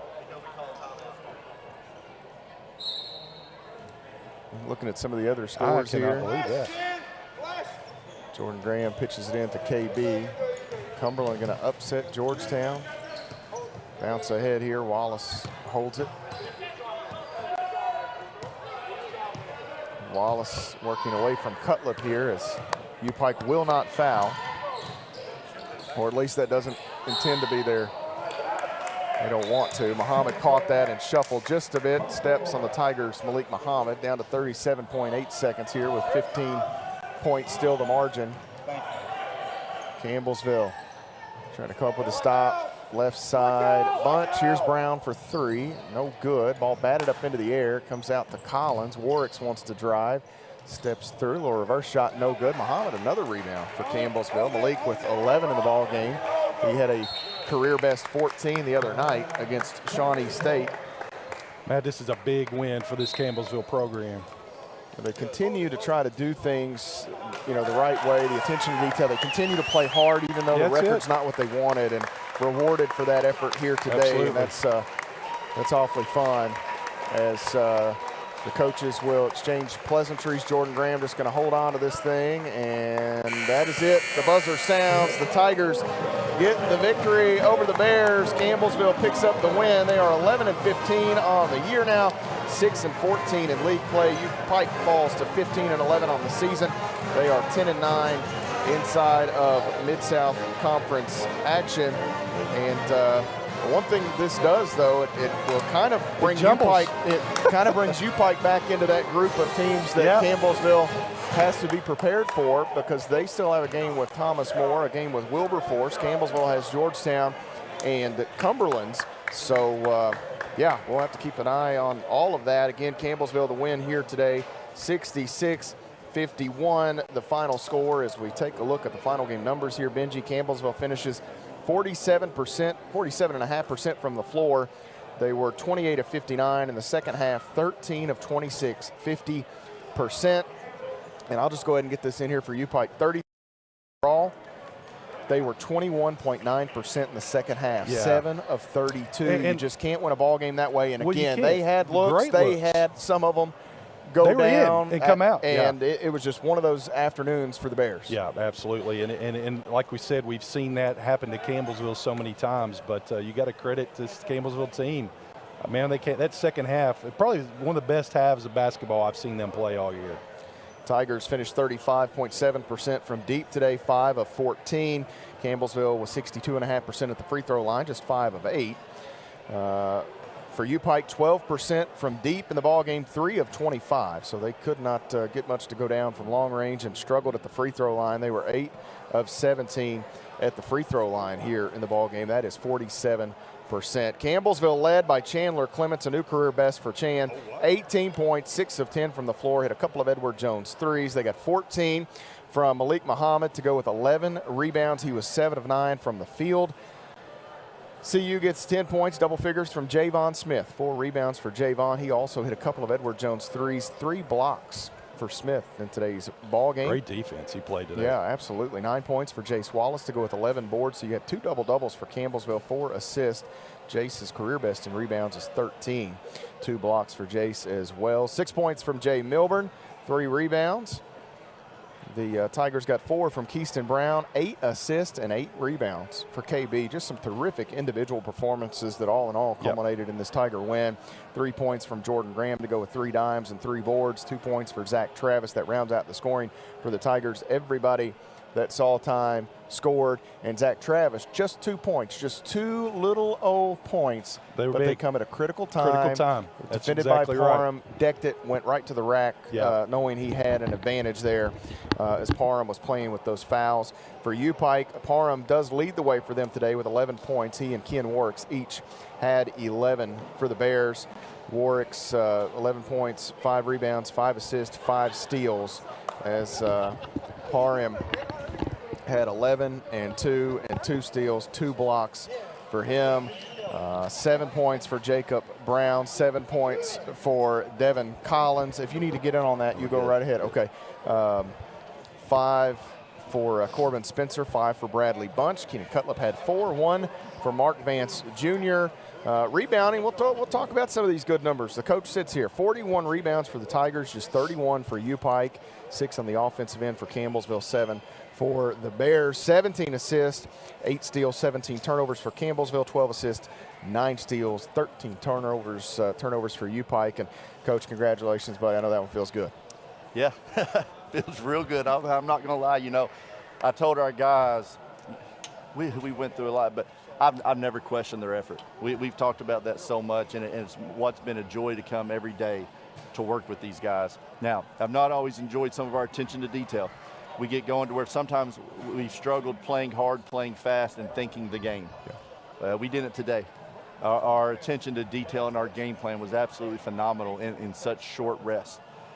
We guarded unbelievably well. We rebounded unbelievably well. We shared the ball. Got to be a little better with the turnovers. First half was good. Second, a little sloppy.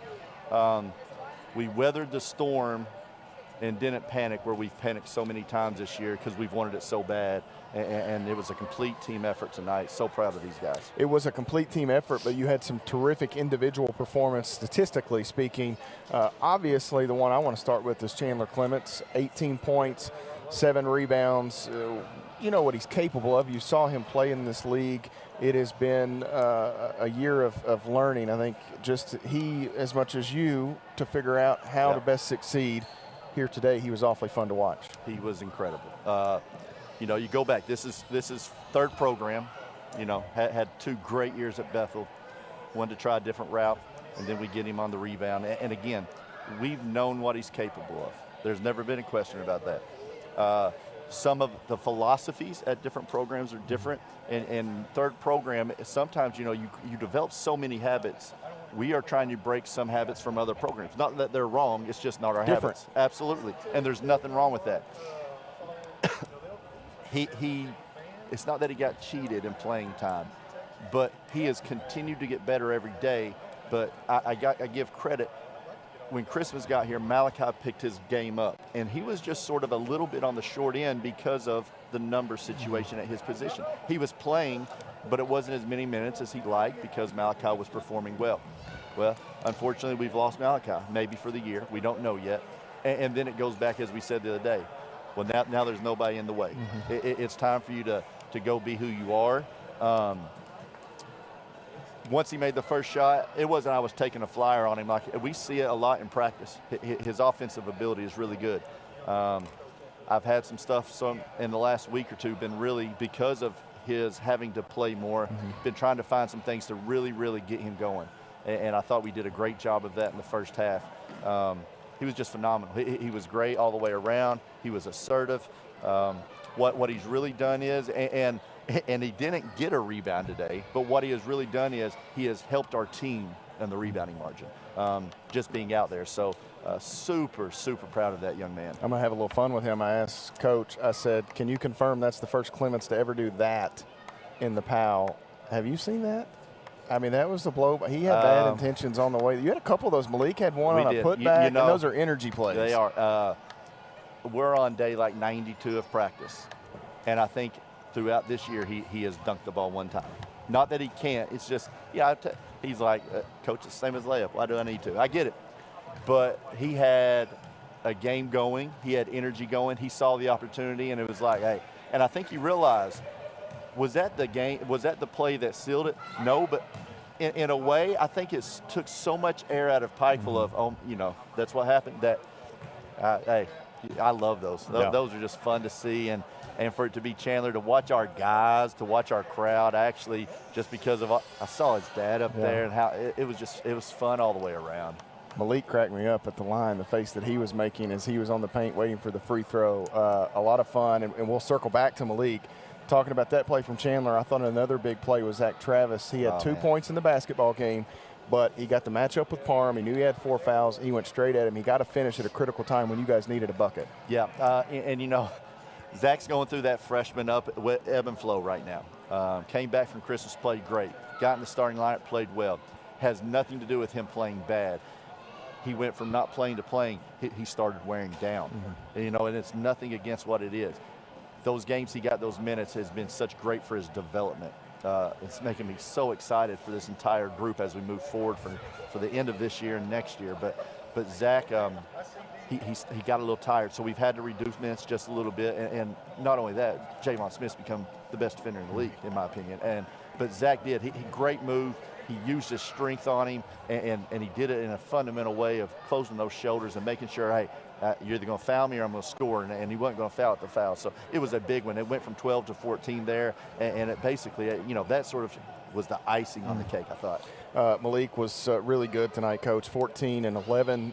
Some foul troubles in the first half. I know that first one they called about, if you had a match, you'd lit your hair on fire. It was rough. But anyway, he bounces back, and these are the performances I think that we expected early. It's taken a little while. Teams have made it complicated.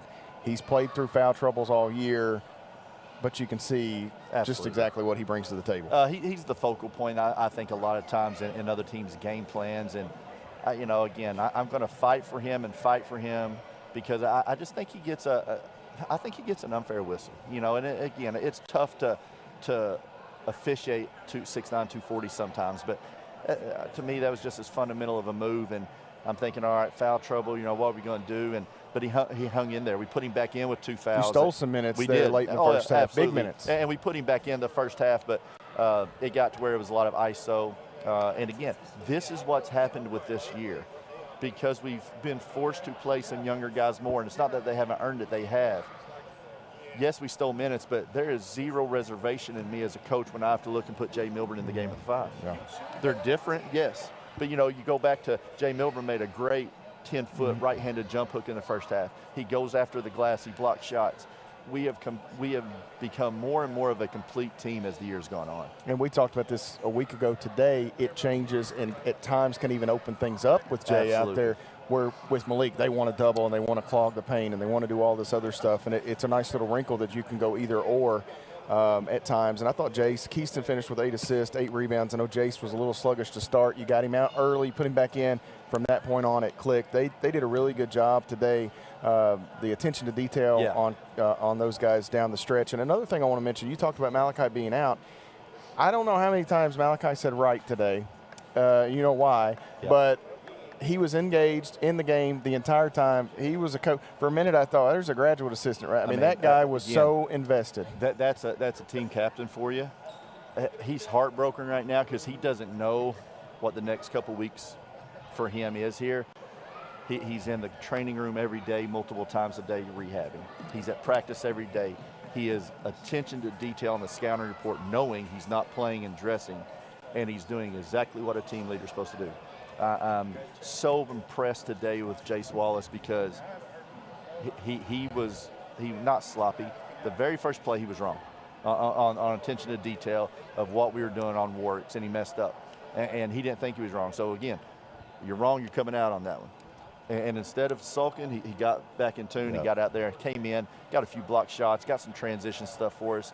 But again, that's where our maturity level continues to rise. And whenever you have other people on the bench who you trust like I do, it's easy to make those subs. And I'm just so happy. And I told Benji, ask keys of the game.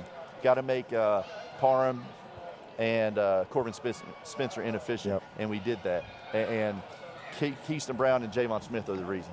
They absolutely stood to the challenge. And I think Teddy Parham may be the best one-on-one offensive player in our league. And I told Javon Smith yesterday, I think you're the best defensive player. To see who wins the battle. And to me, I don't think there's a question today. Yep, for sure. I know your profession, there are hard days, and but days like today make it worth the while. I know you had fun, your bunch had fun, rewarded for the effort, for a lot of different reasons. Pretty cool stuff, buddy. It is. I'm again, there's a lot of days I've been happy and proud of this team, but today, man, we've talked, Lindsey Wilson was our most complete game first semester. I think we trumped it today. And we continue to grow and get better. And I'm very happy for them because they deserve the success for what they've put in.